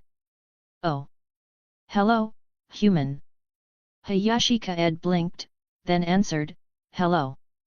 Woo, I'm a messenger, collecting the thoughts of young trainers. Carefully, it pulled an envelope and pen from its bag and said, woo, just answer the question inside. Puzzled, Hayashi Kaede accepted the envelope. Inside was a single sheet of white paper, printed neatly. What do you think is the purpose of Pokémon? The moment he opened it, he felt an extremely faint psychic power wash over him. Startled but unafraid, Hayashi Kaede held his ground. His true rookie physique gave him the confidence to face any Pokémon. Upon closer sensing, he realized the psychic power wasn't harmful. It only served one purpose: to record his current location. Combined with the strange question and the oddly familiar feeling the Dragonite gave him, a suspicion formed in his mind. Could this be a test of humanity from that man-made beast? If so, this was a question worth answering carefully. Hayashi Kaede stared at the paper in deep thought. Chapter 31, Mutuo Seeking Answer, Golden Qualification. The meaning of a Pokémon's existence. Hayashi Kaede took the pen in his hand, paused in thought, and finally wrote a single sentence. Existence itself is a kind of meaning. No living being has the right to question or judge the meaning of another living being's existence, and that includes you. He carefully placed the paper into an envelope, put it away, then took out a large bag of physical energy cubes from his storage ball and handed it to Dragonite, who looked at him in confusion. Thank you for the long journey. I'm sorry for the trouble you've taken delivering this letter. Could you please give its recipient a message from me just as a way of communicating? Recalling the image of Mutuo in his mind, Hayashi Kaede spoke slowly. When you've experienced more suffering and war, you might feel that the world is full of nothing but suffering and war. But think about it, is what you've experienced all there is to the world? The world is vast. If you have the chance, go out more often. Experience ordinary life. Only then will you understand what the world truly is. Woo! Dragonite took the bag of energy cubes, pulled one out, and popped it into its mouth. Its eyes lit up immediately. Congratulations to the host for raising Dragonite's happiness value from 40% to 60%. Rewards: 3 bags of premium fertilizer, 1 premium magic candy, and 1 premium special scale fruit, which, when consumed, greatly boosts the Pokémon's special attack and speed. Hearing the system's voice, Hayashi Kaede raised his eyebrows. The happiness gain wasn't huge this time, but the reward was surprisingly generous. Did this mean the stronger the Pokémon, the richer the reward? It seemed he had just discovered another hidden feature of the system. Woo! Munching on a handful of energy cubes, Dragonite grinned and nodded in satisfaction before spreading its wings. With the envelope clutched securely, it took off into the night sky. In the blink of an eye, it was gone. Hayashi Kaede couldn't help but envy that speed. When would he be able to capture a flying-type Pokémon of his own? He wiped the sweat from his forehead. Hey, false alarm! Instead of summoning Servine, he hurried home under the cover of darkness. Meanwhile, in the Kanto Alliance region, on a lonely island stood a fortress-like castle. Inside, a pink, humanoid Pokémon gazed down at the letter in its hand. What is the meaning of a Pokémon's existence? Battle? Accompany me and help me become a powerful trainer? Of course it's battle. I love the passion and excitement of Pokémon battles. I just like Pokémon, so I want them to be with me. Dragonite is so big, can you make it my Pokémon? Mutuo's eyes grew colder as it scanned these scattered responses. Among all the letters it had delivered, most answers were inextricably tied to one word: battle. It was no different from the ideology it had learned from Team Rocket. So, war, plunder, was that the meaning of a Pokémon's existence? Or rather, was that simply the value humans placed on Pokémon? A tide of anger welled up in Mutuo's heart. Powerful psychic energy burst forth from the castle, making the entire island tremble. The sky darkened like ink, waves rose high, and a suffocating sense of dread spread over the sea. So, I was created for war and plunder? Fine. Then I'll... Woo! At that moment, Dragonite flew in, carrying a satchel in one hand and another bag in the other, the energy cubes from Hayashi Kaede. Only one piece remained, and it was reluctant to eat it. Another batch of letters. Suppressing its rage, Mutuo took the satchel from Dragonite with telekinesis and began sorting the envelopes. But it quickly noticed Dragonite clutching the smaller bag protectively. What's that? Let me see. Woo! Dragonite tried to hide it behind its back, but its short arms failed miserably. That only deepened Mutuo's suspicion. With a thought, it levitated the bag into its grasp. Woo! Dragonite flinched, wanting to resist, but then recalled what it had just seen outside. After a moment's thought, it decided to let it go. It had already eaten plenty, no need to get beaten over a single bite. Energy cubes? Mutuo frowned. Why guard them so carefully? One cube floated up. Without fear of poison, it took a small bite. The moment it chewed, its eyes lit up. Oh! Its mood shifted, anger melting away as the rich taste spread across its tongue. Without hesitation, it swallowed the rest. Where did you get this? Mutuo asked casually. Woo! Dragonite pointed a claw at an envelope in the satchel. Mutuo picked it up. At first, its expression was blank, then it turned serious. It read the single line inside. Something about it held its attention for several minutes. By the end, there was a rare hint of satisfaction in its eyes. At last, after all this time, a satisfactory answer. Dragonite blinked in surprise. It knew this powerful Pokémon had been searching for an answer for a long time. For that purpose, it had freed countless Pokémon from Team Rocket's captivity, brought them to this island, and sent them out to deliver letters to humans. It had searched for ages, but no answer had ever satisfied it. Now, had it finally found one? After a moment's hesitation, Dragonite relayed Hayashi Kaede's spoken message. Mutuo fell silent, then the corners of its mouth curved upward. Soon, it was laughing aloud. Ha ha ha, experience ordinary life, and the bond between humans and Pokémon in that life. Very well. Let's see if that can truly show me what this relationship means. The next morning, the system's voice echoed in Hayashi Kaede's mind. Congratulations to the host for raising Mutuo's happiness value from -40% to 40%. Rewards: 5 bags of super-grade fertilizer, 1 super-grade magic candy, 1 holy ash, capable of reviving a creature before decay, and an individual value breakthrough potion, which allows a Pokémon to surpass its limits. But Hayashi Kaede's attention wasn't on the rewards. It was on Servine. Servine. Chapter 32, Evaluation. The cause of the incident had actually started last night. Ordinary Pokeballs cannot fully isolate Pokémon from the outside world. Because of that, Servine could clearly sense the presence of Dragonite nearby, and with just a little thought, she could easily guess why Hayashi Kaede had chosen to put her into the Pokeball. Wasn't it obvious? He had sensed Dragonite's presence and, fearing danger, had decided to keep her safe by recalling her. Because of this, when they got home last night, Servine had dragged Hayashi Kaede into a meeting that lasted quite a while. Her meaning was roughly, "You actually put me in the Pokeball at a time like that? Am I not your Pokémon? I should be the one protecting you." Then she had glared at him angrily. Hayashi Kaede was still feeling the weight of that anger this morning. All right, I'll admit my fault, this is the last time," Hayashi Kaede said earnestly. Servine. She rolled her eyes at him again but finally gave a small nod, temporarily forgiving him. Kaede let out a relieved sigh. Finally, he could turn his attention to the system rewards he had received.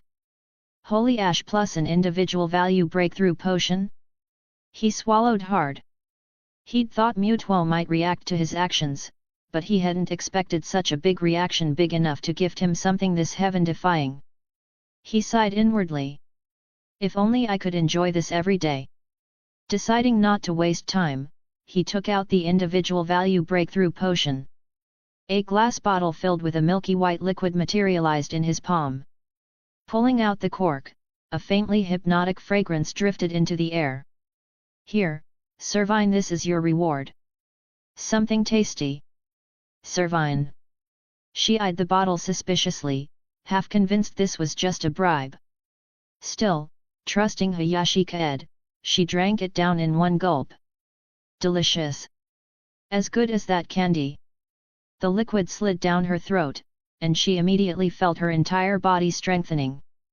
Clearly satisfied with this apology gift, she even stuck out her red tongue to lick the last drops from the bottle. Pokémon, Servine. Gender, female. Ability, contrary. Aptitude, gold.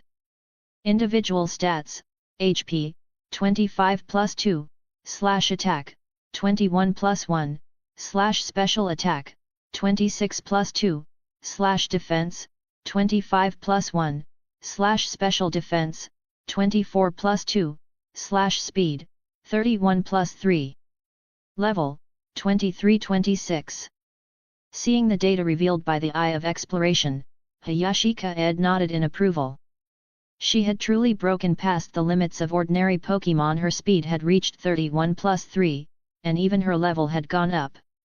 As for why he didn't give the potion to Melodic, well, Melodic already had the Water Stone and Ocean Crystal.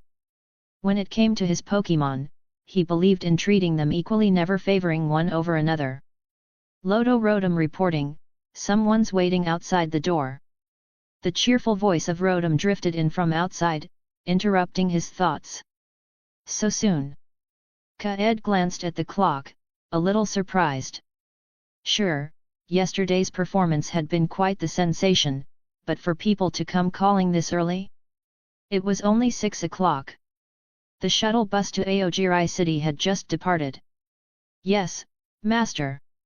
A red, smartphone-shaped Rotom zipped into the air, speaking in its crisp tone. Pokémon, Rotom. Gender, none. Ability, levitate. Aptitude, blue.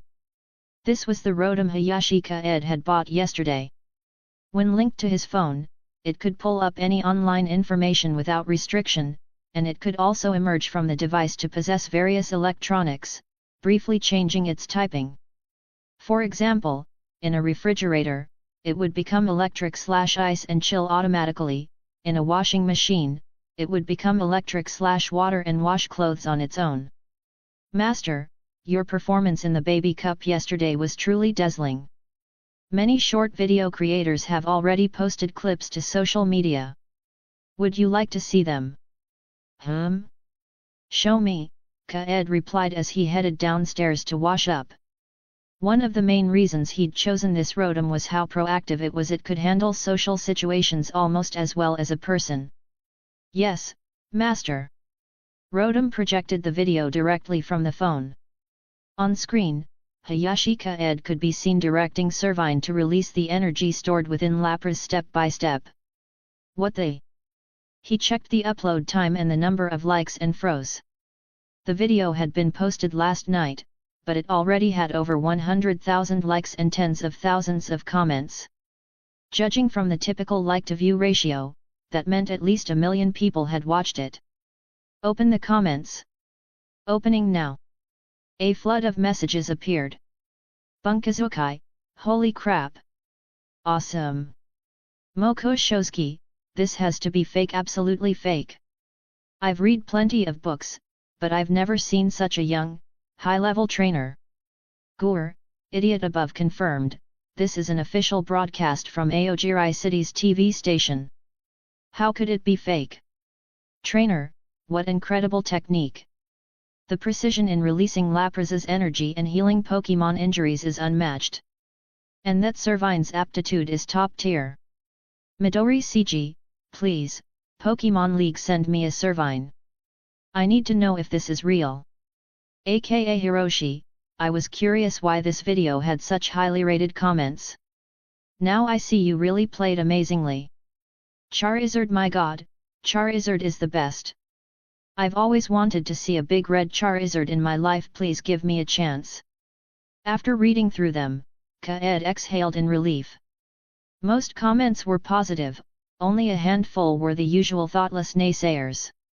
What surprised him most was that even Midori CG, a well-known breeder, and aka Hiroshi, a fighter, had commented. A quick glance at their profiles showed tens of millions of followers. No doubt about it, these were the real deal. As he finished washing up, an idea struck him. With all this attention, maybe it was time to start building his own social media account. Chapter 33, The Crowded Shop. Here I come, here I come. After washing up, Hayashi Kaede rushed to the door, calling out. Rotom, remember to take the photo. Loto. Rotom activated its recording function.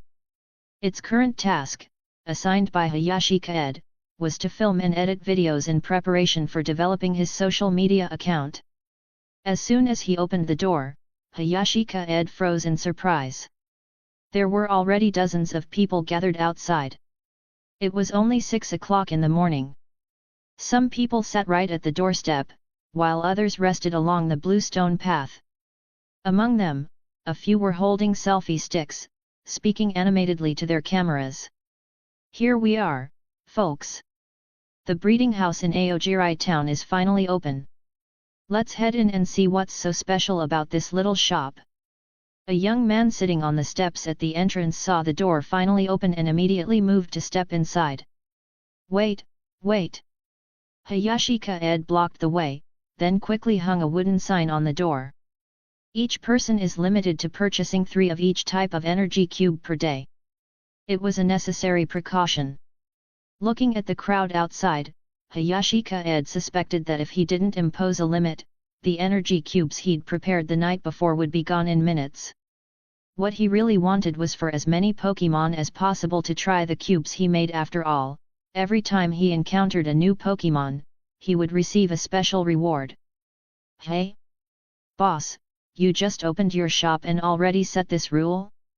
Aren't you afraid people won't come to buy in the future? The young man who had been about to enter looked taken aback. The customers behind him frowned as well. No opening promotions, and already rules? That didn't feel very welcoming. But Hayashi Kaede answered sincerely. Sorry, I didn't expect everyone to arrive so early, so I didn't prepare much. To make sure every Pokémon gets a chance to try them, and to avoid disappointing those who come later, I hope you can understand. As the saying goes, people rarely hit someone who greets them with a smile. His genuine tone eased the tension, and the frowns softened. Plus, Hayashi Kaede, looking around 17 or 18 with a naturally pleasant face, didn't seem like someone worth arguing with. Without more fuss, they began stepping inside. The layout of the cultivation house was simple. Glass counters, much like those in a bakery, displayed neat rows of energy cubes inside, with sample pieces placed on trays outside for tasting. On the shelves to either side were spicy tomatoes, peaches, oranges, and vegetables picked fresh from the plantation. There wasn't much else to sell at this early stage. Oh my god, we've made it inside, folks! The first thing we see, energy cubes. Look at the shine, the bounce, these look incredible. But of course, the real test is how the Pokémon react when they eat them. Manager, can my Pokémon try one? Hayashi Kaede nodded. Of course. Just, if your Pokémon is large, I don't recommend calling it out inside. The young man agreed, took out a Pokeball, and released a Beedrill. Seeing someone ready to test the product, the other customers turned to watch. Pokémon are perceptive creatures. They can often tell whether food benefits them and just how much. The young man picked up a physical energy cube made from citrus berry and handed it to Beedrill. It grasped the cube delicately with one stinger and ate it in one bite. Buzz! The moment the cube hit its mouth, Beedrill froze. Only the hum of its wings remained. What's wrong, Beedrill? Its trainer asked, frowning. Then, congratulations to the host for increasing Drill's happiness from 20% to 60%. Reward, 10 bags of fertilizer, 3 rare candies, and 1 dragon clear berry. Long-term consumption increases a Pokémon's defense stat. The voice echoed in Hayashi Kaede's mind. Beedrill suddenly sprang into action, turning to its trainer and pointing insistently at the energy cubes with its stinger. It was exactly like a girlfriend at a watermelon stall saying, "We're not going home without one of these. Does it really taste that good?" The young man holding the selfie stick looked stunned, but quickly turned back to the camera. "You can see for yourselves, my Beedrill really likes these. This one's labeled as a stamina energy cube, meant to restore stamina after battles. Chat, I'm buying one to review for you guys. Boss, how much for one portion? 1,000 poke dollars, Hayashi Kaede replied without hesitation. The young man blinked. One portion weighed only about a pound, enough for a Pokémon for 3 days at most. 1,000 wasn't cheap. But if it could really restore a significant amount of stamina quickly, for trainers traveling outdoors year-round, it would be a must-have. Whether it was the real deal was still unknown. With a testing mindset, the young man bought one portion and hurried out, planning to come back within half an hour to expose the shop if it turned out fake, while riding the wave of online attention. The others, seeing this, also called out their Pokémon to try the samples. After tasting, most bought at least one portion for their partners. What Hayashi Kaede didn't expect was that although only a few customers had come in the early morning, after 8 o'clock, more and more people began arriving. Some bought 2 portions, others 3, the maximum allowed. A few even bought vegetables from the display shelves to take home. By about 9:30 a.m., every energy cube in the shop was sold out. Just then, a hurried figure appeared at the door. It was the young live streamer who had been the very first to try them. Chapter 34, Rich Rewards, Size of the Times. Chapter 34. Is there any more stamina cubes? The young man asked impatiently as he entered the room. His name was Akira, and he was a professional energy cube review streamer. As soon as Akira went out, he found a random place to test the effectiveness of this physical energy cube. He let Beedrill consume more than half of its stamina, then fed it a few stamina cubes.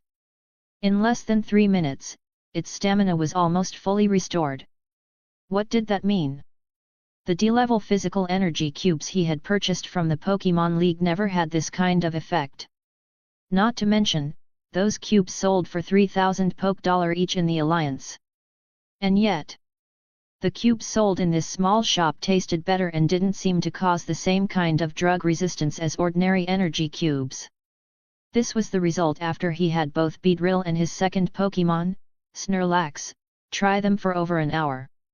Even after all the cubes were eaten, Snorlax's stamina could still be restored quickly, and the cubes even gave it a great sense of fullness.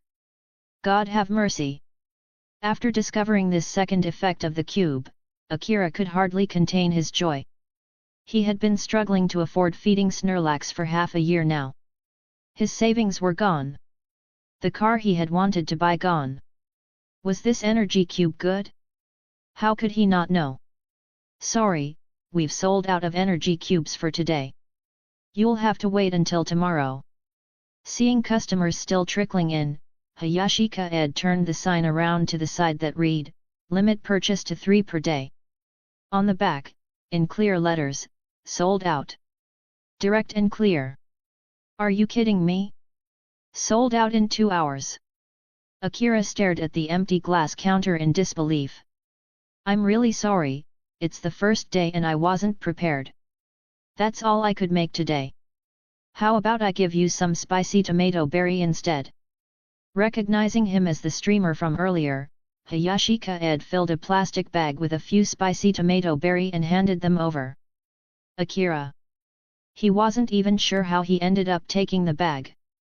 Right now, there was only one small regret in his heart. If he'd known, he would have bought 3 earlier. Still, knowing there would be more tomorrow morning eased his mood a little. He'd just come early and be the first in line. That afternoon, as the sun grew scorching overhead, fewer people came, and the buzz from the viral video finally began to die down. Hayashi Kaede sighed in relief. Thinking no more customers would arrive for now, he closed the shop and pulled the curtains across the floor-to-ceiling windows. If anyone came knocking now, he wouldn't open the door. Servine. Beside him, Servine called out weakly. Not everyone had come for the cubes. Some had been lured in by Servine's appearance and tried to touch it the moment they stepped inside. Requests that Hayashi Kaede promptly refused. Ha ha ha, maybe you should just hide in the treehouse tomorrow. Kaede chuckled, bending down to rub its face only to pull his hand back quickly when Servine gave him a dangerous look. Time to check today's harvest. The system notification sound had barely stopped all day, with Pokémon constantly gaining happiness from eating the cubes. Eventually, Kaede simply switched the sound off. Now, looking through the results. Fertilizer, x 300+. Rare Candy, x 60+. And the number kept rising. More importantly, there were several special rewards. Ground Sand, x 5. Special Scale Berry, x 3. Pedia Berry, x 2. D-Level Firestone, x 1. In total, more than 20 special rewards. One, however, caught his eye. Pedia Berry tree seeds, must be planted near land with extremely abundant energy. Will grow into seedlings in 3 years, trees in 10 years, and bear fruit in 30 years. That made Kaede's eyelids twitch. Pedia Berry was the main ingredient for producing specialty development energy cubes. The 30-year wait didn't scare him. He remembered the system had previously rewarded him with 5 special grade fertilizers. On top of these special rewards came today's sales. Rotom, list them. Loto this morning's sales totaled 185,000. Hearing that, Rotom was clearly in a good mood too. Hiss, that much? Kaede drew in a sharp breath. Most of the ingredients for today's cubes came from Happy Mart, but the total cost was only a few thousand yuan paid with shopping cards. Meaning, this 180,000 poke dollar was basically pure profit. Looking at his balance, Kaede fell silent. It seems, you're not short of money anymore. In the Pokémon League, even the cheapest of the 3 starter Pokémon cost about 300,000 poke dollar. 100,000 poke dollar was roughly what an ordinary person could earn in a year. Forget it. I don't want to think about it. Let's plant the berry trees first. He shook his head. Better not to dwell on money. What mattered was still raising his Pokémon. Servine in particular enjoyed the excitement and tension of battle he'd have to take on part-time trainer work for it someday. And then, there was the mystery of his parents' disappearance. When he became stronger, he would investigate. By his estimate, his father's scyther had been no weakling back in Aokiri City. It was considered among the top gym-level Pokémon. Logically, it shouldn't have been in danger in an ordinary wilderness area. Yet his father had vanished without leaving even a single message. At the very least, Kaede wanted to know for sure if he was dead or alive. Why? He sighed, carrying some freshly grown fruits and vegetables toward Takagiagi-san's home. For planting trees, he would naturally borrow the mole rat there. Sometimes he wondered if he should just buy a sand shrew from another breeding house specifically for plowing. But in the end, he decided against it. The job already belonged to the sand shrew in Takagiagi-san's care. Buying another might make that innocent little guy feel replaced. He didn't want that. Borrowing it went smoothly. The sand shrew even eagerly supplied him with some ground sand. When Takagiagi-san received the fruits and vegetables, he was surprised at how quickly Kaede's plantation was producing. Kaede could only excuse it as having turned over a piece of land and planted seeds earlier, giving most of the credit to Snivy. Takagiagi-san didn't think much of it, only marveling at how magical Pokémon truly were. Then, with a sigh for the changing times, he said, "It's a pity during my time, Pokémon studies weren't as common as they are now." Chapter 35, Silver Feather. Chapter 35. Once Hayashi Kaede stepped into the plantation, he froze for a moment. He could sense not only Melodic's presence in the plantation but also several other Pokémon. Following the aura, Hayashi Kaede soon spotted the source. 3 Rattata, a Pidgeotto, and a Spearow. All of them were lying beside the reservoir, fur and feathers drenched. It was obvious they had been blasted by Melodic's water gun. As Hayashi Kaede approached, a shimmering silhouette glided beneath the clear water before breaking the surface in a glittering arc under the sunlight. Milotic. Seeing Hayashi Kaede return, Melodic let out a joyful cry. What's going on here? Although he already had an idea, Hayashi Kaede still asked. Appropriate questions could deepen the bond between trainer and Pokémon. Even after evolving into Melodic, its intimacy with him hadn't decreased. If anything, it had grown, now at 99. My Ludic, it's these little Rattata that tried to steal the citrus berries over there. Perhaps it was too excited to see him, or perhaps it was simply its nature, but Melodic stammered slightly. All right, then. Hayashi Kaede smiled. Take your time. No rush. My Ludic. And then I shot them down, and then, these two flying Pokémon. This one came down to steal raspberries, and that Pidgeotto seemed to land after seeing the Rattata below. This time, Melodic explained much more clearly. Hayashi Kaede glanced over the group. The three Rattata were between levels 11 and 13. The Spearow was between levels 15 and 17. The Pidgeotto was between levels 17 and 19. It wasn't surprising that Melodic had taken them down so easily. Milu. Melodic's tone suddenly turned a little anxious. Milu. Some berries were stolen. Hey. Hayashi Kaede was momentarily stunned. He thought it might be something more serious. Then he remembered, even though Melodic had evolved from Phoebus and its strength had grown tremendously, its timid personality hadn't completely vanished. He reached out, gently stroked Melodic's head, and activated the power of Viridian. A soothing green energy spread out instantly. Mouth-to-mouth encouragement was only useful against extremely powerful Pokémon like Mewtwo, far away. For Melodic, his most trusted Pokémon with the highest favorability, Hayashi Kaede simply used the aura directly to calm it. Don't worry. Just do your best. A few berries or even the entire plantation aren't as important as you. He meant every word. To Hayashi Kaede, the plantation was just land. Even if some legendary Pokémon destroyed it, he could always rebuild elsewhere. But his Pokémon? They were irreplaceable, one of the few things in this world worth fighting for. My Ludic. The sincerity in his voice seemed to make Melodic pause for a second, before tears welled in its eyes. Congratulations to the host for reaching 100 intimacy with Melodic. Reward, Silver Feather, a unique feather found on Lugia, the legendary god of ocean currents. Psychic-type and Flying-type Pokémon wearing it increase their special attack bonus by 15% 50%. Only Pokémon at the gym stage and above can wear it. Melodic's heartfelt emotion reached him, and coupled with the silver feather reward from the system, Hayashi Kaede couldn't help but feel both amused and touched. Pokémon were such simple, pure creatures. Alright, head back for now. I'll handle these Pokémon. After patting Melodic's body, Hayashi Kaede let it return to the reservoir.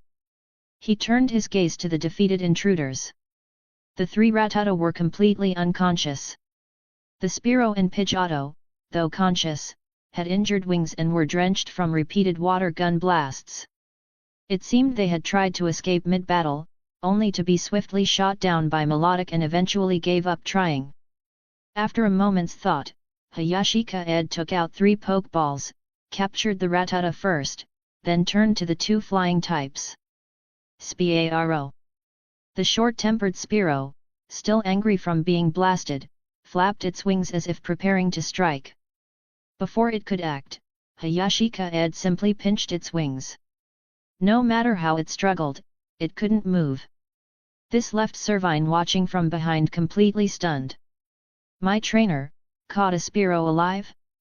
Couldn't he have just caught me alive back then? You're a feisty one. Stealing food and attacking people, hey. Hayashi Kaede chuckled. He had originally considered keeping the Spearow or Pidgeot as airborne patrols for the plantation covering areas Melodic couldn't see. But in its current state, Spearow was clearly unsuitable. He stored it in a Pokeball and finally turned to the Pidgeotto. Pokémon, Pidgeotto. Gender, male. Ability, Keen Eye. Aptitude, Blue. Individual stats, HP, 21, /attack, 21, /special attack, 18, /defense, 17, /special defense, 17, /speed, 23. Level, 17 to 19. Moves, Gust, Tackle, Quick Attack, Whirlwind, Air Slash, Steel Wing. Intimacy, 0, it doesn't know what you intend to do. Happiness, -5, I'll never risk catching a Rattata in human territory again. A Pidgeotto with solid aptitude. That was Hayashi Kaede's first impression. Pidgeotto. Compared to the fiery Spearow, Pidgeotto was far gentler. Pidgey, Pidgeotto. It flapped its wings, explaining it had only landed because it spotted the Rattata not to steal berries. Yeah, I get it. Pidgeotto preying on Rattata was unusual, but not unheard of in the wild. Still, the fact it had ventured into human territory to do so suggested it was starving. So, Hayashi Kaede took out an energy cube and channeled the power of Viridian into it.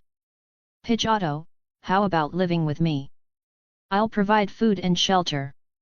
All you need to do is patrol the plantation daily and keep Rattata out. The captured Rattata could be handed over to the Pokémon Alliance.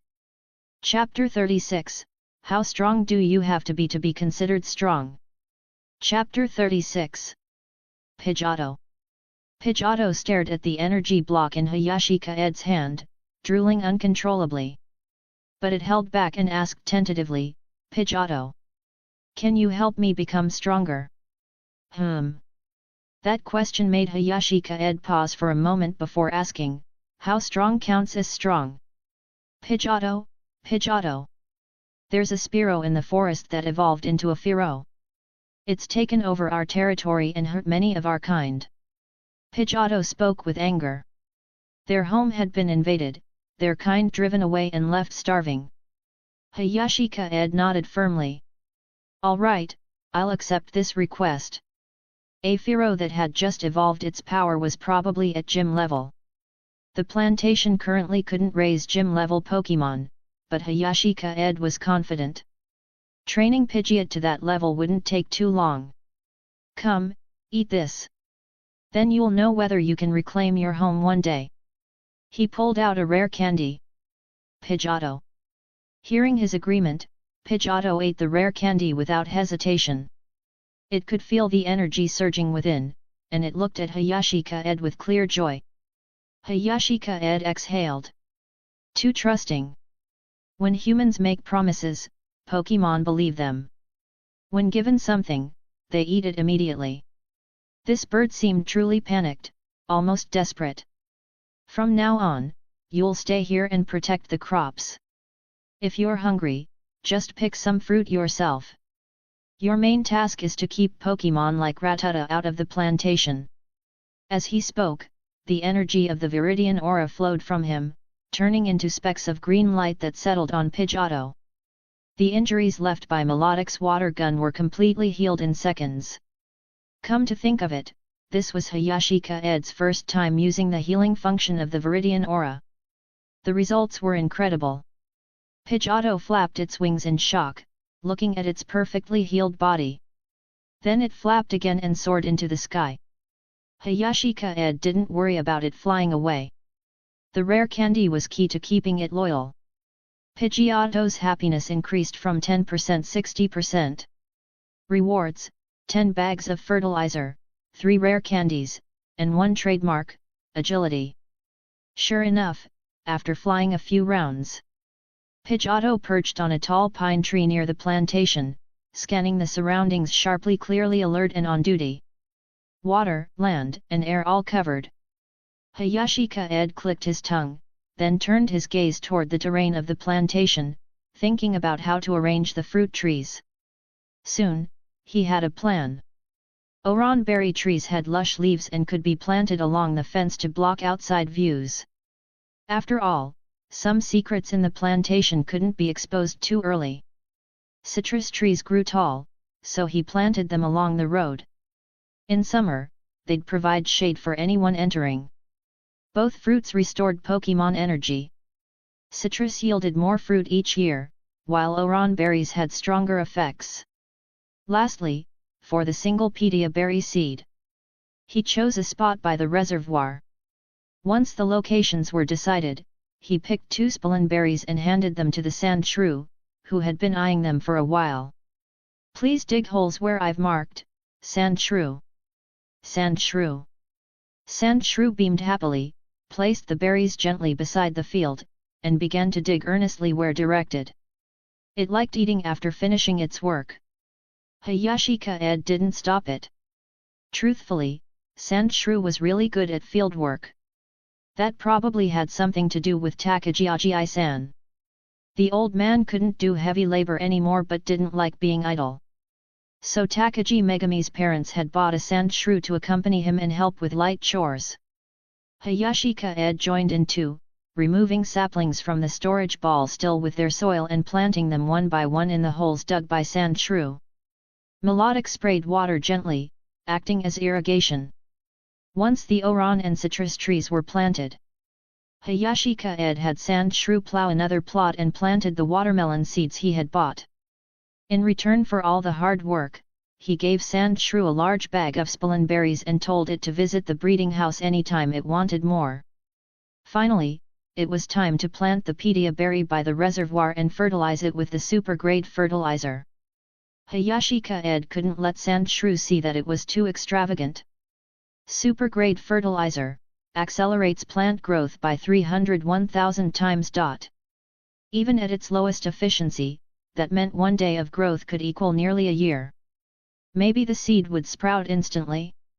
He placed the Pedia seed in the soil near the reservoir under the curious gaze of Melodic, gently covered it with earth, then sprinkled the super-grade fertilizer. The fertilizer melted into the soil instantly and disappeared. Hayashi Kaede nodded towards Snivy and said, "All right, give it a month, and you'll be blessed." Servine. Servine looked at the seed-covered mound, clearly curious. "You'll understand in a month." He gave it a mysterious smile. After all, no need to explain everything now. Servine's contrary ability wasn't doing much at the moment, so letting it discover things on its own was better. Servine. Servine gave him a look full of both suspicion and anticipation. Its trainer was definitely the type to tease Pokémon. "Oh, and this." Hayashi Kaede took out a long, prismatic, pale blue crystal from the system storage. It radiated a serene energy. This was no ordinary item, it was the legendary Ocean Crystal, an S-tier item that once powered the Sea Temple. "Melodic, take this to the center of the reservoir and bury it beneath the soil." Melodic. Melodic poked its head above the water, gently took the crystal, and dove. As soon as it touched water, the entire reservoir glowed faintly, exuding rich, serene energy. That would continue until the crystal was buried. Hayashi Kaede nodded in satisfaction. With this ocean crystal, the reservoir's water would slowly become energy-infused, perfect for nurturing Melodic. When he looked back, Melodic had surfaced again with an almost intoxicated expression. "Melodic, so soothing, such a beautiful feeling. There's also a water stone. You can absorb that too." Hayashi Kaede handed it a glowing blue water stone. Melodic trembled with joy, clearly moved. From struggling in muddy water to this, it was almost too good to be true. Hayashi Kaede gently patted its head. "Life will only get better." Melodic slipped back under the surface. After wrapping up with Melodic, Hayashi Kaede turned toward a patch of overgrown grass. He sighed. "Still have to mow the grass." At that moment, he was struck with the intense urge to raise a psychic-type Pokémon. Or even just a Scyther. At least then, he wouldn't need to do it manually. But despite the temptation to be lazy, Hayashi Kaede picked up the sickle and got to work. Chapter 37, Squirtle, Fight Dragonite? Can I win? Mewtwo's arrival. Chapter 37. When Hayashi Kaede was working hard in the plantation above Aogiri town, a pink humanoid Pokémon landed on the spot, a smile of judgment on its lips. Ordinary life. Fine then. Let's choose your place as our first stop. If you don't give me a satisfactory answer, I'll destroy this place. After saying that, Mutuo slowly descended. By the time he landed completely, he had transformed into a young man wearing a pink short-sleeved shirt, looking extremely handsome. He was carrying a backpack and 6 Pokeballs on his waist. After making sure there were no accidents, he walked towards the breeding house. Okay, that's all for today's video. I hope everyone will pay attention and give me a free like. I will draw 10 free mysterious gifts from the first 1,000 friends who follow me.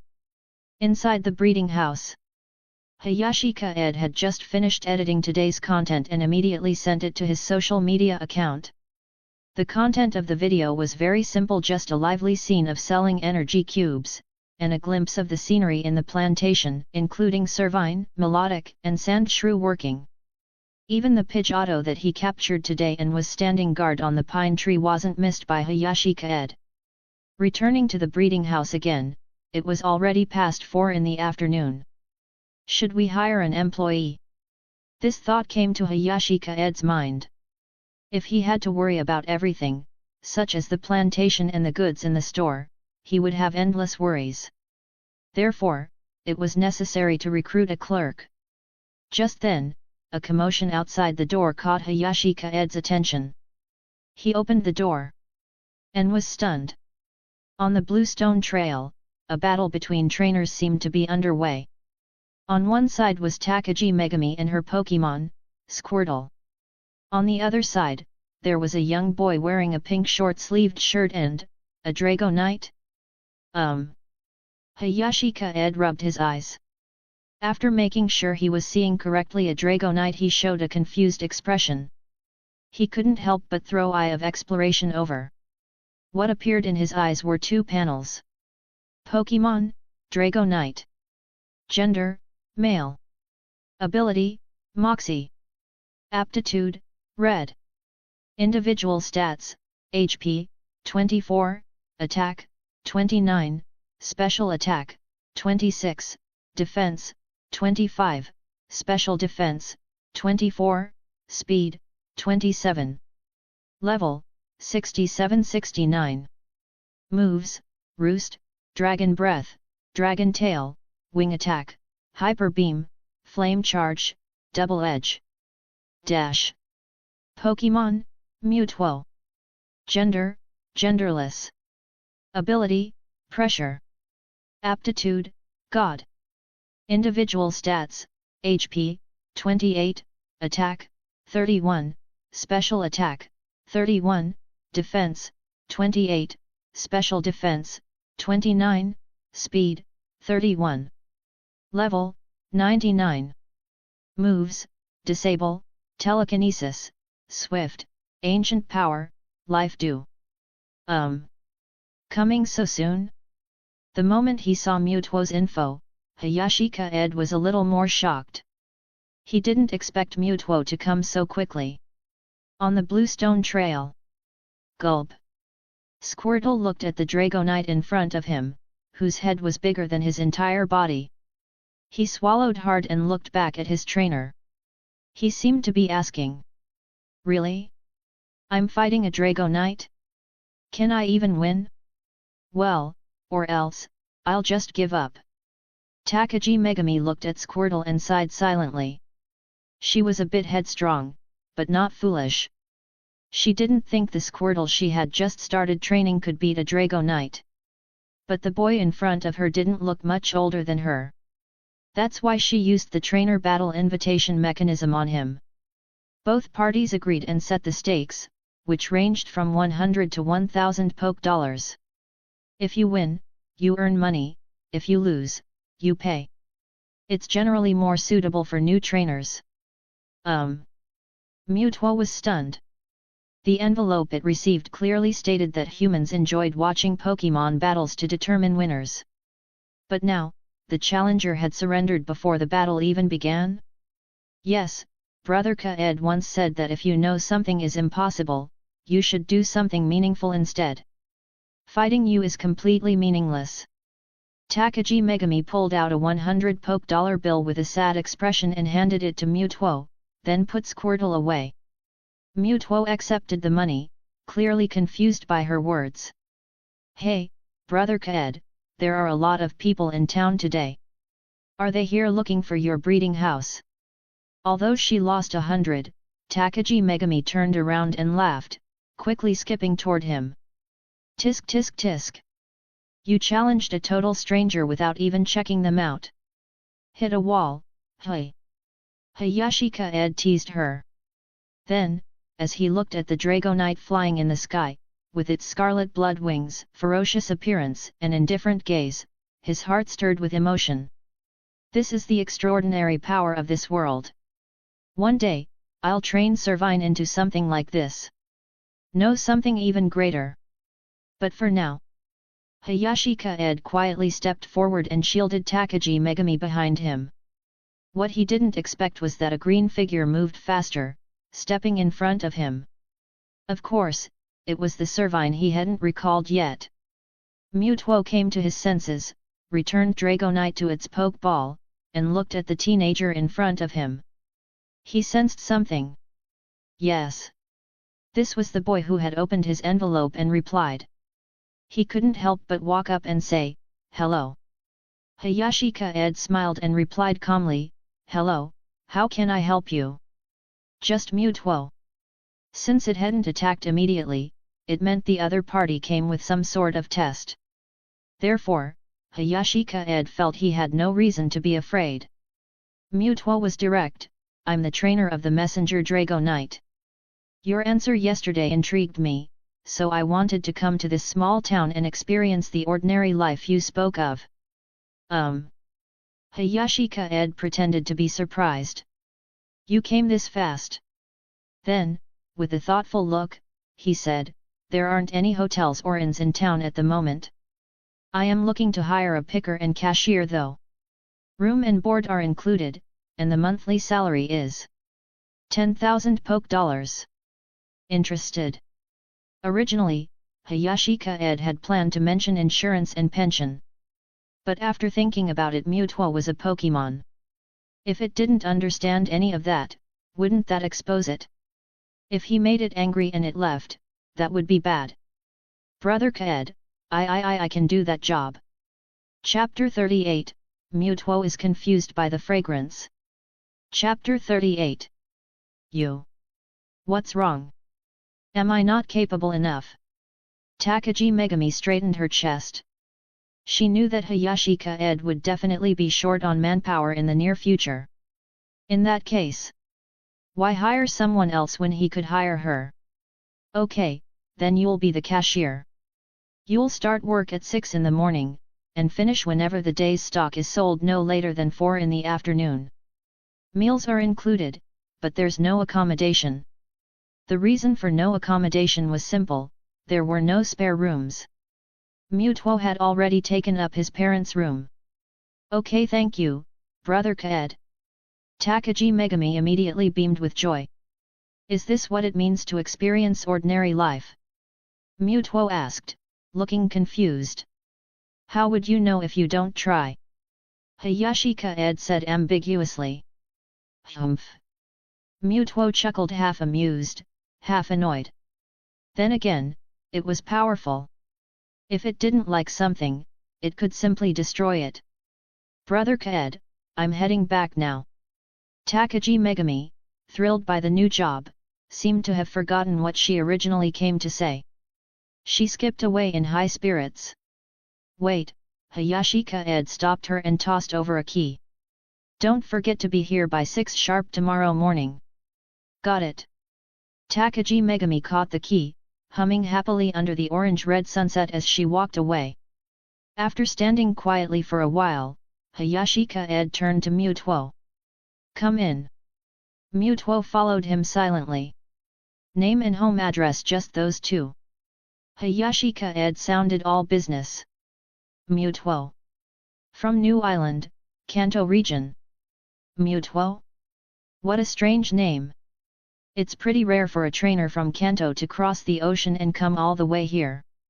Hayashi Kaede chatted casually as he jotted the info down. He didn't act the slightest bit surprised that this trainer was at king-level strength. Come with me. Treating Mutuo like an ordinary assistant, Hayashi Kaede led him to the plantation. He plucked a ripe spicy tomato berry. See all these ripe berries and vegetables? Your job is to harvest them daily and store them in the ball. I might also have you help with some planting. Mutuo, still in humanoid form, raised an eyebrow. Its immense psychic power surged out and formed invisible hands, instantly gathering all the ripe spicy tomatoes berry in the area and levitating them neatly in the air. Like this. Hayashi Kaede was briefly stunned. I'm a psychic type, Mutuo said flatly. Even better. I'll double your salary. Hayashi Kaede didn't seem fazed at all. He just felt even more certain, he really did need a psychic-type Pokémon. Most psychic types couldn't achieve that kind of precise control. They'd crush the berries or burst them by accident. Only a truly powerful one like this could handle it. Well, Mutuo didn't care about money in the human world. But what intrigued it more was, within just a few minutes of arriving in this small town, its once angry heart felt soothed. Why? It's getting late. I'll prep a room for you after dinner. Saying this, Hayashi Kaede waved at the pine tree. The Pidgeotto perched there flapped down in confusion. This bird was still new to the team. Hayashi Kaede believed in having Pokémon eat with him when possible. Sharing meals meant sharing bonds. Eating alone was for the lonely. Pidgeotto. Come eat. Hayashi Kaede reached out, letting the bird rest on his arm. He felt the sharp claws touch him but without pain and smiled at the novelty. Pidgeotto. Pidgeotto was a predator, not prey, after all. After placing the energy cube in the reservoir for Melodic, Hayashi Kaede led the Servine and Pidgeot into the breeding house. Mutuo hesitated, then followed. Back inside, Servine sat on a chair with elegant posture, waiting patiently to be served. Pidgeotto looked uneasy. The ceiling above its head made it uncomfortable. But Servine quickly noticed and used Vine Whip to pull open the floor-to-ceiling curtains. The soft sunset spilled inside. Pidgeotto relaxed visibly and glanced gratefully at Servine. Mutuo stood off to the side, feeling like an outsider. Yet something stirred inside its heart, something it hadn't felt before. Only when it heard the rhythmic chopping from the kitchen did it follow the sound. Hayashi Kaede was cutting steak. Of course, it was ordinary steak, bought from Happy Mart the day before. Veggies were great, but you couldn't go without meat. Thanks to his god-tier chef skill from the system, Hayashi Kaede moved skillfully. He sliced the steak, cleaned it with flour water, dried it, and portioned it precisely. Then he heated some rapeseed oil in a pan and began searing the meat. While waiting, he lit a second burner, chopped a large white radish, cut ribs into chunks, added ginger and seasonings, then filled a casserole with water. How's your physic control? Mutuo paused then nodded. Very good. Great, help me control the heat. Mutuo? Hayashi Kaede lit the second stove without waiting for a reply. Mutuo. It felt like it had just been tricked, but still obeyed, raising the flame with its psychic power. Soon, the steak was nearly done. Hayashi Kaede seasoned it with sea salt and rosemary. For sauce, he used a simple spicy tomato blend. Grilled steak B-rank delicacy. Effect: reduces incoming ice-type damage by 10% temporarily. He fried a few vegetable sides, plated everything, and called out, all done. Then he uncovered the soup pot. Steak soup B-rank delicacy. Effect: deep, soothing aroma. Drinking it grants calmness. System evaluation: a hot bowl of soup is the best way to warm your heart. You can stop now. Mutuo eased off its psychic control. The kitchen was still filled with mouth-watering aromas. And all Mutuo could think was, so good. Smells too good. Unseen in that cozy room, a glowing green thread gently connected Hayashi Kaede to Mutuo. The calming force of Viridian power, still quietly at work. Chapter 39, The Life of Ordinary People. Chapter 39. Looking at the table full of delicious food, Mutuo couldn't help swallowing. It looked delicious. Come on, Hayashi Kaede handed energy cubes to Servine and Pidgeotto, then walked to the refrigerator and took out a large bottle of chilled citrus berry juice he'd prepared earlier. He poured a glass each for Servine, Mutuo, and himself. Be great iced drink made from fresh citrus berries with a touch of lemon juice to balance sweetness and bring out a rich fruity aroma. Effect: a refreshing drink that slightly increases happiness. Servine ate comfortably, sipping juice from time to time. Pidgeotto was a bit reserved at first, but eventually gave in to the delicious aroma and began to eat happily. Mutuo hesitated. At Hayashi Kaede's invitation, it sat down, learned how to hold chopsticks, and started eating like a human. Congratulations to the host for increasing Mutuo's happiness from 10% 30%. Reward: 1 bag of premium fertilizer and 1 bent soup spoon. It then picked up the citrus berry juice and began to drink, though it wasn't sure why. That night, after clearing the dishes, Hayashi Kaede made a bed for Mutuo and went back to making energy cubes. The next morning, just after dawn, a crowd had already gathered outside. Hayashi Kaede brought out all the energy cubes he'd made, preparing to restock the counter. Mutuo, who had risen early as well, saw this and immediately used its psychic powers to levitate the cubes and organize them in the air. Hayashi Kaede smiled. Your psychic control is amazing. You can manage all of them so precisely. He let Mutuo finish placing the cubes into their proper displays. What would have taken Hayashi Kaede and Servine half an hour took Mutuo 10 seconds. Looking at the cube supply nearly double yesterday's, Hayashi Kaede nodded in satisfaction. His breeding house could definitely handle today's rush. At that moment, the front door opened. Takagi Megami, energized and ready, shouted, "Make way, everyone! Line up, don't push! Why are there so many people?" But when the doors were fully open, even Hayashi Kaede was momentarily stunned. Logically, hype is highest on day 1. Demand usually dips afterward. But the crowd today had doubled compared to yesterday. Most of them were people from the previous day returning customers. Even though it was only the second day, people were waking up even earlier, eager to get in line. "Guys, this is the store," shouted Akira again, holding up a selfie stick for his live stream. "This place had me up at 4:30 a.m. He rushed forward and shouted, "Boss! 3 stamina cubes, please." "Coming." Takagi Megami grabbed a bag, glanced at the labels in front of each cube stack, and prepared to pack the order. But Hayashi Kaede called out, pointing to the counter at the entrance. "That's your workstation. Just weigh each customer's cubes and collect the payment." Takagi Megami blinked. "Hey? That's it." Hayashi Kaede nodded. Most of these customers had seen his video and knew he was the breeder behind this store. They trusted the quality, so they just grabbed what they wanted. Even though the stock had increased dramatically today, it was still first come, first served.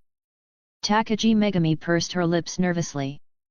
With people lining up and spending thousands, her mind blanked out. So much money! Some were even buying berries and veggies by the kilo. She had a sudden thought, is it really this easy to make money? But she knew better. In Aojirai town, money wasn't easy to earn. The wilderness area was remote. Most trainers avoided it. There was no Pokémon Center. Transportation was poor. It took 30 minutes just to reach the city. Most adults worked elsewhere. Kids who made it into a trainer academy rarely came back. When she was little, before Uncle Hayashi and Aunt Ya disappeared, the town had been more lively.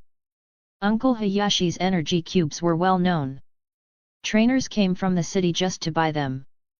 Back then, Her mother even ran a small Pokémon rescue station. Trainers hurt in the wilderness area would come for treatment. Life was easier. But after uncle and aunt disappeared, everything declined. Aogiri town was slowly dying. Could Brother Kaede bring it back to life? The thought appeared in her mind. Watching Takagi Megami working seamlessly, Hayashi Kaede nodded, then turned to take Mutuo on a walk through the plantation. The watermelon seedlings had already grown over a meter long. At this rate, they'd bear fruit in 5 or 6 days. The grass he cut yesterday had already regrown to 1/3 its height. Clearly, he could raise some multank or gogoat, produce fresh milk, and take his god-tier cooking even further. He made a mental note to contact the breeders over in Magnolia Village. The breeding house also needed to expand. These thoughts flowed through his mind. Is this just ordinary life? Mutuo's voice broke the silence. It's just part of it, Hayashi Kaede replied. There's more to see. Want to take a walk and find out what else ordinary people are doing at this hour? Chapter 40, Sandshrew loves Takagi-san, and Takagi-san loves him too. Chapter 40. Bluestone Trail. The rice fields stretched out on either side of the trail, where many farmers were already at work pulling weeds or scattering Pokémon repellents to drive off pests. It was July, the season when rice began to bear grain. The heavy, green ears swayed gently in the breeze, a lush and satisfying sight. Morning light poured from the horizon, slowly sweeping from the wilderness area toward the Bluestone Trail. Hayashi Kaede walked quietly along the trail, Mutuo following silently behind. It said nothing, simply keeping pace with Hayashi Kaede as they made their way toward the wilderness area. Along the way, Hayashi Kaede cheerfully greeted the farmers working in the fields. Hey, Kaede kid, you're up early. I heard you competed in a tournament recently and brought a bunch of new customers to the training shop. That's amazing, just like your father. And who's that kid behind you? He's kind of cute. Hayashi Kaede didn't stop until he reached a branch of the river. A slightly hunched figure was working in the riverbed, shoveling mud to redirect the water. The cold morning current splashed against his legs. Even in July, river water was chilly at dawn. Above him stood a sandshrew, fidgeting nervously at the edge of the bank. Takagi-san? What are you doing? Hayashi Kaede called out, surprised. The old man looked up, wiped sweat from his brow, and smiled kindly. Oh, it's you, Kaede. He chuckled as he spoke. I heard Megami's working at your breeding shop now, and you're paying her a really generous salary. He frowned and shook his head. That won't do. Your shop's just getting started, you need that money. She's just a girl, there's no need to pay her so much. Just give her a little. Hayashi Kaede nodded. I'll think about it. If she doesn't perform well, her pay will be cut. He didn't bring up his income or savings. With people like Takagi-san, sometimes it was better to just go along with their good intentions. The old man sighed. Well, look, it hasn't rained in days, and the water levels dropped quite a bit. The rice is doing fine for now, but some of the vegetables we planted still need watering. Sandshrew.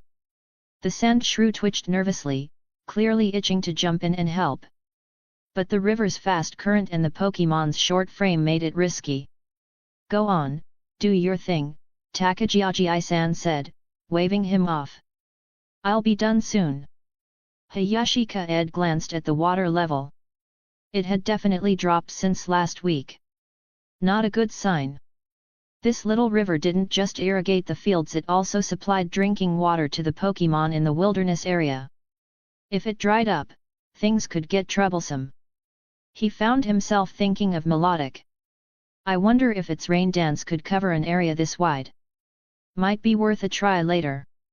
Takagi-san climbed out of the riverbed a couple minutes later, trudging slowly back with his sandshrew in tow. On the side, Mutuo, who had watched the whole exchange in silence, finally spoke. Is this what you call the bond between humans and Pokémon? Hayashi Kaede glanced at it. Yes. Sandshrew is a good kid. He really loves and cares for Takagi-san, and the feeling is mutual. They look out for each other. Mutuo fell silent, visibly shaken. For the first time, it felt a strange sort of confusion. Had it ever even heard the word love before? Love, it muttered. Yes. Hayashi Kaede gave a thoughtful smile. Don't you ever think about your own Pokémon? Mutuo replied instinctively, what Pokémon do I even? It cut itself off mid-sentence, suddenly aware of its current identity. The silence returned. After a long pause, Mutuo spoke again. Those trainers who command their Pokémon in battle, do they love them too? Command them? Hayashi Kaede raised an eyebrow but didn't explain right away. Come with me. He led Mutuo toward the breeding house. As they walked, they passed the tall pine tree outside the plantation. Hayashi Kaede looked up at the Pidgeotto perched in the branches above. I caught this Pidgeotto yesterday in the plantation. It told me a Spearow evolved into a Fearow and drove them out of their territory. He paused, eyes steady. I promised I'd help it grow stronger and one day reclaim its home. Do you think that's what it means to control a Pokémon? At that moment, the sunlight had grown stronger. The Pidgeotto noticed Hayashi Kaede looking at it, spread its wings, and glided down slowly. It landed on his shoulder. The sharp look in its eyes softened. Clearly, yesterday's delicious meal had won it over. Mutuo stared, speechless. Before it could respond, a nearby commotion drew their attention. A Pokémon battle was taking place in front of a training shop, and a small crowd had gathered to watch. Mutuo pointed toward it. And what about those battles? Isn't that just making Pokémon fight for human entertainment? Hayashi Kaede chuckled. Then what about the Pokémon's own strength? He turned to Mutuo. Most Pokémon have a natural instinct to grow stronger. They're simple in nature, but that simplicity comes with power. What happens to that power if it isn't guided? He paused. If you had psychic powers, could you honestly go your entire life without using them? Before the field of Pokémon studies matured, conflict between species was common. Even today, tensions still existed between certain groups. Just like the Pidgeotto on Hayashi Kaede's shoulder and the Fearow clan it once clashed with. Mutuo was silent again.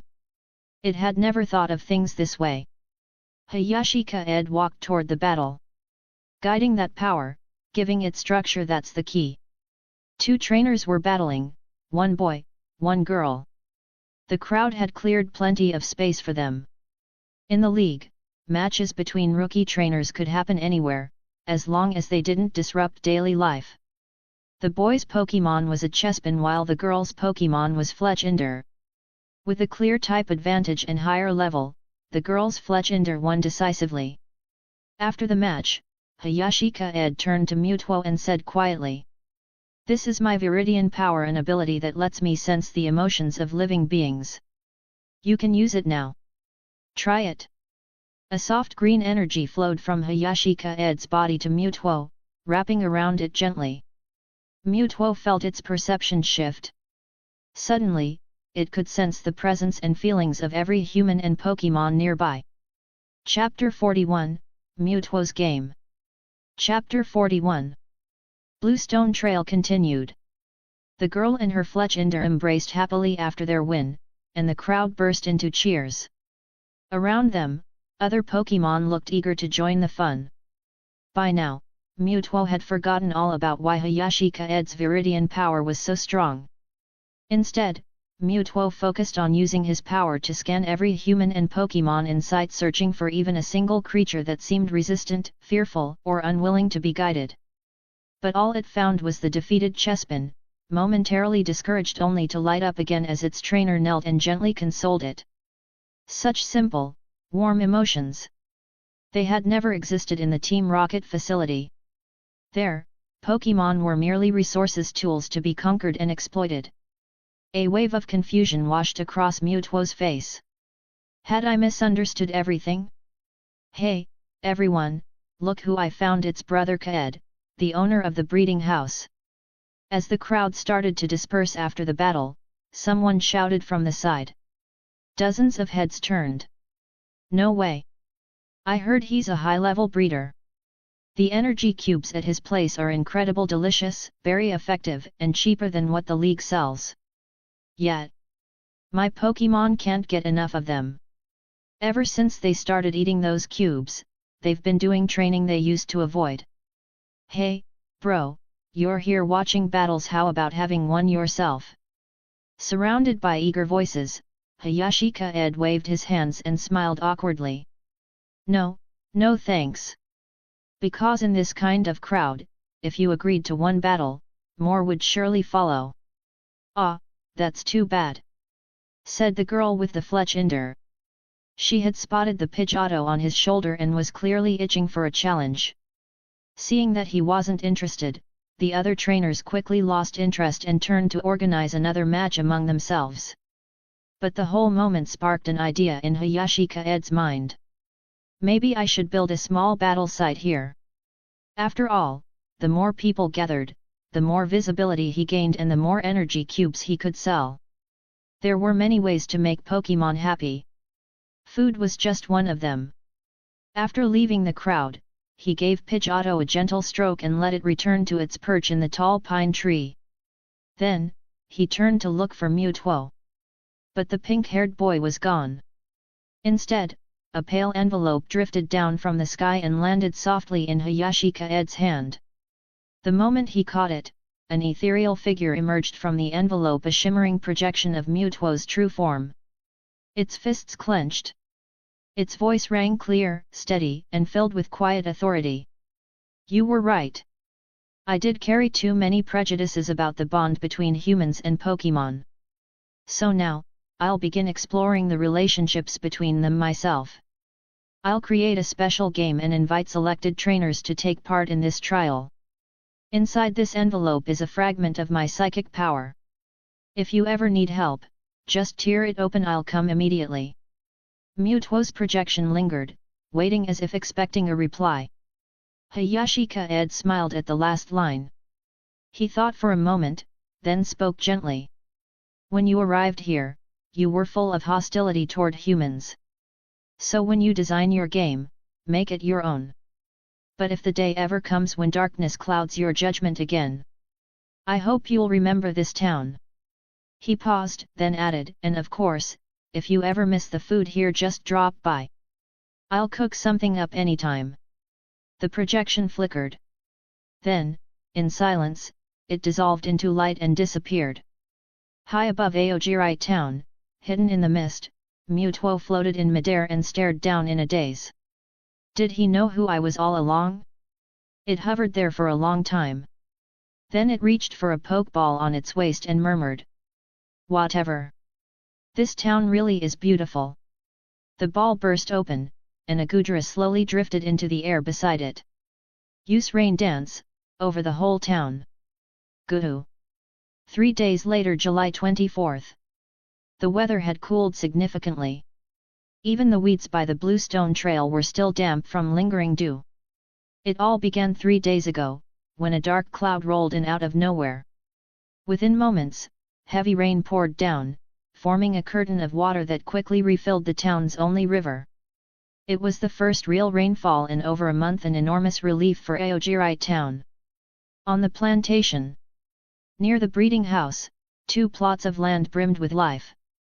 The tomatoes had ripened into glossy, blood-red fruit, each the size of an apple, their vines supported with forked sticks to keep them upright.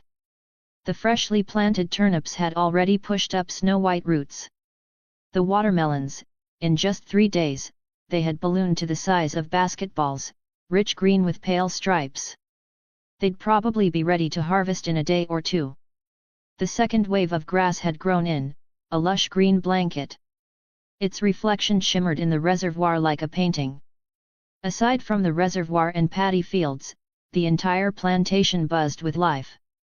But Hayashi Kaede stood in the fields with a bitter look on his face, picking vegetables by hand alongside Servine. They placed the harvest directly into a storage capsule.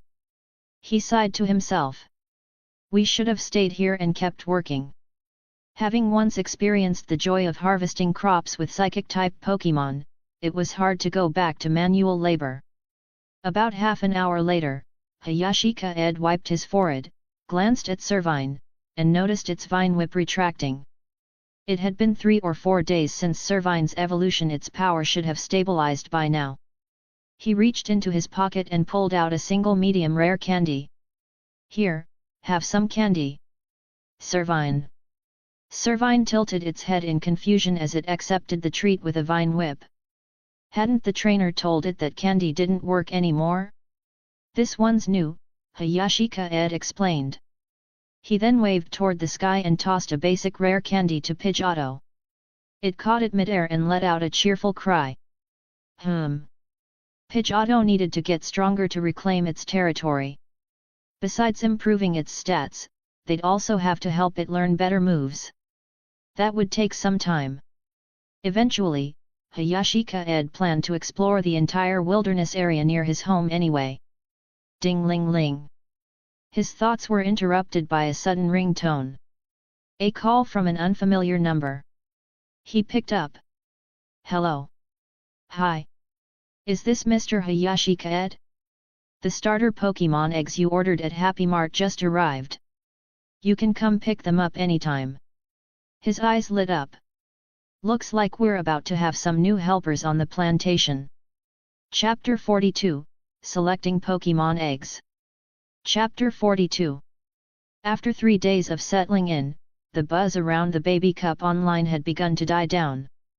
The daily stream of new customers at the breeding house had stabilized. Combined with returning visitors, around 100 people now came each day to purchase energy cubes. Most were regulars.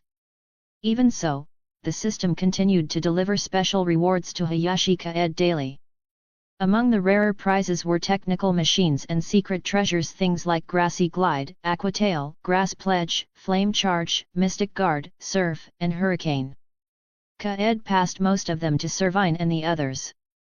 The ones that didn't suit his team, he set aside for possible resale. He also received a steady supply of berries with unusual amplification effects. I need to find time to convert these into special effect energy cubes, he thought.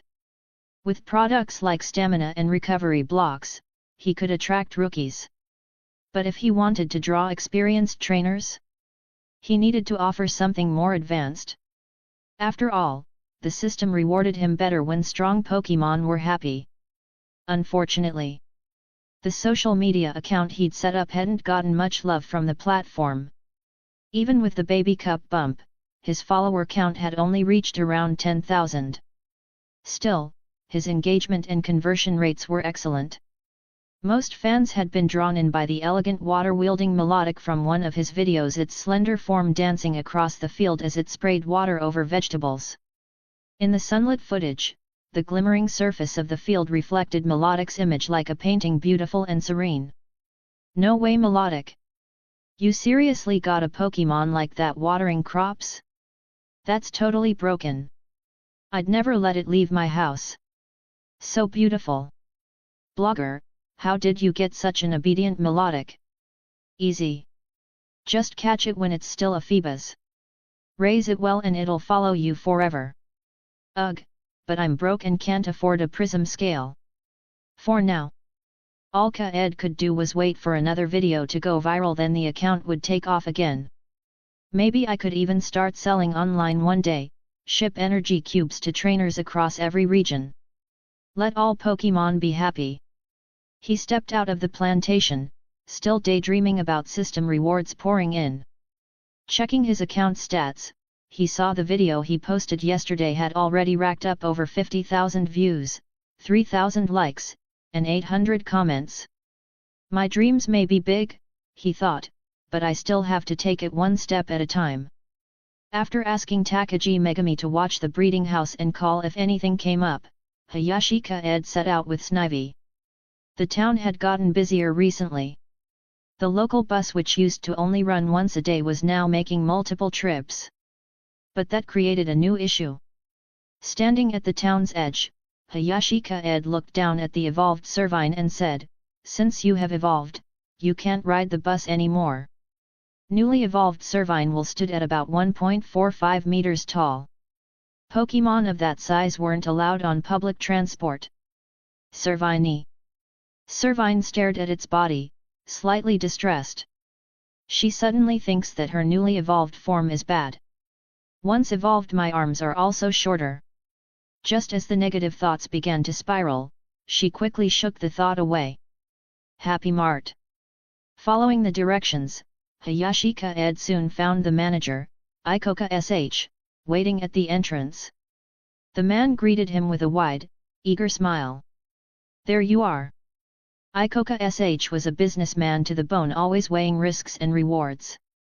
Back during the Baby Cup, he'd noticed how his son Ikoka Tetsuya, although he didn't win, had earned praise online for conceding with dignity. Viewers had praised him as a loyal, friendship-valuing trainer. Different outcome, same effect. Ikoka's show had been pleased with the publicity. Add to that Hayashi Kaede's generous help with the tournament and his likely status as a high-level breeder, and Ikoka's impression had completely flipped. This young man was not someone to offend, only to befriend. That's why he had come personally to handle this Pokémon selection. Thanks for your help, Kaede said politely.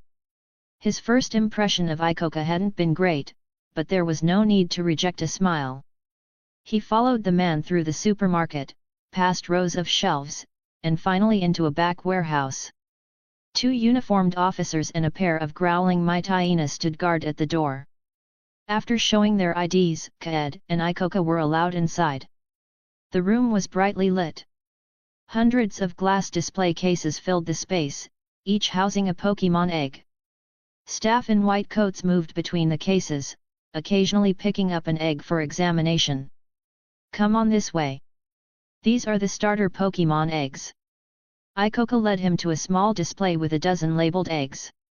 Each had a card listing its details.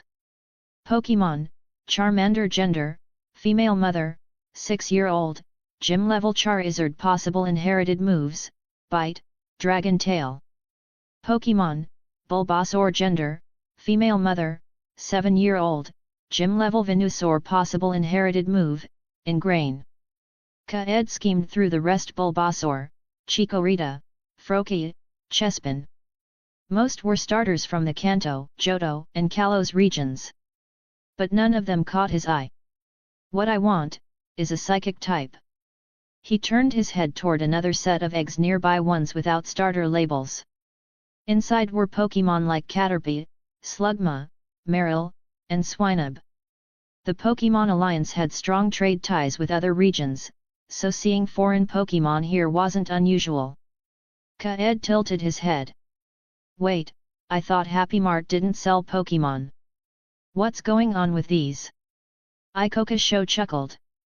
These are for our Pokémon egg raffle. It's been a hit at headquarters, so we're expanding it to every branch. It's a way for less wealthy trainers to get strong Pokémon, and for us to build goodwill. So we've started stocking more eggs. Kaede nodded, eyes scanning the selection. But he couldn't help feeling a little disappointed. Not a single psychic type. He asked anyway, no psychic types? Like Ralts, Espar, or maybe Meowstic. Psychic types. Ikoka blinked, then smiled sheepishly. Those are rare. If you want one, you'll have to try your luck with the egg raffle at headquarters. I see. Kaede looked back at the starter eggs, deep in thought. Then a shout rang from across the room, broke the silence. Something's wrong. Chapter 43, Alola Vulpix. Chapter 43. Not far away, a staff member carrying a Pokémon egg lost their balance and slipped. The egg teetered in their hands, about to fall. For a second, time seemed to freeze. A jolt of dread surged through the caretaker's chest. But just as the egg was about to hit the floor, a hand reached out and caught it firmly at the base. Phew, that was close. Hayashi Kaede exhaled and looked down at the egg in his arms with curiosity. It shimmered with a cool, ice blue hue. Snowflake patterns spiraled across the surface, and when his fingers brushed against it, a subtle chill tingled through his skin. This one was nearly ready to hatch. Pokémon eggs nearing hatching naturally began to leak tiny amounts of energy, and the strength of this aura was unmistakable. Pokémon, Vulpix, Alolan form. Gender, female. Ability, Snow Warning. Aptitude, Red. Stats, HP, 24, ATK, 25, SPA, 31, Def, 27, SPD, 25, SPD, 31. Level, 0. Moves, Hypnosis, Moonblast, Tail Whip, Freeze Dry. Intimacy, 10, it can sense your presence. Happiness, 50, I want to break through this shell. Hatching time, within 60 minutes. What happened? How could you be so careless? Came a scolding voice. Ikoka sh approached, frowning at the staffer, but quickly turned to Hayashi Kaede with a wide smile. Thank you, Kaede. If you hadn't reacted so quickly, this Alolan Vulpix might have been a goner. At the same time, he was inwardly stunned. They had just been standing and chatting together, and in the blink of an eye, Hayashi Kaede had crossed more than 10 meters and caught the egg perfectly. Is this what trainer reflexes are like? There are even Alolan Pokémon here. Kaede murmured with surprise, admiring the icy egg in his hands. That's impressive. Customers at the breeding house always raved about the energy cube's great flavor, great results, affordable price. But it was just too hot inside. Even with the recent rainfall cooling the air a little, the store still felt like a steamer most days. Kaede had been planning to install an air conditioner. Now, with an ice-type Vulpix like this, he might not need to. And it wasn't just any Vulpix, it had red aptitude. This luck is too good to be true. He looked up. Can I pick this one? Ikoka sh blinked, then gave a thoughtful smile. Alolan Vulpix wasn't technically more valuable than a starter Pokémon, but it was far rarer in the Alliance. That rarity alone added a premium. Plus, Hayashi Kaede was a high-level breeder. Gifting him a Vulpix could pay off down the line. After only a few seconds of thinking, Ikoka's smile deepened. Of course. Alolan Vulpix are just a bit rarer. Their value is slightly below that of the starter eggs. Thank you. Kaede nodded, holding the egg more fondly than ever. Alolan Vulpix, cool to the touch, soft and fluffy.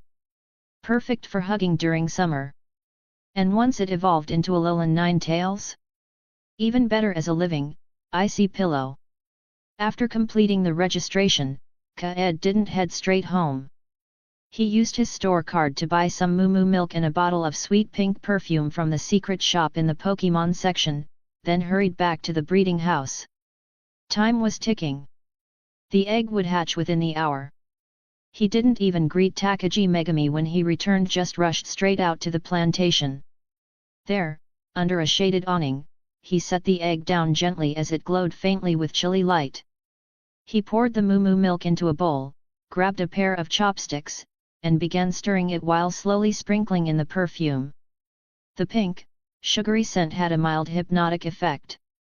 When mixed with Moo Moo milk, it enhanced the flavor and made newborn Pokémon more cheerful and more likely to bond with the trainer they first saw. But that wasn't all. Because food Kaede prepared himself always carried a bonus effect. C-rank Moo Moo milk enhanced with a touch of pink perfume. Though the technique is a bit rough, the flavor is fully awakened. Effect: increases early stage energy gain by 25%. Slightly numbs pain. Servine. Servine crept closer, drawn by the rich aroma. Its pink tongue flicked out as it eyed the milk hungrily. You want some? Kaede asked with a chuckle. Sorry, this one's for the baby. Servine gave a tiny huff and turned away in mock offense, then glanced back toward the egg, eyes gleaming with curiosity. Clearly, it was excited to meet the new arrival. Kaede smiled. This batch is for Vulpix. I'll make more later. Maybe I'll take a trip to Magnolia Village and grab a few big jugs of milk. Then we'll always have plenty. Honestly, the scent was so good even he was tempted to try it. But the glow from the egg suddenly flared almost as if to protest. Nope. Not for you. With a soft crack, the shell split. First came a damp little paw, then a pair of ice blue eyes, wide and watchful, peeking out through the broken shell. The newborn Alolan Vulpix blinked at the world for the first time and saw Hayashi Kaede smiling down at her. A warm, gentle presence radiated from him, an aura almost impossible for any newborn Pokémon to resist. Tentatively, she reached out one paw toward him, then paused. Kaede dipped his finger into the milk and wiggled it in front of her. Everything changed. Eyes sparkling, the Vulpix burst out of the shell and leapt straight into his arms. She grabbed his finger and started suckling it greedily, tail wagging and eyes half closed in bliss. No, no, there's more in the bowl. Laughing softly, Kaede offered the milk. The newborn didn't hesitate despite still being damp, she practically dove into the bowl, licking eagerly. Her entire little body trembled with joy. At that moment, her happiness and intimacy soared. Congratulations to the host for raising Alolan Vulpix's happiness from 50% to 88%. Reward. Chapter 44, Multank Ranch, Father's Friend. Chapter 44. Congratulations to the host for raising Vulpix's happiness value from 50% to 88%. Rewards, 10 bags of fertilizer, 3 magical candies, and a soothing bell. Long-term use can improve the affinity between Pokémon and trainers. Vulpix. After licking up all the fresh milk in the bowl, Ice Vulpix let out a satisfied burp and looked at Hayashi Kaede with soft, sleepy eyes. But before he could even respond, her eyelids began to flutter. As a newborn Pokémon, especially one affected by the light anesthetic effect of moo milk, she was already drifting off. Wait a sec. Don't sleep just yet, I need to wash you first. Hayashi Kaede started to say, but halfway through, he realized she'd already fallen sound asleep. He let out a helpless sigh and carefully carried Ice Vulpix to the reservoir. The reservoir, carefully managed by Melodic, was crystal clear even after heavy rains. Melodic, use Ice Beam to freeze a patch for me. Knowing how sensitive Ice Vulpix might be in her sleep, he had Melodic gently create a frozen surface with a small hole in the center. He placed the slumbering Pokémon into the ice-cold bath and had Melodic rinse her gently with clean water. Thanks to the ocean crystal, Melodic had been growing stronger at an astonishing rate. Pokémon, Melodic. Gender, female. Ability, cute charm. Aptitude, gold. Level, 28-29.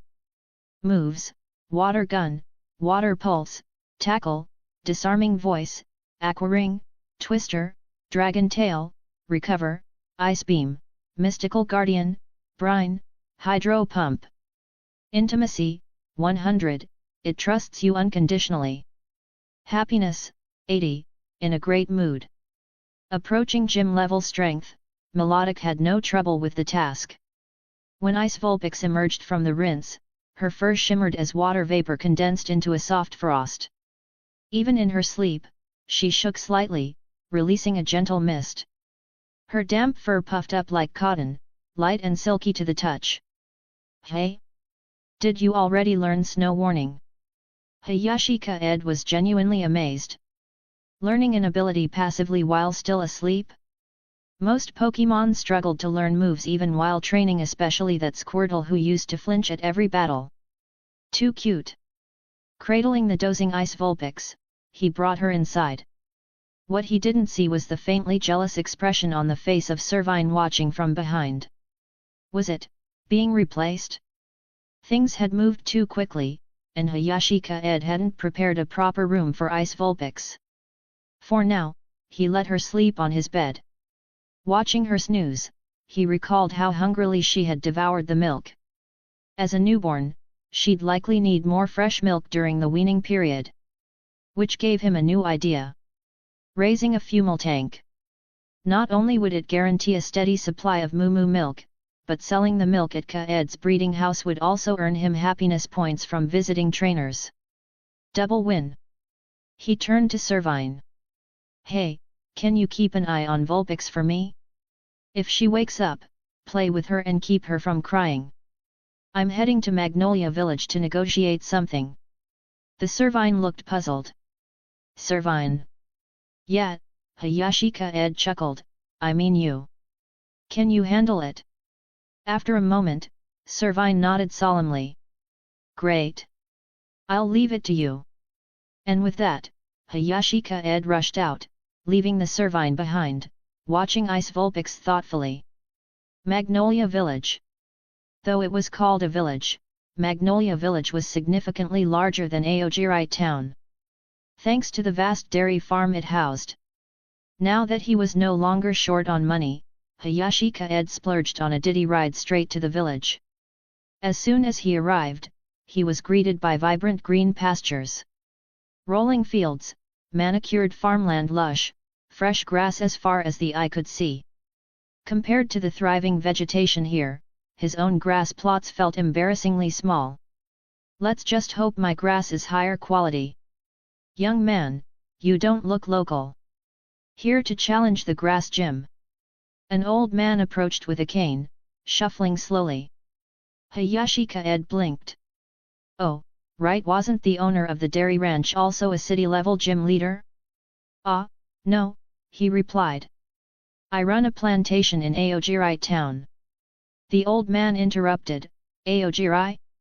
Didn't that plantation go under? Wait a second, you're Hayashi's kid, aren't you? Carrying on your dad's legacy. Hayashi Kaede gave a sheepish smile.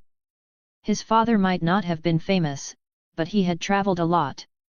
That habit earned him some complicated acquaintances. This old man, for example. He didn't even recognize him. He braced himself for the classic line, "You've grown so big. I used to hold you as a baby." Thankfully, the old man just chuckled and said, "The dairy farm's about a kilometer up. The owner should be feeding the milk tank and collecting milk right about now." Thanks very much, Hayashi Kaede nodded politely and picked up the pace. After a while, he spotted them, herds of milk tank lazily grazing in the field. The wooden gate in the distance marked the entrance. Beyond the gate, a burly man was crouched next to a milk tank, milking with practiced efficiency. A line of others waited patiently. Hayashi Kaede approached. "Excuse me." The man didn't look up. "Gym battles start in the afternoon. If you want fresh milk, you have to pre-order in advance." "No, I wanted to ask, does the ranch buy fresh forage grass?" Hayashi Kaede did not bring up the idea of buying and selling right away, but instead tried to start the conversation indirectly by talking about selling pasture grass. The man turned, squinting to get a better look.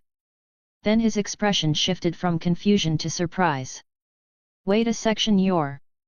Chapter 45, Snivy, Establishing the Identity of Big Sister. Chapter 45. Another one of my dad's old friends.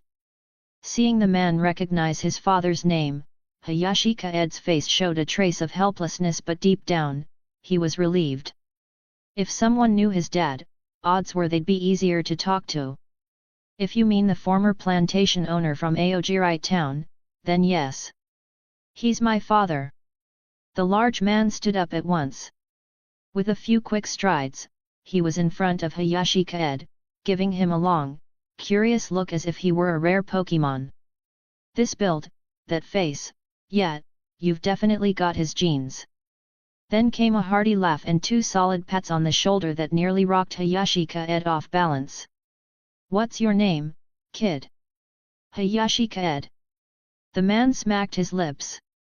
"Your old man and I were close back in the day. I'm being presumptuous here, but just call me Uncle Genmu. Name's Kusano Genmu. You mentioned you're selling forage grass?" Let me take a look. Sure. Hayashi Kaede didn't mind the familiarity.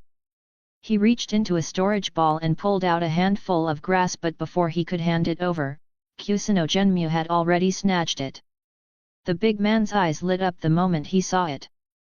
For Pokémon like Multank, there were only two keys to producing top-quality Moo milk: strength and diet. Stronger Multank made more nutritious milk. But even the best Multank couldn't produce high-grade milk without top-tier forage. Not even energy cubes could fully replace it. Kusuno Genmu rubbed the blades between his fingers, sniffed them, and then without hesitation tore off a piece to chew. A beat later, he was grinning. This is good stuff. Best quality forage I've ever seen. How much do you have? I'll buy the lot. Hayashi Kaede let out a soft breath. I don't have much. I've just been growing it for fun. With that, he released the rest from his storage ball. A small hill of it appeared at his feet, around 100 pounds, the leftovers from his last harvest. For fun. Kusuno Genmu twitched. That was exactly what Hayashi Kaede's father had said years ago when he settled in Aogirite town. Claimed he was just farming for fun, and then every crop he planted turned out to be top quality. In fact, Kusuno Genmu's own main Multank had grown up eating his friend's grass. Didn't think the son would be just as absurd as the dad, Kusuno Genmu muttered. Hayashi Kaede scratched his head. So, what about the price? 100 poke dollars per 500 grams. It's high quality forage, but looks like your first crop. With better yield, I'll raise the price. Thanks, Uncle Genmu. Hayashi Kaede didn't know what forage normally sold for, but these days, he wasn't short on money. More than anything, Kusuno Genmu seemed like the type of person you wanted on your side. So he brought up his real purpose. Actually, I was wondering, are any of your Multank for sale? Kusuno Genmu raised a brow. You want to raise Multank? Your plantation's not exactly huge. Just 2. I want fresh Moo milk to sell at the breeding house. Kusuno Genmu thought for a second. Coincidentally, a batch of year-old Multank was about to go to new homes. Selling 1 or 2 would be no problem. But the memory of constantly losing to Hayashi Kaede's father came flooding back. Time for a little revenge. I'll sell them to you, but only if you challenge the grass gym. It was childish, sure. But part of him wanted to see just how good this kid really was. Hayashi Kaede's eyes widened. Right now? But I didn't bring any Pokémon with me. No worries. The gym's open this afternoon. Get ready and come back then. Multank, grumbled the Multank, annoyed that Kusuno Genmu had paused mid-milking. Hayashi Kaede took the cue and quietly stepped away, pulling out his phone to call a ditty back home. Servine. Back at the breeding house, Hayashi Kaede explained the situation. Servine nodded in understanding. At some point, the newly hatched Ice Vulpix had woken up. It was now leaning on Servine like a sibling, blinking up at Hayashi Kaede. From the looks of it, Ice Vulpix thought Servine was its trainer. Hayashi Kaede had no idea what went on between them while he was out, but apparently, Vulpix had grown attached. Servine. Should I come too? With no one else to watch the newborn, it was a fair question. Hayashi Kaede thought about it. No need. I'll bring Melodic and Pidgeotto. You stay here and take care of Vulpix, it seems to like you a lot. He considered the grass gym's likely team. A grass-type gym meant Servine would not have any advantage. Better to rely on his flying-type Pidgeot and the powerful, ever-reliable Melodic. Plus, gym challenges around this time of year were meant for new grads. There was no way they'd use full-power teams. Servine gave a nonchalant shake of the head, like it didn't mind missing the action. Besides, this was a golden opportunity to cement its status as Vulpix's big sis. This is something she have to enforce. Chapter 46, Milk Production. Chapter 46. After returning to Magnolia Village, Hayashi Kaede's goals were crystal clear: challenge the grass gym and buy 2 Miltank. But before he even reached the gym, he spotted Kusano Genmu standing at the edge of the pasture, which caught him off guard. This was peak season for new trainers beginning their journeys. Shouldn't a city-level gym leader be busy? He found out the reason soon enough. As the only grass-type gym in the Aojirai region, Kusano Genmu's facility didn't get many challengers, at least, not locals. Especially when it came to standard matches. His ace Pokémon, a Bulbasaur nicknamed Leafy, could instantly set up a grassy terrain the moment a battle started. Combined with Leech Seed, Protect, and Toxic Stall tactics, non-counter Pokémon barely stood a chance. It was the infamous substitute poison combo, now with home field advantage. You showed up faster than I expected.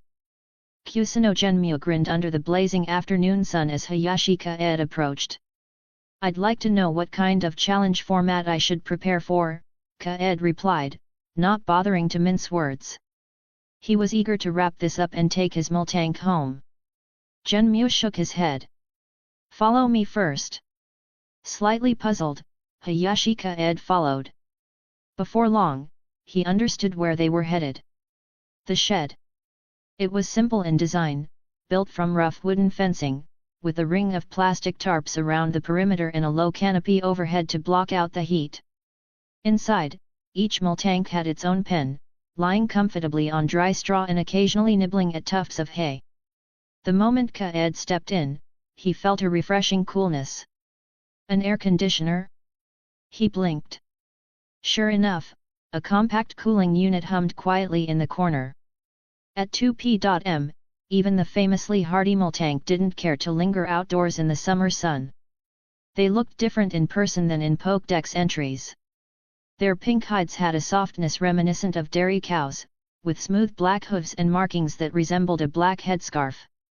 Large white udders, glistening noses, and bright, curious eyes watched the newcomers from within their stalls. Kaede tilted his head. It wasn't feeding time, so why the stares? They're sensitive creatures, Genmu explained. Milk output is tied directly to their strength and diet, but mood and season play a role in quality too. He pointed at a nearby Miltank. In spring, the milk is sweeter. Summer gives it more richness. Autumn turns it a bit tangier, and winter milk has this subtle warmth to it. If their mood dips, production drops fast. If you're serious about raising Miltank, you'll have to pay close attention to their emotional health. Kaede immediately pulled out his phone and began recording. So that was it. Genmu had already decided to sell him some Miltank, even if he insisted on that gym challenge. He might act blunt, but the man had clearly put a lot of thought into this. With the forage grass you grow, I'm not too worried about feeding issues, Genmu added. But don't push them too hard for milk, only happy Miltank give willingly. Kaede nodded and gave a thumbs up to show he'd recorded everything. All right then. 300,000 Poke dollars per Miltank. How many are you taking?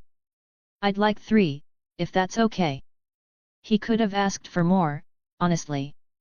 But he only had around 800,000 Poke dollars on hand. Revenue from the last 3 days at the breeding house and the plantation wasn't fully developed yet. A cow shed had to be built too. Managing everything at once would be a stretch. 3 should be your limit anyway, Genmu said. Come on. Kaede sighed with relief. He'd been worried he might go home empty-handed. They passed through to a deeper section of the shed, where a smaller group of Miltank stood. These ones were leaner, more alert. When they saw Kaede, they all rose to their feet, eyes full of curiosity. These are just over a year old, Genmu said. They've started producing milk, but it hasn't matured yet. Raise them well, and they'll give you fresh moo milk in no time. Go ahead, pick 3. Kaede grinned. This was the fun part. Moo. As he moved along the pens, the Miltank followed him with their eyes. Omega, oh hee. This human seems pretty fun. He selected 3 of the most promising ones. Pokémon, Miltank, X3. Gender, female. Abilities, thick fat / sap sipper. Aptitude, blue/purple/purple. Level, 21-24/22-24/25-27. Skills, tackle, growl, defense curl, rollout, milk drink. Bond, 15/20/30. Happiness, 30/30/40. Good instincts. Just like your old man, Genmu muttered, clearly impressed. These three had the best potential in the whole batch. One of them had even been born from his own top Miltank. And now, Hayashi Kaede was walking off with them? Ahem. Kaede looked slightly embarrassed. But hey, the man said to choose freely. Of course he was going to take the best. Sometimes, boldness was rewarded. Hesitation only led to regrets. Now you just need to earn their trust, Genmu added with a grin. Figures.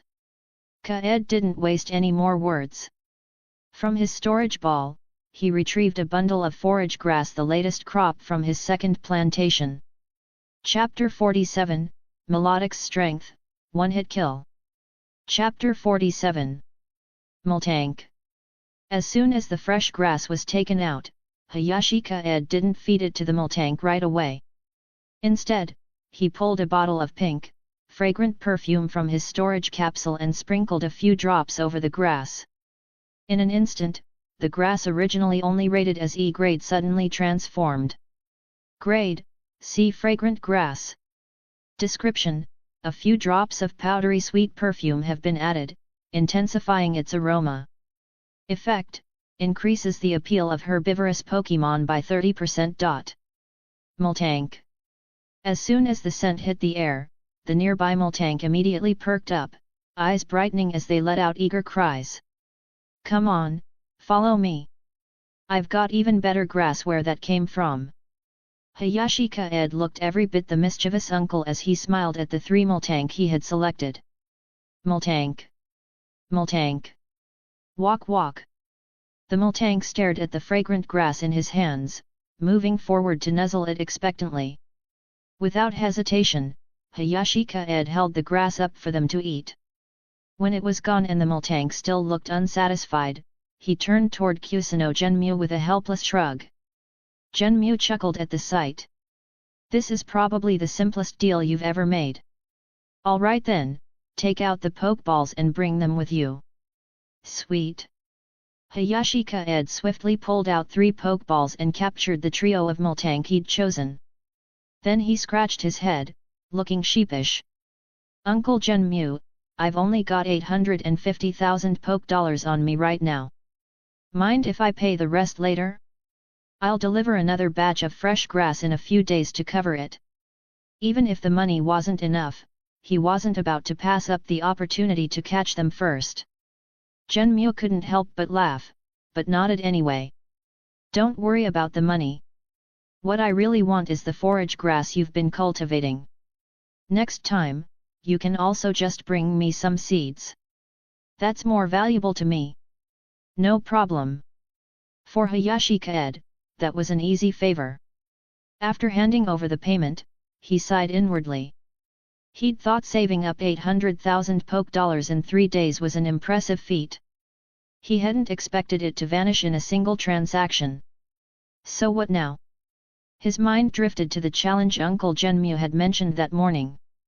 He was still hesitating about whether to bring it up. But Genmu beat him to it. Let's have that battle I mentioned. This one's personal. Back in the day, your father's Pokémon training left a deep impression on me. So now, let me test yours. Just send out the strongest one you've raised. Hayashi Kaede nodded. All right. A trial from the older generation, hey? Then he had to respond with his absolute best. But since arriving in this world, he'd yet to see what a true gym-level trainer looked like in battle. Follow me. He trailed after Genmu to a nearby grassy area just outside the fence. We'll battle here. Go ahead and release your Pokémon. As he spoke, Genmu tapped a Pokeball and sent out a Bayleaf. Pokémon, Bayleaf. Gender, male. Ability, Overgrow. Aptitude, purple. Stats, HP, 24, ATK, 23, SPA, 24, Def, 27, SPD, 24, SPD, 22. Level, 23-26. Moves, Tackle, Growl, Leaf Blade, Poison Powder, Vine Whip, Heal Pulse, Magical Leaf, Leech Seed, Reflect. A mid-elite level Pokémon. For most rookie trainers, this would be a devastating opponent. He wasn't holding back, this was clearly a serious test. Hayashi Kaede responded in kind, releasing Melodic. Melodic. Under the sun, Melodic's radiant scales shimmered with a breathtaking luster. Though it was a water-type Pokémon, it had no issue fighting on land for short durations. Its only limitation would be some reduced mobility. Melodic. Genmu blinked in surprise before chuckling. Haven't seen a Melodic in Aogiri town for a long time. You must have raised this one from Amoebas, hey? Hayashi Kaede nodded. Yeah, it mainly evolved thanks to its beautiful scales.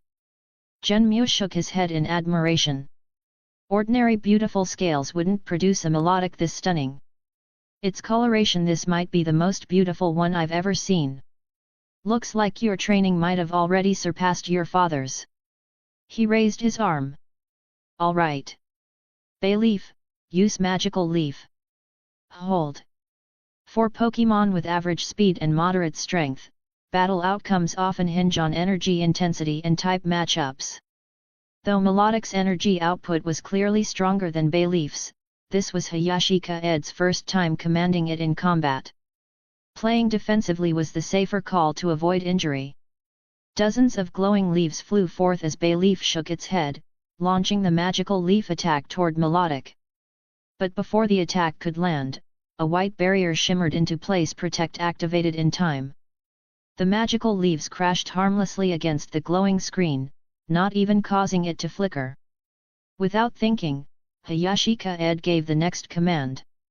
Melodic, use Dragon Pulse. A brilliant white beam surged into being, condensing in a blink before it exploded outward like a thunderclap. In Bayleaf's stunned gaze, the draconic energy wave struck hard. With a single hit, Bayleaf was blasted backward and collapsed, unconscious. Hayashi Kaede's eyes widened. That's strong. He had never seen Melodic fight before, and didn't expect it to knock out a mid-elite level Bayleaf in one blow. Melodic. Melodic glanced anxiously toward the fallen Bayleaf, then turned to look at Hayashi Kaede with worry in its eyes, head lowered timidly. Degree, Melodic. It's okay, it's okay. Hayashi Kaede gently reassured her before turning toward Genmu. Is Bayleaf alright? Genmu wore a complicated expression. After checking on Bayleaf, he shook his head and said, he'll be fine. Any Pokémon that steps into battle has to be prepared to get hurt. To be honest, the moment he saw Melodic, he already had a feeling Bayleaf wouldn't stand a chance. Its gleaming scales, powerful aura, it was just shy of gym-level strength. But he didn't expect a one-hit knockout. Not even a chance to react. As expected, truly his son. Genmu beckoned him over. Come here. He pulled a large container out of his storage capsule. This is fresh Moo milk from my main tank. It's packed with nutrients perfect for helping a new Pokémon recover and grow. Chapter 48, A-level Moo milk and A-level grass dumplings, double cooking effects. Chapter 48. A-level Moo milk freshly squeezed from a king tier tank. Rich in nutrients. Long-term consumption by newly raised Pokémon enhances resistance to abnormal conditions. This was the Moo milk that Hayashi Kaede had brought back from Genmu. What he hadn't expected was that it was actually rated A-level. The people my father knows are really amazing. With a sigh of admiration, Hayashi Kaede didn't go home right away. Instead, he took a taxi to Grand Bloom Foods, Inc. He had already informed the security guards, so they didn't stop him. Inside the office, Makoto Akiyama quickly stood up upon seeing him and greeted him warmly. "Why'd you come alone? Didn't you say the delivery was tomorrow?" Over the past few days, thanks to the special fruits and vegetables Hayashi Kaede had brought, the markets and supermarkets under Grand Bloom Foods had drawn considerable attention. However, the supply remained too limited. If that issue could be resolved, Makoto Akiyama was confident they could seize the entire fruit and vegetable market in Aogiri City and elevate Grand Bloom Foods to a dominant position. Hayashi Kaede pulled out a storage capsule and smiled wryly. "I was in the city for something today, so I figured I'd drop off the fruits and vegetables I picked recently. The watermelons are ripe too. Uncle Makoto, do you want a few?" Makoto Akiyama replied without hesitation, "Absolutely. As long as the quality holds, I'll take them all. Hey, they're sweet." Hayashi Kaede immediately pulled out a large, striped, round watermelon from the storage ball. He looked around and noticed there wasn't a knife in sight. "Do you have a knife?" Makoto's eyes lit up at the watermelon's appearance. "What kind of knife?" He laughed and then smashed his fist straight down onto the watermelon. Bang! Bright red melon flesh and sweet juice splattered onto both their faces. Makoto eagerly tore off a piece and took a bite, his expression immediately brightening. "Excellent! Sweet and dense, no sign of being overripe at all. I'll buy this at 51 poke dollar per kilo. How many can you supply?" Hayashi Kaede wiped melon juice off his face, slightly embarrassed. "Probably a few thousand pounds. Watermelon yields were far greater than most fruits and vegetables. Just this one alone weighed over 20 kilograms. And this was only the first harvest batch stored in his capsule, he hadn't even tasted them yet." Makoto looked even more excited. After wrapping up the exchange of goods and payment, he couldn't help but add, "Kaede, are you thinking about expanding your plantation? The current output's too low. If you need support, just ask your uncle."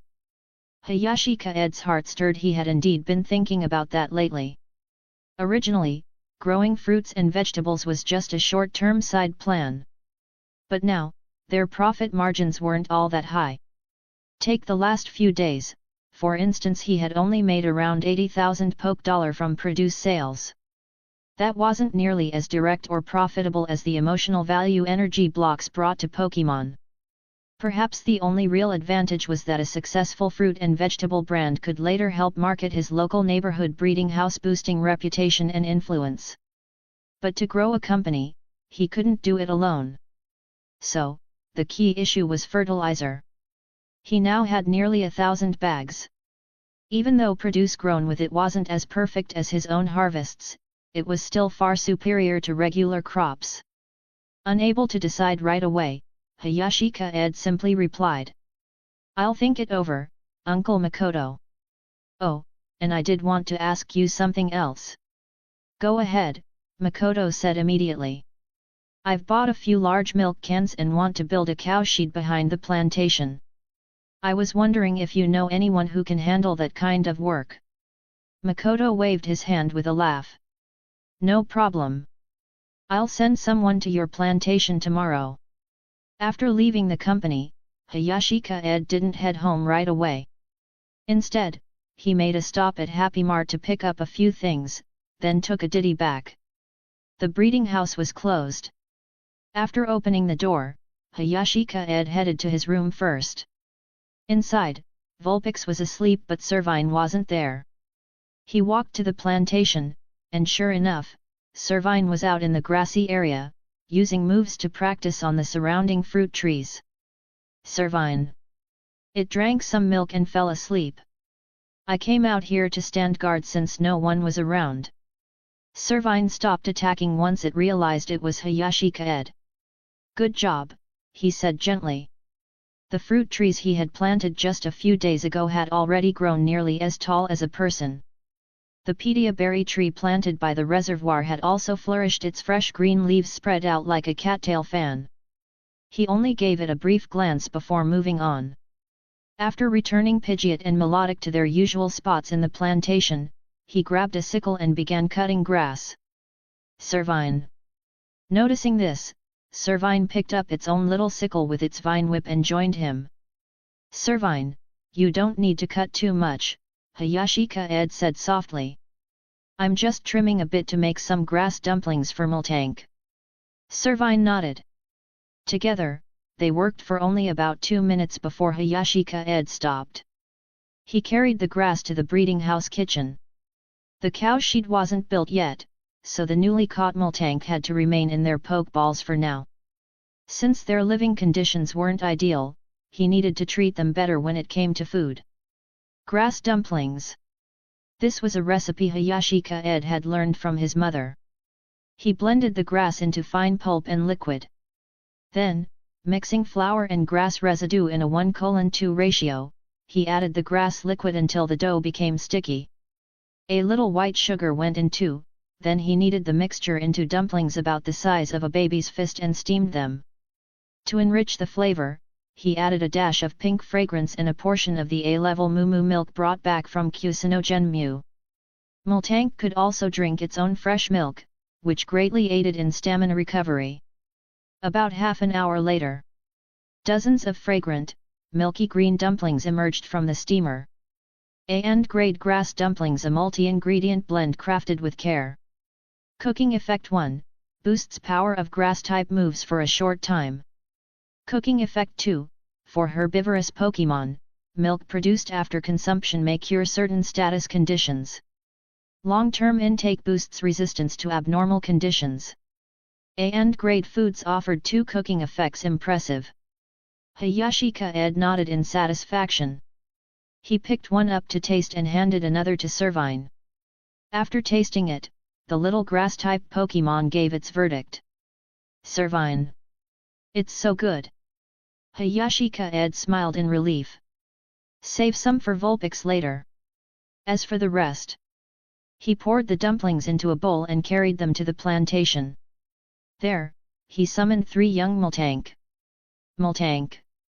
As soon as they appeared, the 3 Miltank looked around curiously before turning to him. Miltank. Hayashi Kaede pressed his hands together and offered the dumplings with a sincere expression. Sorry for keeping you in the pokeballs, your cow shed isn't ready yet. Here's some food for you in the meantime. Oh, Miltank. The moment they saw the dumplings, the young Miltank completely forgot about everything else. They lowered their heads and began munching away happily. Miltank. Delicious. Congratulations. Miltank's happiness has increased. As the system reported back, Hayashi Kaede finally breathed a sigh of relief. A thought crossed his mind. I really need to get that cow shed built soon. Chapter 49, Build Shed and Milk the Miltank for the first time. Chapter 49. The next day, inside the plantation. The scorching sun was already climbing high in the sky. Uncle Akiyama had taken the matter to heart. Early that morning, several large trucks arrived, fully loaded with construction materials. Following Hayashi Kaede's design, work began immediately on a cow shed and had continued non-stop since. Hayashi Kaede quickly returned with a chilled watermelon and a tray of energy cubes. Thanks for the hard work. Here, have some watermelon. And you little porters, energy cubes for you. There were 5 workers in total. Each of them looked like seasoned professionals, shirtless, muscular, tanned from the sun, and accompanied by their own fighting-type Pokémon. The foreman of the crew was Fujita Gore, a man in his 40s. Hearing Hayashi Kaede's voice, Fujita immediately shouted, "All right everyone, break time. Brother Kaede brought us snacks." The workers climbed down from their posts. When they saw the bright red flesh of the watermelon, they couldn't help but start drooling. One of the older men grabbed a slice and took a big bite. Immediately, his eyes lit up. "Not gonna lie, kid, this plantation of yours is the best I've seen in years. These watermelons are incredible. Hayashi Kaede smiled warmly. As long as you like it. He distributed the energy cubes to the fighting types and turned to inspect the cow shed under construction. The shed was being built at the very back of the plantation, behind the pasture. A section of the fence had been removed and extended to accommodate the expansion.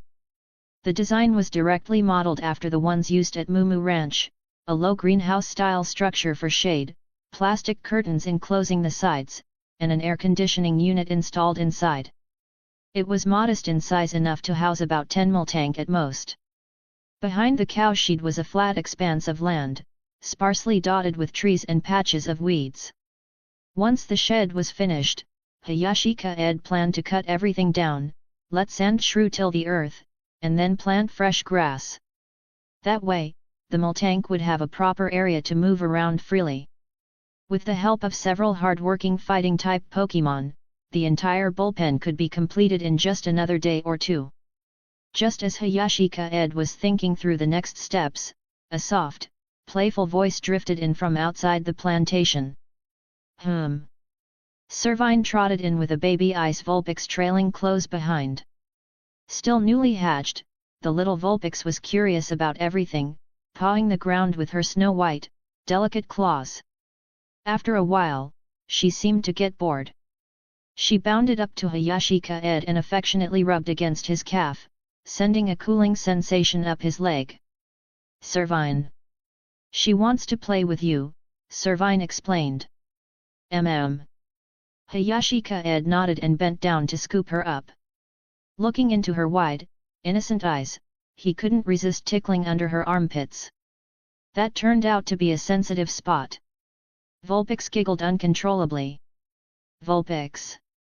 Vulpix. Twisting around in his arms as her silky white fur fluttered in the breeze. No, stop.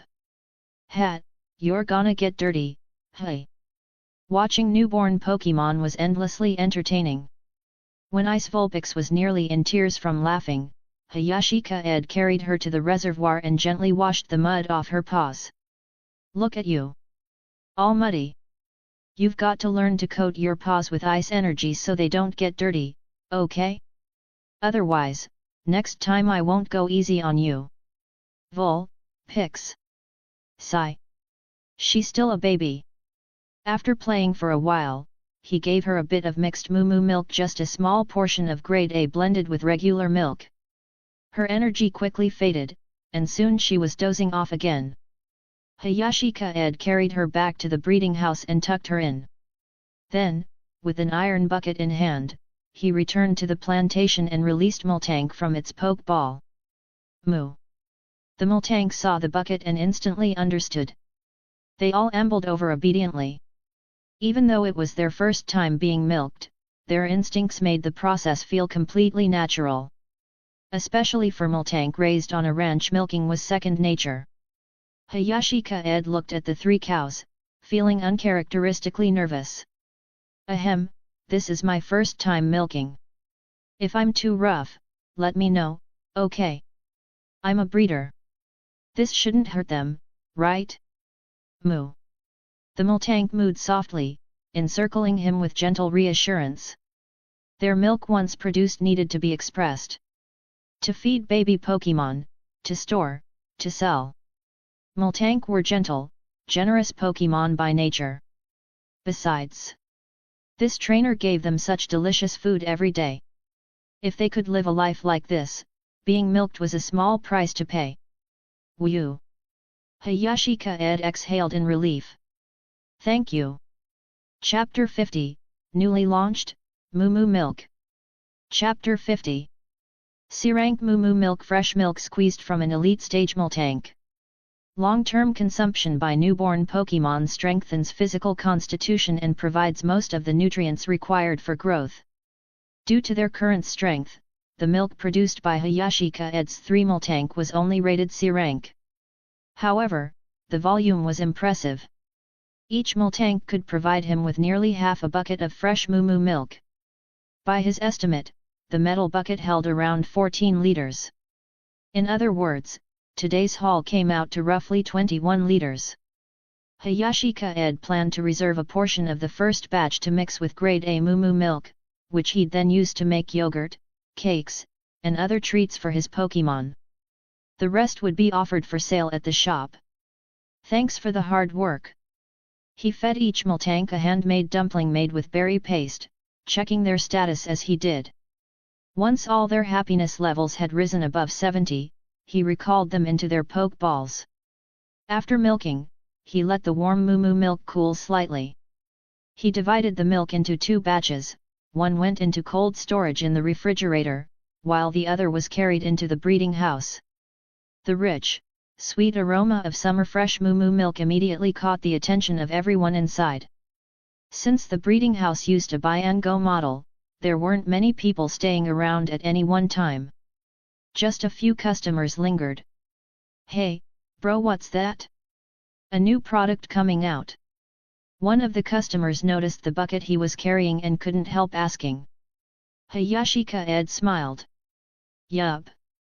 If this moo milk passes inspection, it'll be added to our product list. This first batch is free for tasting." He carried it to the front counter and retrieved a large glass dispenser bottle he had cleaned the day before. There was a small tap installed at the bottom. After pouring in the milk, he turned to Takagi Megami. "Anyone who buys energy cubes today can bring their own container and get up to 200 ml of moo milk for free. But no overfilling, we've got to leave enough for the next customers." "Got it," she replied with a firm nod. With a part-time schedule and a monthly salary of 10,000 poke dollars, Takagi Megami had developed a strong work ethic. Her enthusiasm for training Pokémon had taken a back seat for now. "Oh my Arceus, there are freebies." The few customers inside looked over at the counter, some subtly, some not so subtly, as Hayashi Kaede poured the creamy white milk into the dispenser. Once the words "free sample" were heard, eyes lit up.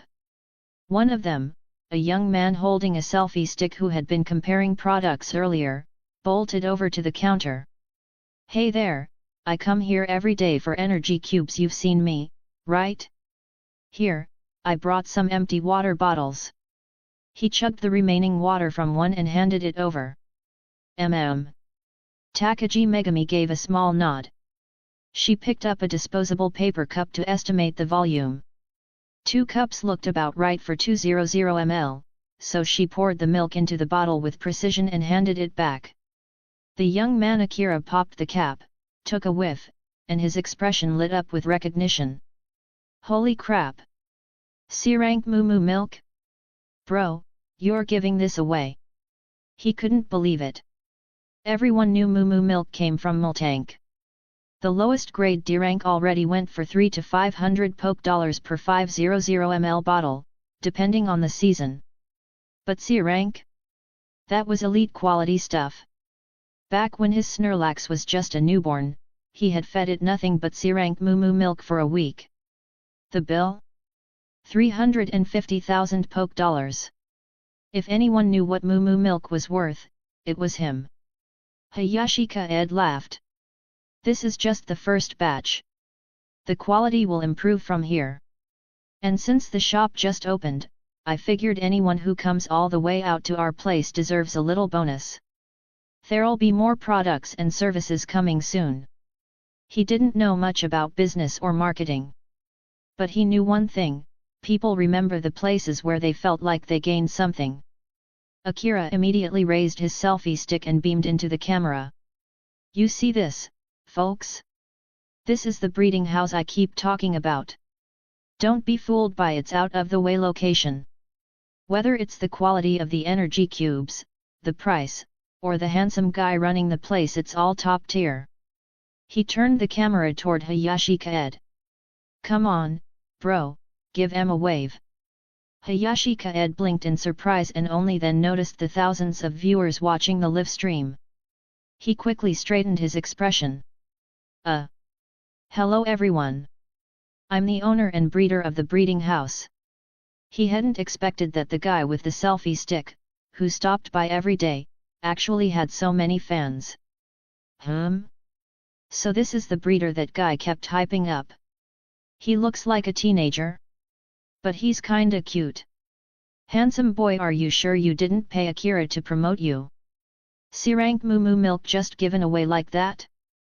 Dang! Are those energy cubes really that effective? Wait, what's that white blur in the background? Is that an Alolan Ice Vulpix? It's running over. She jumped into his arms. She stuck out her tongue.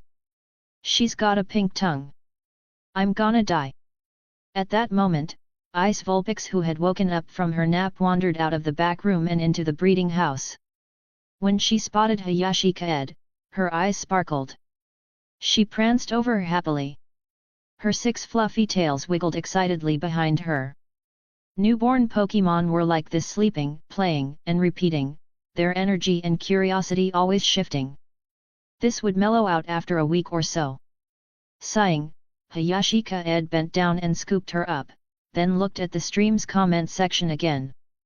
To his surprise, all the previous skepticism in the chat had shifted into, "Is this Aogiri City? I heard there's a grass gym here. I was planning to head straight to Aura City, but now I have to see that Ice Vulpix in person. Anyone starting a group trip?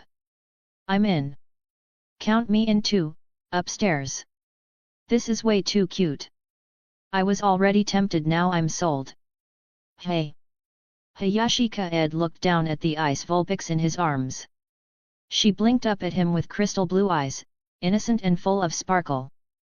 Had he done any marketing at all? Vulpix, asterisk. Little did she know she was currently being adored by thousands of livestream viewers. Chapter 51, Gardevoir's Information? Chapter 51. Okay, I'll play with you later. Just be quiet for now. Hayashi Kaede gently pinched the little Vulpix's nose, stopping it from wriggling restlessly in his arms. Vul. Hearing his words, Vulpix let out a soft, aggrieved whimper but soon settled down. Little did they know that this adorable scene was already causing quite a stir in the livestream chat. Watching the broadcast, Akira grumbled inwardly about how his viewers were all hopelessly obsessed with cuteness. Then, with a practiced smile, he aimed his phone at the social media account QR code Hayashi Kaede had hung by the counter. "By the way, I've got my own account too, so go ahead and follow me." That sign was something Hayashi Kaede had specifically placed at the entrance, so customers could easily follow his social media account. In the future, important updates would be posted there first. As the followed notification flashed across the screen, Hayashi Kaede was about to thank Akira when a particular comment caught his eye. "Aogiri Town? This place sounds familiar. Oh, right, I heard from my classmate that someone spotted a Gardevoir in the forest here, and it was a different color. Not sure if it's true though." The mention of a rare Pokémon Gardevoir immediately drew the attention of most viewers. Come on, that forest outside Aogiri Town was explored thoroughly 10 years ago. If a Gardevoir really lived there, it would have been caught or left long ago. Shiny Gardevoir? Seriously? Probably just bragging. My classmate always exaggerates. TCH, boring. I thought there was a real chance of meeting one. Guess it's fake, hey. As the stream of messages rolled past, a faint sense of disappointment tugged at Hayashi Kaede's chest. He had allowed himself a brief spark of hope that maybe, just maybe, he could meet the psychic-type Pokémon he'd always dreamed of. But it seemed it was nothing more than idle talk.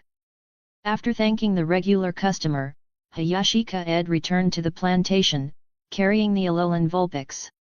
The shed construction was in full swing. Melodic was busy summoning rain over various sections of the plantation. Dark clouds formed overhead, and soon, a light drizzle fell, making the soil rich and fragrant while cooling the air. When the drizzle faded, Servine began casting grassy rain, boosting the growth of the crops still in development.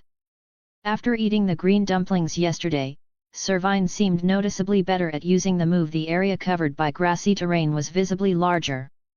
Looks like I'll need to prepare more green dumplings in the future, Hayashi Kaede thought. The more terrain covered, the better. Overhead, Pidgeotto perched on a branch, scanning the surroundings with sharp vigilance. Taking in the peaceful scene, Hayashi Kaede couldn't help but sigh softly. This is great. Then his gaze shifted to Pidgeotto. He had promised it that he would help it grow stronger and reclaim everything that rightfully belonged to its kind. A promise was a promise.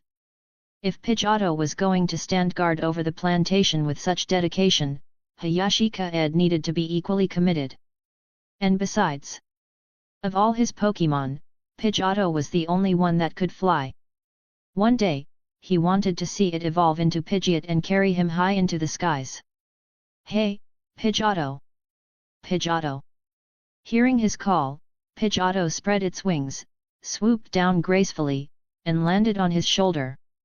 You're getting more and more impressive, Hayashi Kaede said, running his hand over its sleek feathers. The golden-brown plumage, the red and orange tail feathers, the elegant crest, the sharp talons, and pointed beak all spoke of a Pokémon raised with exceptional care. Pidgeotto. Pidgeotto gave a quick shake of its head, as if to say everything was fine. You can't eat any more rare candies for now. It's time to start skill training. There was an old saying among trainers, a strong Pokémon might be raised well, but breeding alone doesn't make it powerful. They needed to battle. It was simple enough, just like flowers in a greenhouse. No matter how vibrant they looked inside, once exposed to wind and rain in the wild, they would wither quickly. Pidgeotto. Pidgeotto tensed, ready for anything.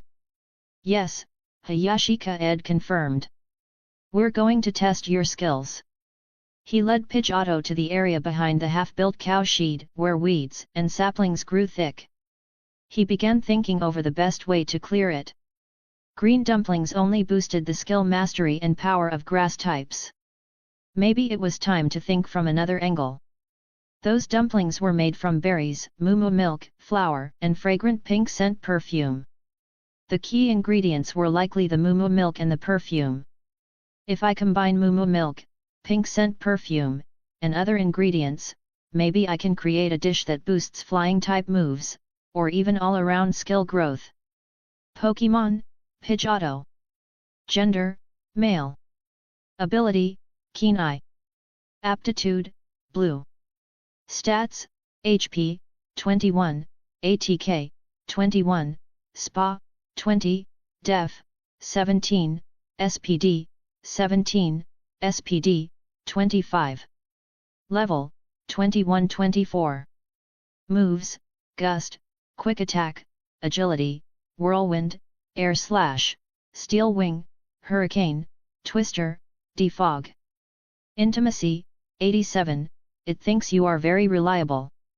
Motivation, 70, become stronger.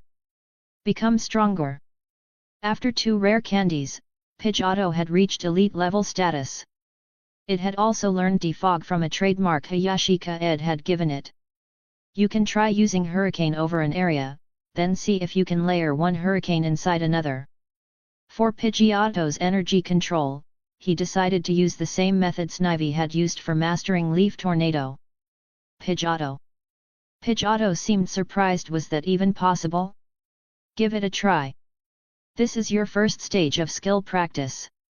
Keep the range small. Pidgeotto nodded, took to the skies, and began flapping its wings. Whoosh!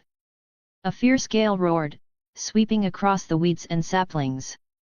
The first wave of wind was fine, but as the second followed, its energy quickly destabilized. The 2 gales collided, cancelling each other out and leaving only a weak breeze. Hovering in the air, Pidgeotto looked down at Hayashi Kaede apologetically. Its control still wasn't as sharp as Servine's. It couldn't stack the move yet. It's fine, just take your time, Hayashi Kaede said, though his mind was already turning over new ideas. Looks like I'll have to rely on cooking after all. Chapter 52, Struggling Pidgeotto. Chapter 52. The dusk hung like a fine mist, bathing the town in an orange-gold halo. High in the sky, an orange-feathered shadow flew toward a place brimming with life, wings beating wearily against the fading light. It finally landed on the branch of a tall pine tree, preening its feathers with its beak. In its eyes lingered a trace of indescribable loneliness. After an entire day of practice, Pidgeotto had made no progress with the hurricane stacking technique its trainer had suggested, managing only to churn up the ground once. It never doubted the reality of what Hayashi Kaede had described. In just a few days at the plantation, Pidgeotto had already realized this was a place where a Pokémon could grow several times, perhaps even dozens of times faster than in the wild. The sisters here, whether melodic or Servine, displayed incredible control over their energy. Especially Servine. Its grassy terrain expanded a little farther each day, the grass energy within becoming more concentrated. Could it be that I'm just not good enough? The thought flashed through Pidgeotto's mind. But among my kind, I was the first to master Hurricane. It looked down to see Melodic gliding gracefully through the clear water. The shimmering reflection of its slender body made it appear even more dreamlike. Though the reservoir was a little cramped for Melodic, it swam contentedly, occasionally lifting its head to glance toward the breeding house. Pidgeotto tore its gaze away, shook its head, and set its eyes firmly forward once more, continuing its vigilant watch to keep any wild Rattata from entering the plantation. Inside the breeding house, Hayashi Kaede studied the cube in front of him. A rank sand scale energy cube, an energy cube crafted from sand scale berry, moo milk, and pink scent perfume. A unique creation. Cooking Effect 1, temporarily boosts flying type Pokémon's skill comprehension after consumption. Cooking Effect 2, with long-term use, greatly increases speed and makes bird Pokémon's feathers more resilient. He had been in the kitchen all day.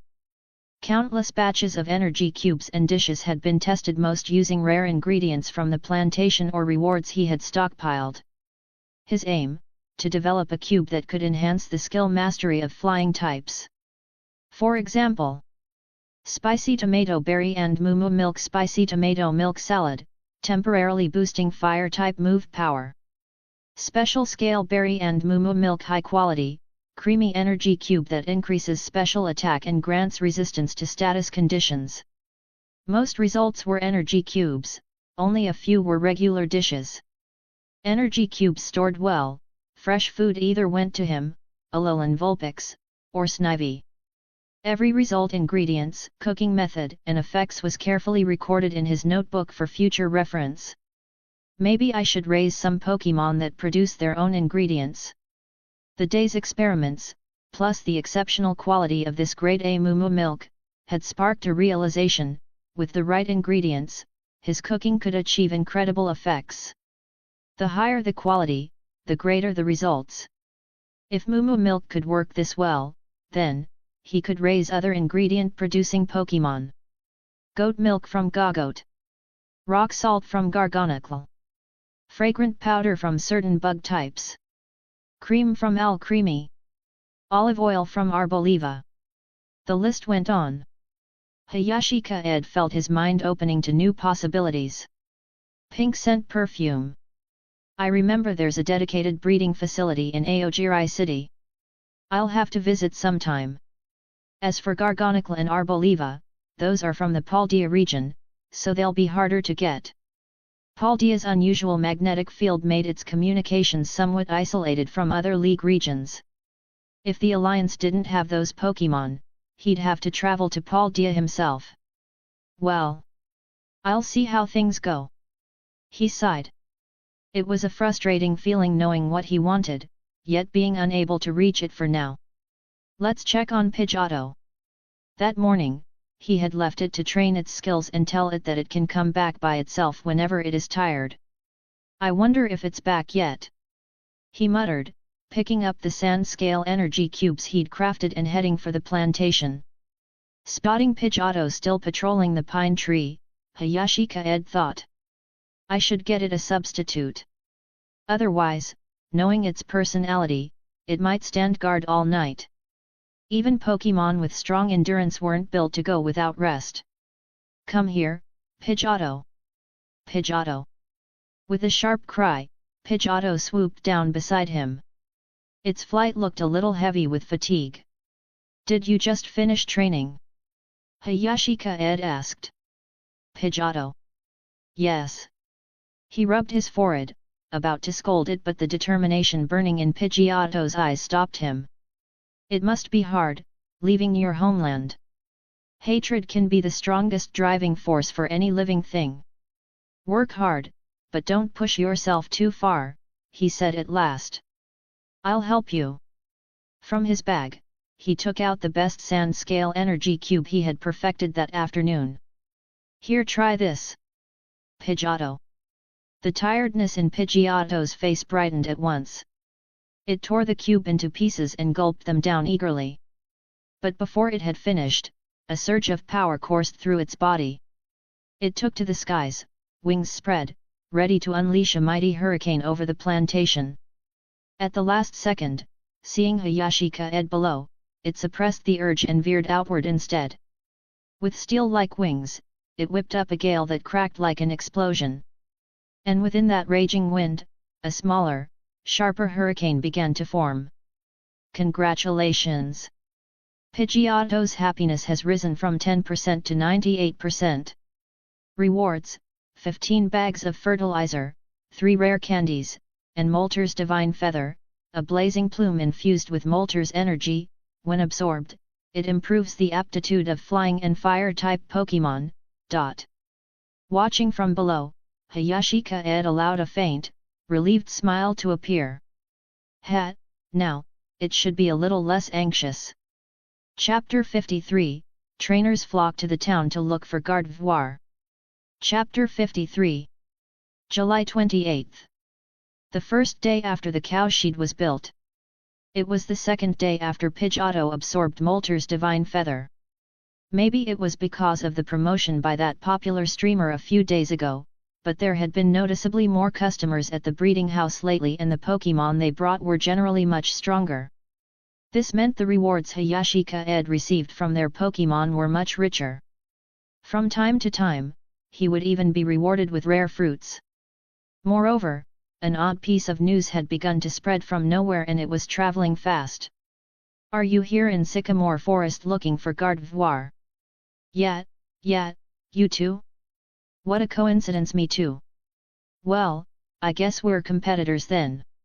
Darn it. How about a battle between trainers? Winner gets to claim Gardevoir. Conversations like this were now common outside the breeding house. It seemed like someone was deliberately spreading rumors to draw Pokémon trainers into Sycamore Forest in search of Gardevoir. Watching a middle-aged trainer hurry to buy a physical energy cube, Hayashi Kaede fell into thought. Sycamore Forest had been fully developed 10 years ago.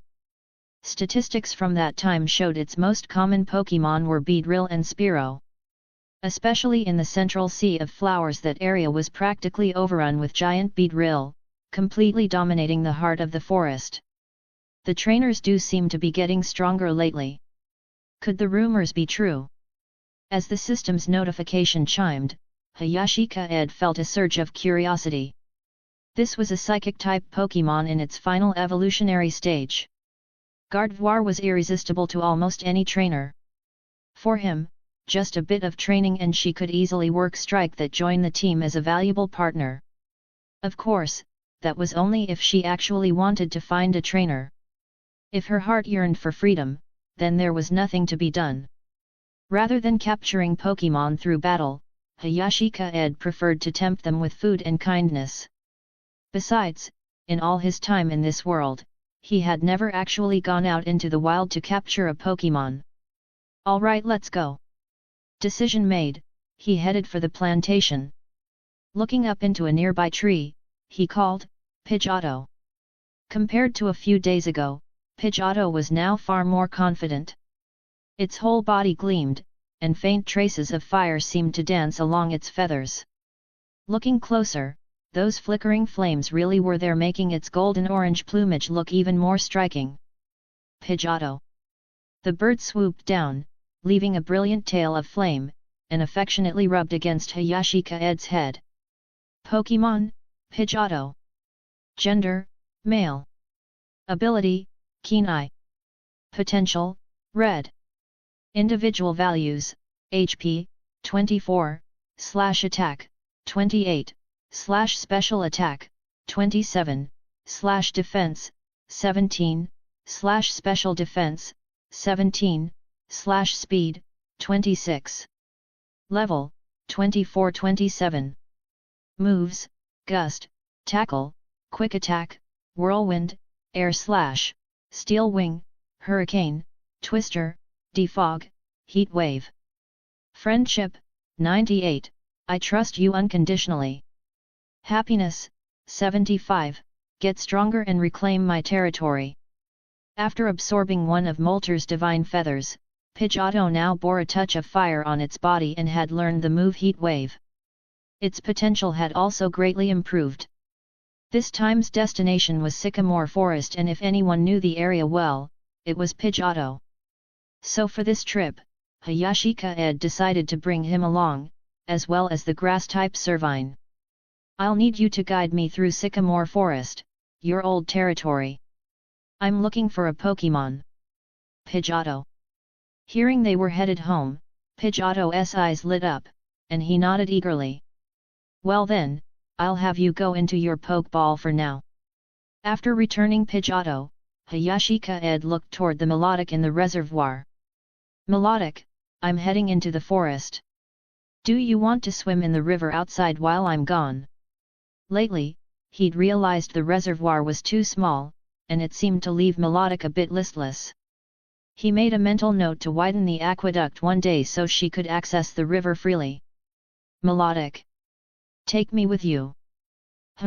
There probably won't be any battles this time, so I won't bring you along.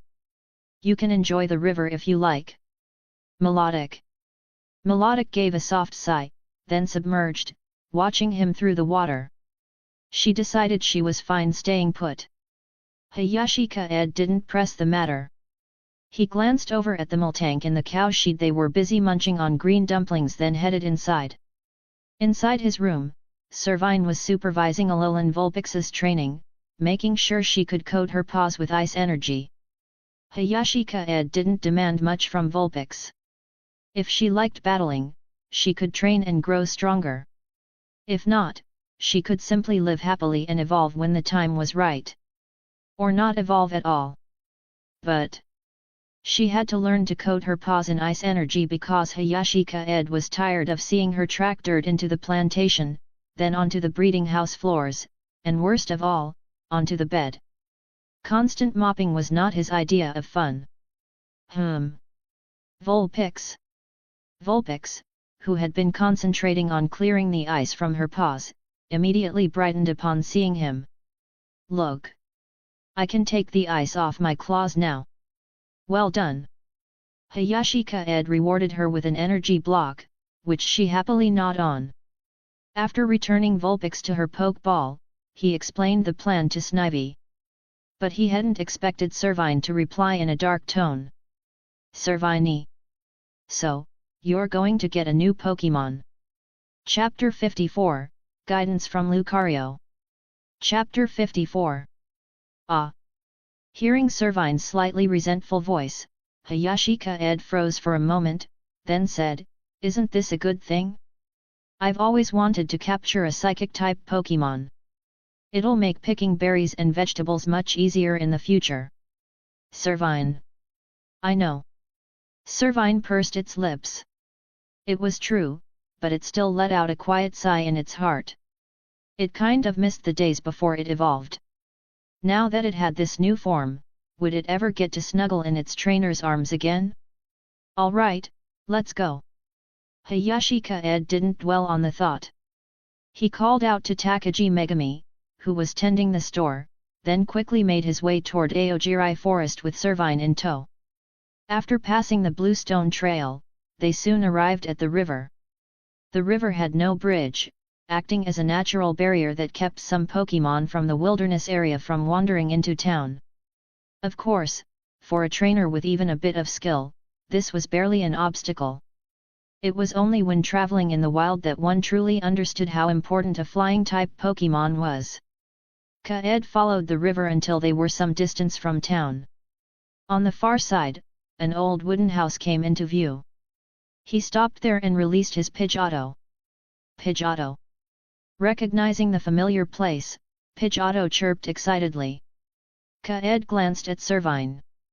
Servine, how about going into your Pokeball for now? Pidgeotto's body wasn't particularly large, it could only carry Kaede alone. If he insisted on bringing Servine too, he would have to hold it against his body. Servine? Servine. You can hold me like before. Kaede blinked, then grinned. Ever since Servine had evolved, chances to carry it like this had become rare. Since Servine had said so, there was no need to pretend to be reserved. He scooped it up. Servine instinctively coiled part of its long, slender body against his chest and wrapped its leafy tail securely around his leg. Congratulations! Servine's happiness has increased from 40% to 80%.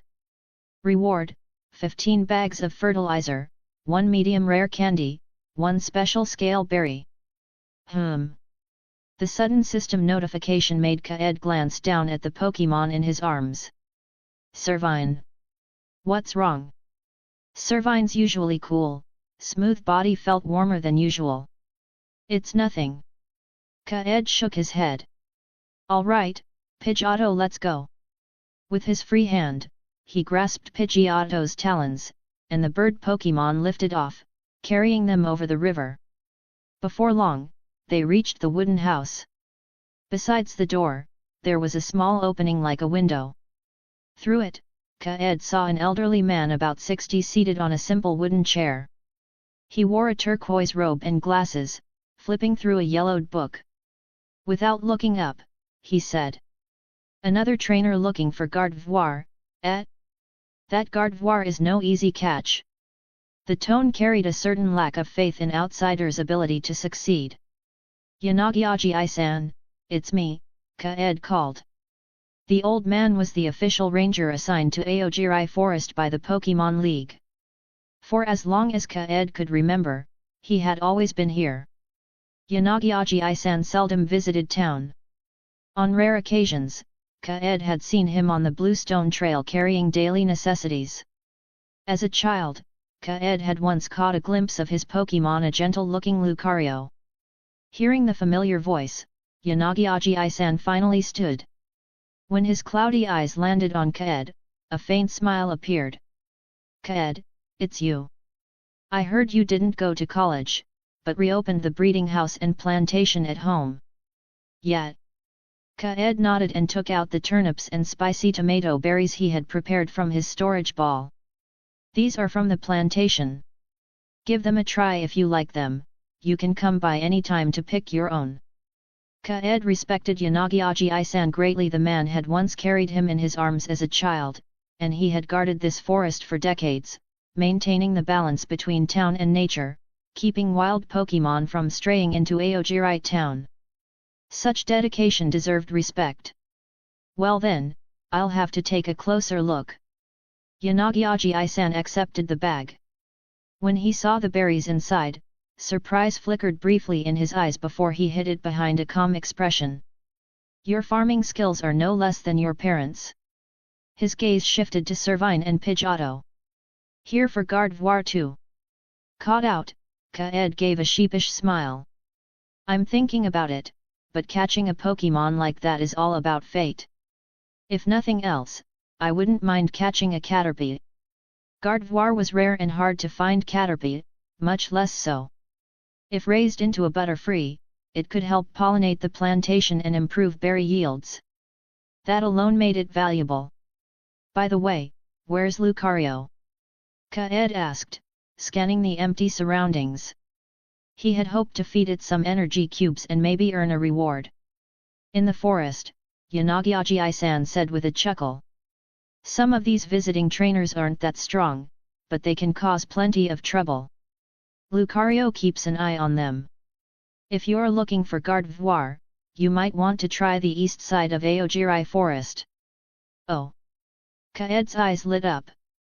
He might ignore rumors from others, but Yanagi-san's word carried weight. After all, his Pokémon was Lucario. Thanks, Yanagi-san. After confirming the direction, Kaede wasted no time heading east. Eastern Aogiri Forest. A round, secluded lake mirrored the orange glow of the setting sun on its pale blue surface. Gentle ripples shimmered across the water.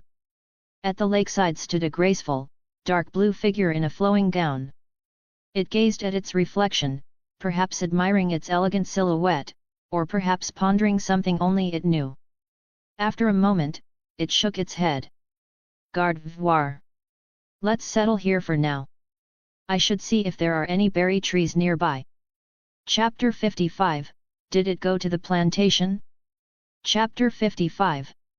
With the guidance of the Pidgeotto, Hayashi Kaede walked smoothly even in the intricate Aogiri forest, and soon encountered the first Caterpie. No. It should be said that it was a yellow Caterpie. Because it was a different color. The skin all over its body was yellow. Moreover, it seemed to be a Caterpie that had just emerged from its cocoon. The hairs on its body were still very fine and tender, and its whole body looked so delicate it felt like a touch could pierce its skin. More importantly, as soon as it saw Hayashi Kaede, it started trembling in fear and even forgot to run away. Of course Hayashi Kaede knew the Caterpie wasn't afraid of him, but of the Pidgeotto behind him. The Caterpie froze for a moment, then finally remembered it could spin silk. It immediately spat threads toward Hayashi Kaede and the Pidgeotto. Puff! Part of the snow-white, delicate silk was burned to ashes by flame from Pidgeotto before it even reached them. The rest missed and fell to the ground. Hayashi Kaede crouched, grabbed a loose thread, and snapped it easily. It really is a newly born green Caterpie. Pokémon, Caterpie. Gender, female. Features, scale powder. Qualification, green. Individual stats, HP, 5, Attack, 8, Defense, 14, Special Attack, 28, Special Defense, 16, Speed, 10. Strength, Level 3. Skills, Spinning, Impact. Introduction, a newly born green caterpillar of a different color. Intimacy, 0, it doesn't know you. Happiness value, -75, why are there birds eating leaves so early? Hayashi Kaede grew interested and produced a Pokeball. Although Caterpie is one of the most numerous Pokémon in any forest, and shinies are relatively common for them, few of these yellow-skinned Caterpie survive the first stage. From birth they face predators and a rough start. So Hayashi Kaede felt he was saving it. When the Caterpie saw its silk fail, it thought the sky was falling. My heart is about to jump out, I am about to be eaten. Slash, oh, slash. But after a little while, the imagined pain didn't come. Opening its eyes, it saw only a human standing there. He spoke in a voice it could understand. What are you doing with your eyes closed?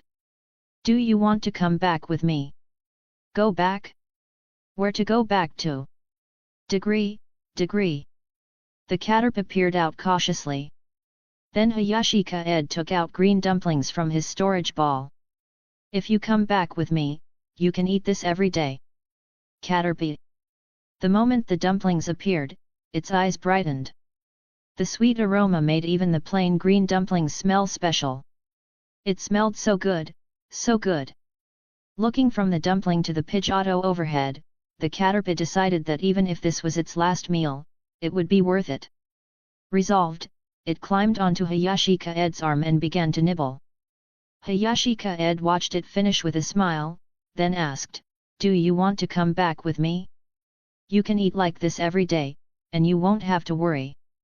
Eat like this every day. By the time the Caterpie understood, its head was already nodding. Okay, I'll take that as your agreement. Hayashi Kaede pulled out a Pokeball and captured the baby Caterpie. After 3 red flashes, the ball stilled. A faint smile appeared as he clipped the Pokeball to his waist. He'd only meant to catch a common Caterpie instead, he'd snagged a different colored one. After evolution, the plantation would be more colorful. In high spirits, Hayashi Kaede pressed on. But then luck ran dry. The Pokémon he met afterward were ordinary, Beedrill, Sandshrew, and Diglett. Though he considered catching a Diglett, he thought of the one at Takajiaji-san's house and gave up. That little sand shrew was honest and wouldn't like being put to work. If it knew Hayashi Kaede had captured a Pokémon that could do the job, it might stop helping him. Well, let's continue looking for Gardevoir. He sighed and kept walking east. But the search yielded nothing until sunset. Finally Hayashi Kaede stood by a lake, watching the setting sun dye the water orange, and fell into thought. Maybe this Gardevoir doesn't like humans. He had been in the eastern Aogiri forest for a long time, carrying energy cubes dusted with fragrant powder. Gardevoir wasn't attracted, though many other Pokémon were, and thankfully Servine and Pidgeotto were strong enough to kindly scare them off. Servine. Are you still looking? The Servine asked. Hayashi Kaede sighed inwardly. Maybe he'd been too obsessed with convenience after watching Mutuo pick fruit so effortlessly, he'd wanted the same ease. Let's stop and go back. He glanced up. Servine, return to your Pokeball. I'll have Pidgeotto take us back, otherwise it'll be late. This time Servine didn't refuse and entered its Pokeball. Hayashi Kaede grabbed Pidgeotto's feet and took to the sky. By the time he got home it was 6 o'clock and the breeding house was locked. Before Hayashi Kaede could open the door, a red Rotom swooped down, speaking urgently. Rotom, Rotom. Master, you're finally back. At 5 o'clock this afternoon, a Gardevoir teleported into the plantation and took control of Melodic. Chapter 56, Cursed Gardevoir. Ah! Hayashi Kaede's expression twisted in confusion. What the hell? He'd searched everywhere and couldn't find it, and now he's being told it's in his own plantation? Yes, yes, go see for yourself, it's picked all the ripe berries in the plantation. Hearing Rotom's somewhat anxious voice, Hayashi Kaede didn't even bother opening the door. He grabbed Pidgeotto's claws and said, let's go. Pidgeotto. The Pidgeotto let out a sharp cry, its tone laced with anger. Its trainer had assigned it to watch over the plantation's plants, and now it was hearing that everything had been picked. Thinking of this, Pidgeotto's eyes burned with indignation. With several powerful flaps of its wings, it soared toward the plantation. Even from more than 10 meters up, Hayashi Kaede could tell something was wrong. The plantation, once lush with vegetables and berries, was now bare except for green leaves and a few unripe fruits. Near the reservoir, all kinds of harvested berries and vegetables floated in the air, suspended by psychic power. Above them hovered a blue-haired figure. Sensing Pidgeotto's approach, the figure looked up. Blood-red eyes shifted between the airborne Pidgeotto and Hayashi Kaede. There was no mistaking it, this was a Gardevoir. In the reservoir, Melodic fired water cannons at Gardevoir, but each blast was stopped cold by an invisible barrier. Take us down, Kaede said. Using the power of aura to calm Pidgeotto, he directed it to descend. Pidgeotto. When they were just a few meters from the ground, Hayashi Kaede released Pidgeotto's talons and landed lightly in front of Gardevoir. His gaze swept over it with open curiosity. Compared to an ordinary Gardevoir, this shiny Gardevoir had blue hair. The edges of her white gown and her hands were tinted the same shade. The triangular chest spike in her eyes glowed an ominous crimson, giving her a strangely deep, foreboding presence. She hovered in the air, her psychic energy making her dress sway, her gaze cool and detached. Gardevoir. Are you the owner of this plantation? Hayashi Kaede nodded, activating Eye of Exploration. Pokémon, Gardevoir. Gender, female. Ability, telepathy. Aptitude, gold. Stats, HP, 31, ATK, 18, Def, 25, SPA, 31, SPD, 31, SPD, 31. Level, 78-79. Moves, Hyper Voice, Telekinesis, Mystical Fire, Double Team, Misty Terrain, Disarming Voice, Psychic, Draining Kiss, Moon Blast, Future Sight. Description: a shiny Gardevoir. She was cursed by the nightmare Pokémon Darkrai while still a Ralts. The curse turned her eyes crimson, filled with nightmare energy. Sleeping beside her will induce nightmares. Intimacy, 0, she feels nothing toward you. Pleasure value, 0, what do you offer in exchange for these berries? What they? When Rotom said Melodic was being restrained by a Gardevoir with no way to fight back, Kaede had imagined something powerful, but he hadn't expected this. Level high enough to rival elite trainers. 4 perfect stats. Gold aptitude. And, cursed by Darkrai?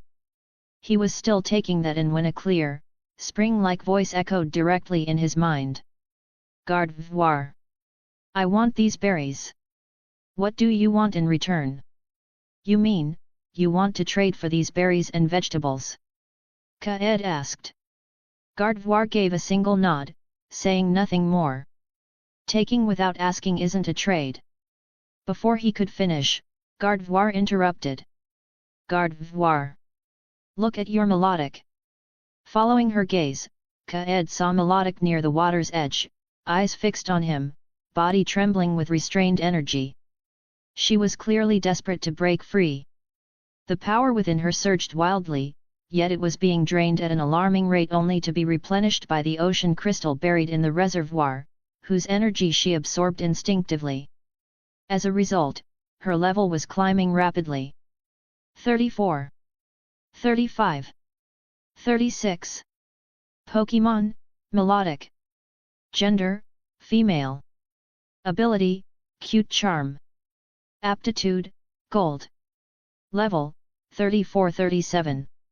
Moves, water gun, water pulse, tackle, disarming voice, aqua ring, twister, dragon tail, recover, ice beam, safeguard, muddy water, hydro pump. Intimacy, 100, she trusts you completely. Pleasure value, 20, unbreakable, why can't I break it? Kaede rushed to the reservoir, clenched his fist, and slammed it into the water. Crack! Like glass shattering, the psychic barrier broke. Melodic darted to shore and pressed close to him, glaring warily at the hovering Gardevoir. It's all right, he reassured her, then looked back up at Gardevoir. Her meaning was clear, she was offering to power up Melodic in exchange for the berries. But for Kaede, this was a bad deal. He had other, safer ways to strengthen his Pokémon. Just the dozen or so medium-grade rare candies he'd acquired recently could easily raise Melodic to gym level, maybe even champion tier. Forcing such rapid growth through emotional strain wasn't his way. It could even cause energy overflow, like what had once happened to the Lapras. He wanted his Pokémon to grow happy and steady, not in fear or frenzy. You seem reasonable. Forcing my Pokémon to grow through emotional pressure isn't something I'll allow. And the ocean crystal in the water? I placed it there, it's nothing to do with you. Melodic will grow just fine without your interference. He narrowed his eyes slightly. Besides, why take so many berries at once? Are you raising Ralts? These berries wouldn't be of much use to Gardevoir herself. If she only wanted food, she wouldn't need so many. Kaede suspected she intended to bring them to other Pokémon. Gardevoir. She looked startled, crimson eyes widening briefly before narrowing again. Gardevoir. Then how do I trade these berries for them? Kaed's earlier show of strength had left a deep impression on her. Since being driven from her territory, she had never met a human like this. It's simple, Kaede said. Work for me. Chapter 57, Protect. Chapter 57. There was no doubt that Gardevoir possessed immense power. Hayashi Kaede, moving in haste, had subconsciously struck the shimmering psychic barrier before him. The result, however, startled them both. My fist, is this strong? He thought in disbelief. Or, could it be that any energy-based move is reduced to only a fraction of its original strength, 99.9% weaker when facing me? Gardevoir, the Pokémon called softly, her voice tinged with curiosity, her crimson eyes narrowing as if trying to read his thoughts. Hayashi Kaede quickly waved his hands in reassurance. Yes, it's a kind of part-time work. You just tell me how many Pokémon you have, how many berries you need, and I'll prepare the workload for you. It's simple, just help me pick these berries and vegetables, like you're doing right now. Garde voir. Her tone was uncertain, her gaze shifting toward the neat piles of freshly picked berries. Deep down, her nature urged her not to simply take them without giving something in return. Yet her survival instincts, honed from years in the wild, whispered another truth. With a single thought, she could teleport away with all of it, leaving this human powerless to stop her. And yet, something about this human felt different. Seeing her hesitation, Hayashi Kaede pressed on, of course, you can also take some now to feed the Pokémon you care for. I can wait for your answer. This garde voir had survived countless dangers. No simple trick, no coaxing like one would use to lure a wild Caterpie, would sway her. The only path forward was through what truly mattered to her, the Pokémon she protected. With that thought, Hayashi Kaede reached into his pack and tossed her a small bottle. And these energy cubes? They're far better for feeding weaker Pokémon. Before the bottle could land, it froze midair, caught in an invisible hold. A faint psychic hum filled the air as Gardevoire's telekinesis drew it into her grasp. One of the energy cubes, a deep, translucent green, crafted from the rare Pedia berry, rolled into her palm. Her eyes widened slightly. As a psychic type, she could sense its quality instantly. Even at her current level, it would be beneficial. There's more, Hayashi Kaede continued, his tone steady. I have other types as well. All of them are developed with the needs of young Pokémon in mind, perfect for those still growing. The sharp glint in her gaze softened into something more layered: surprise, thoughtfulness, and perhaps, trust. Finally, she spoke, her voice calm yet firm. Garde voir. I understand. I will give you my answer before tomorrow night. And with that, her form shimmered and vanished into nothingness, the space she had occupied folding in on itself. Along with her, a small portion of the berries disappeared. Teleportation. Hayashi Kaede murmured, watching the faint afterimage fade. A trace of envy glimmered in his eyes. With a partner like that, he could travel anywhere, unrestricted. I hope she decides to stay, he whispered. Shaking the thought aside, he unclipped a pokeball from his belt, the one containing the Caterpie he had caught earlier that day, and released it into the grassy pasture. This will be your home from now on. You can eat anything except the berries and leaves, all right? The little Caterpie blinked, took in the scenery, then leaned down for a nibble of grass. The instant the fresh taste hit its tongue, its eyes went wide in shock. __. So much food. Eastern Sycamore Forest. The moon hung high, its silver light spilling over the still surface of a lake, turning it into a dreamlike mirror. The forest was quiet, save for the faint rustling of leaves in the night breeze. Without warning, a small round head broke the surface of the water. No ripples, no splash.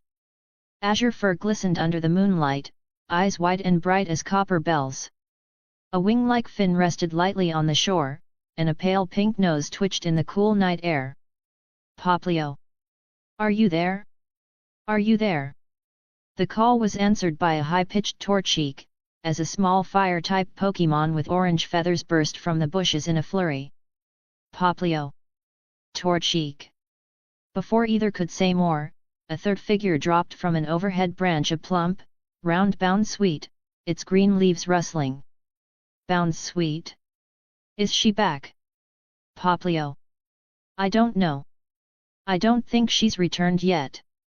The three glanced around nervously, each glance toward the shadows betraying the same fear, that a predator might emerge from the darkness.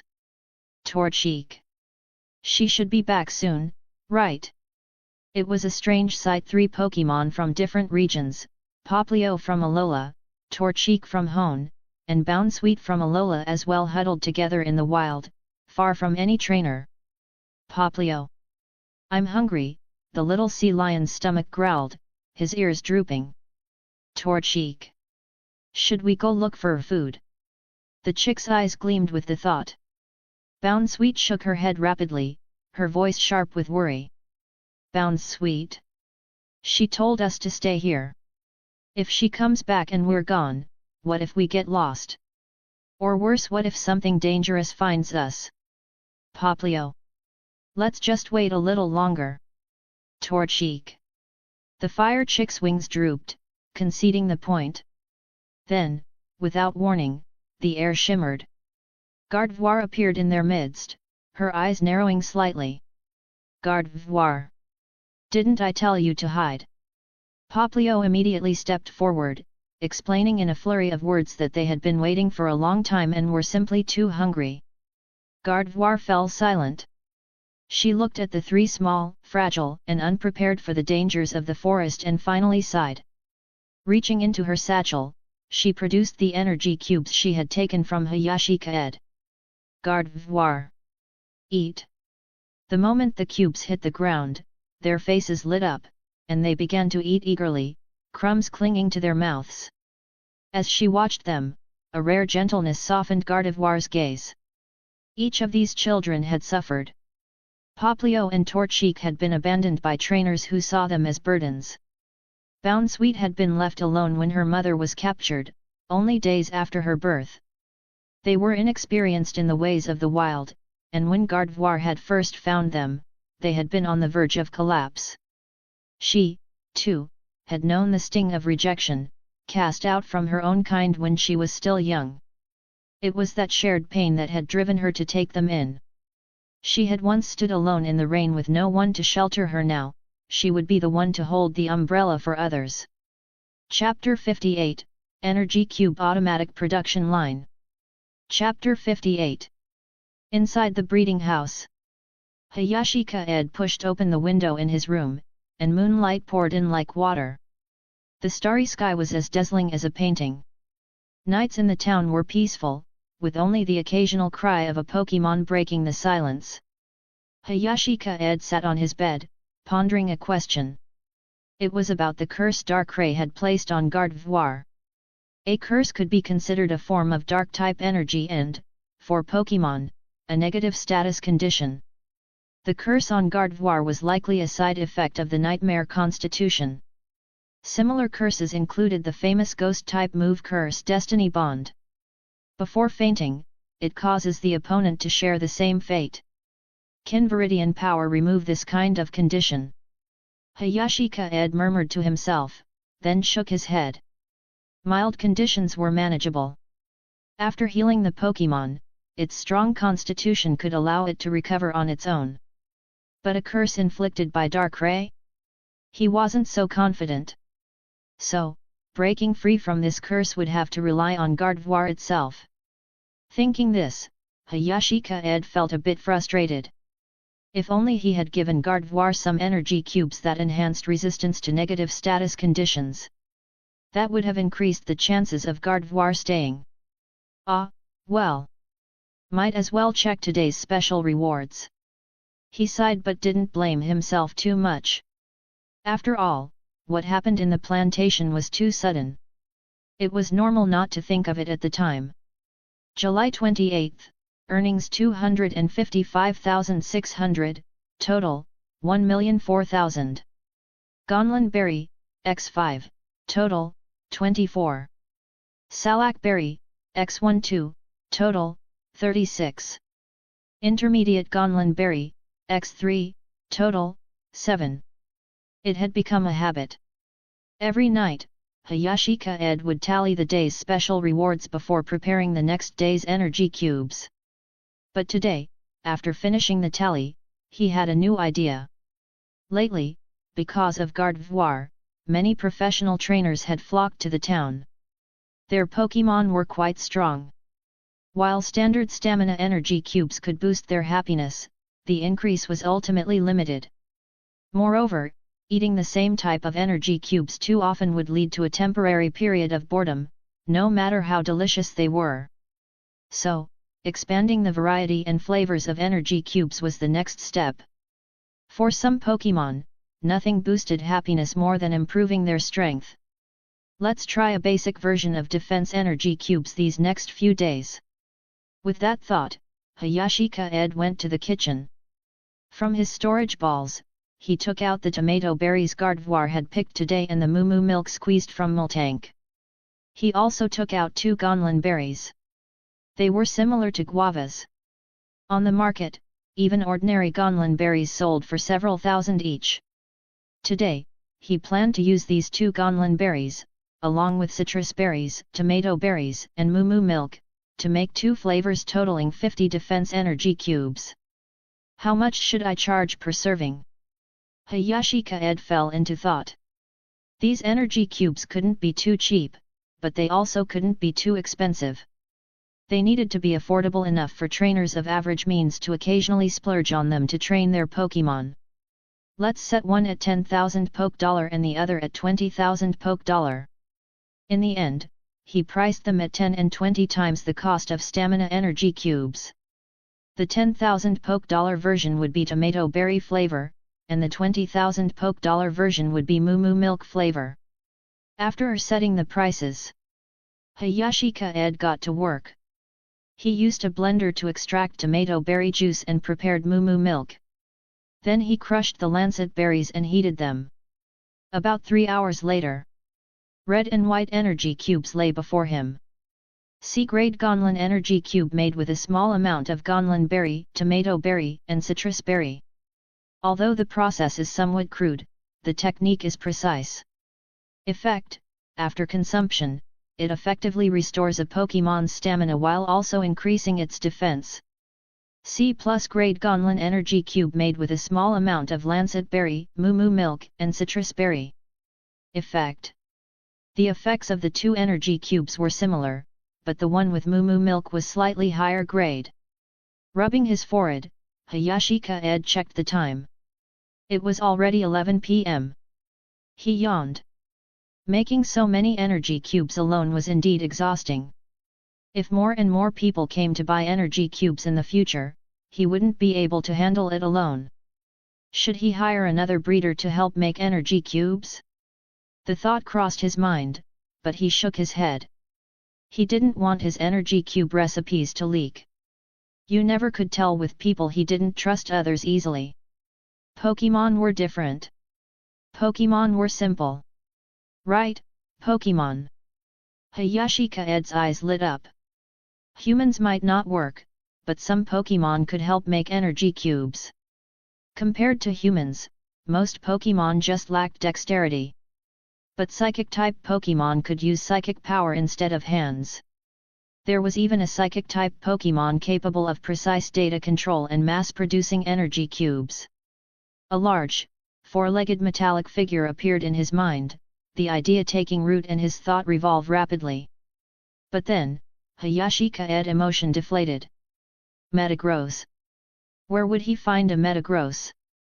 Those things cost hundreds of millions to raise. He thought earning 6 figures daily meant he was rich.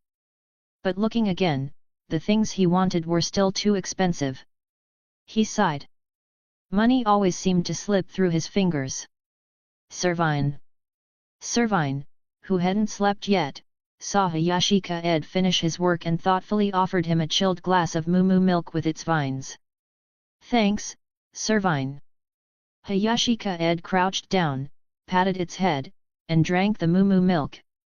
Feeling a bit refreshed, he washed up and went to bed. Alolan Vulpix was already asleep on the bed, a small bubble occasionally forming at its nose. It looked very peaceful. Hayashi Kaede tiptoed into bed, habitually checked the system's happiness notifications again, and looked slightly surprised. Strange, bound sweet? Did someone specifically catch an Alolan Pokémon like this? He didn't dwell on it, just leaned against Alolan Vulpix and lay down, a content smile on his face. No one could dislike having an ice-type Pokémon by their side in summer. Especially when sleeping.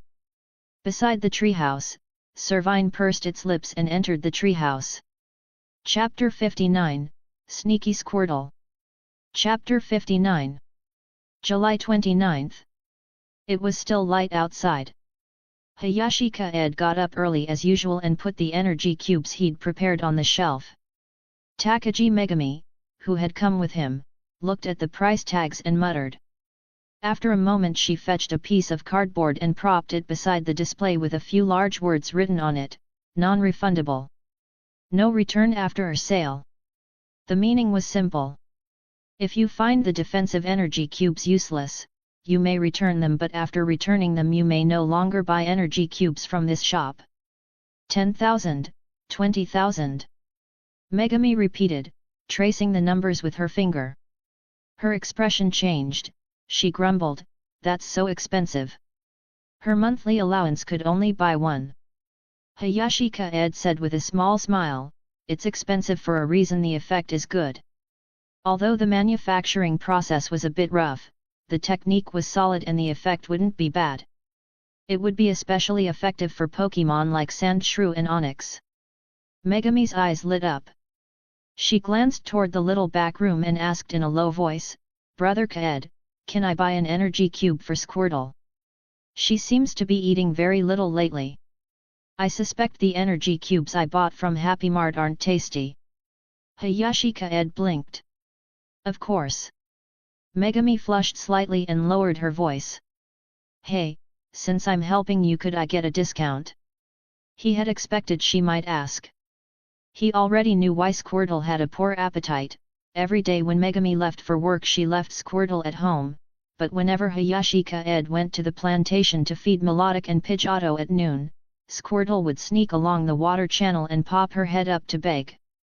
The little turtle had gotten used to the schedule and learned when Kaede fed his Pokémon. What could he do? He could only feed it along with the others. Its sneaky behavior made Squirtle's happiness rise a lot every time he was fed, and from time to time Kaede even received special rewards. Later, Kaede had removed a section of fence under an oran berry tree so Squirtle could enter freely. He'd also slipped a few extra energy cubes into the tank for Sandshrew. He told Squirtle not to tell Megami they came from him. Megami had no idea what Squirtle had been up to, and Kaede didn't correct her after all, she was young and didn't need the money right now. All right, Kaede said with mild amusement. I'll give you a 50% discount.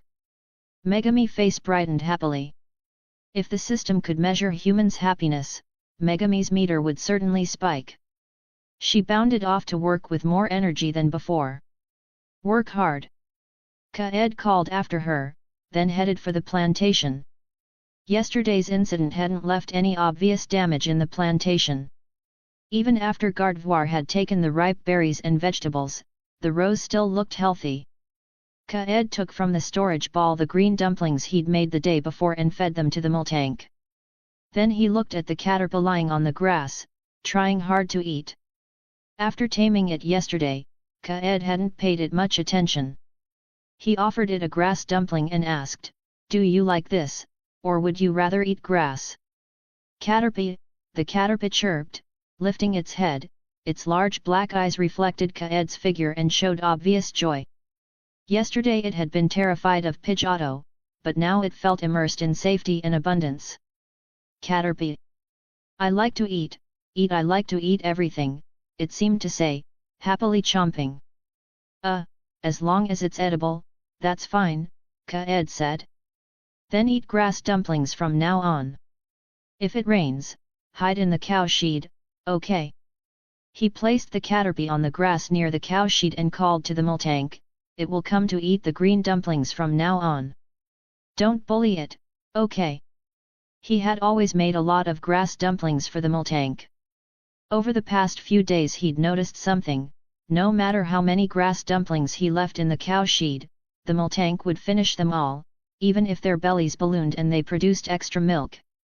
The situation forced him to manage food portions manually. The Miltank began to discuss the food among themselves in their steady, low calls. Miltank, one said approvingly. Miltank no, another protested. It still looks like a baby.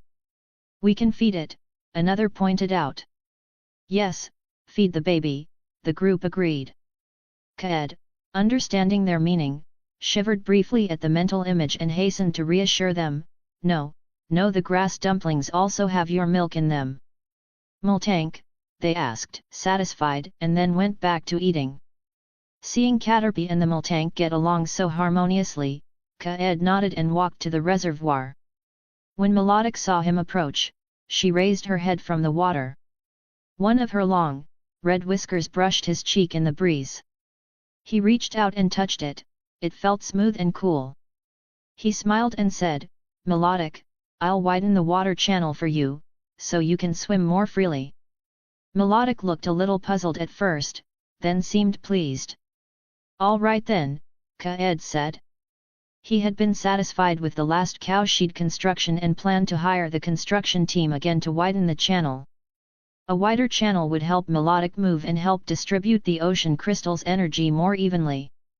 At that moment, a blue figure suddenly appeared before him and Melodic.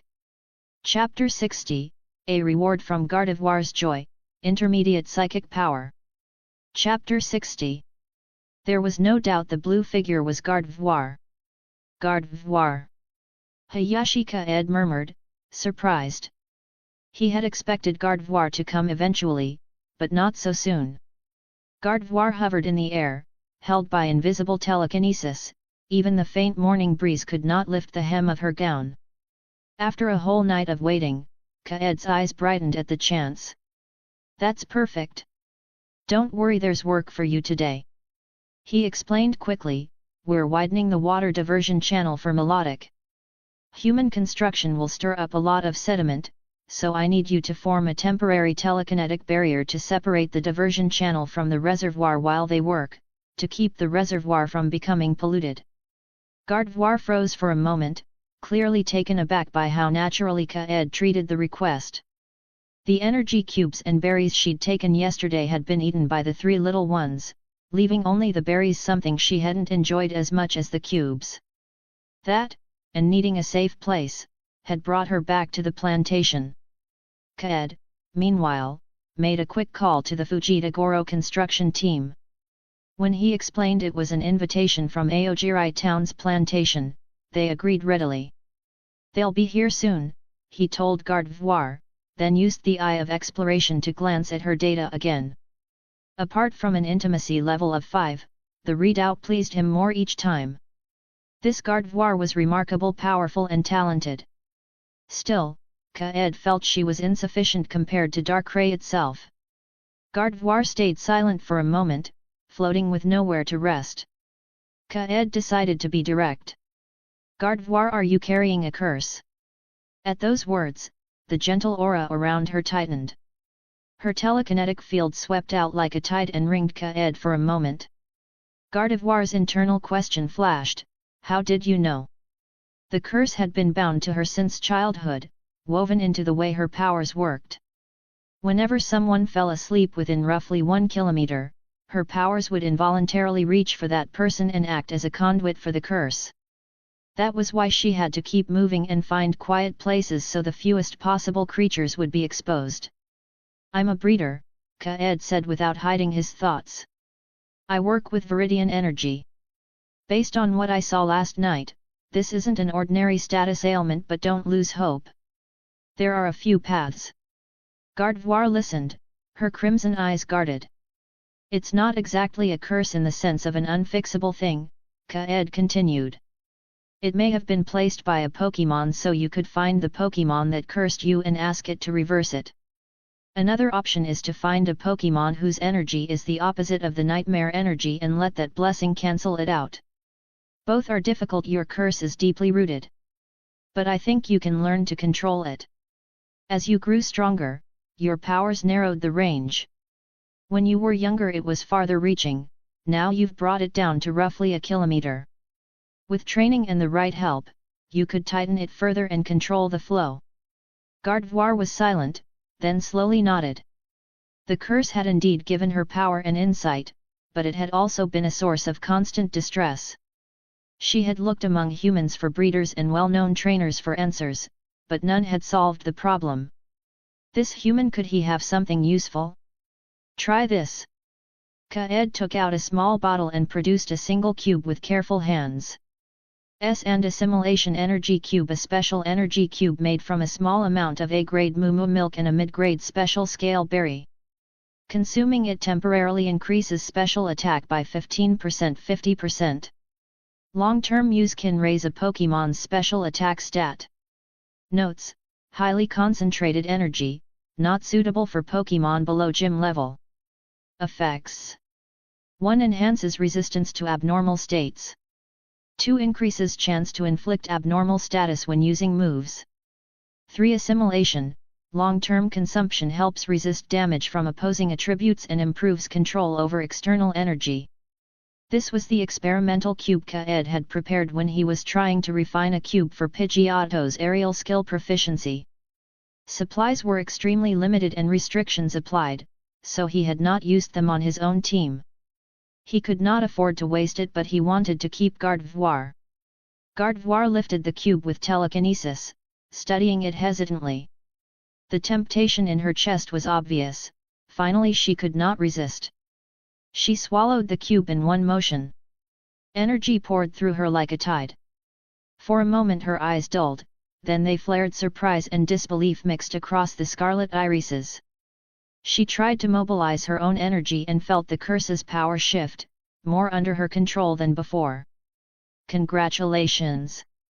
Gardevoir's intimacy has increased from 0% to 75%. Rewards: 10 sacks of high-level fertilizer, 10 high-level rare candies, and 1 intermediate psychic power. When the system's notice rang in Kaed's mind, he stared. The logged reward listed an intermediate psychic power more than a simple consumable. He checked the interface again, disbelieving, and then smiled. The system had labeled the reward correctly. A superpower of a sort had been granted. Gardevoir blinked, still processing the change. She looked at Kaede with a new mixture of wariness and curiosity, then gave a small, almost tentative nod. "I will give you my answer before nightfall," she sent into his mind, and then she hovered, waiting, the telekinetic barrier in her hands already pulsing faintly with controlled focus.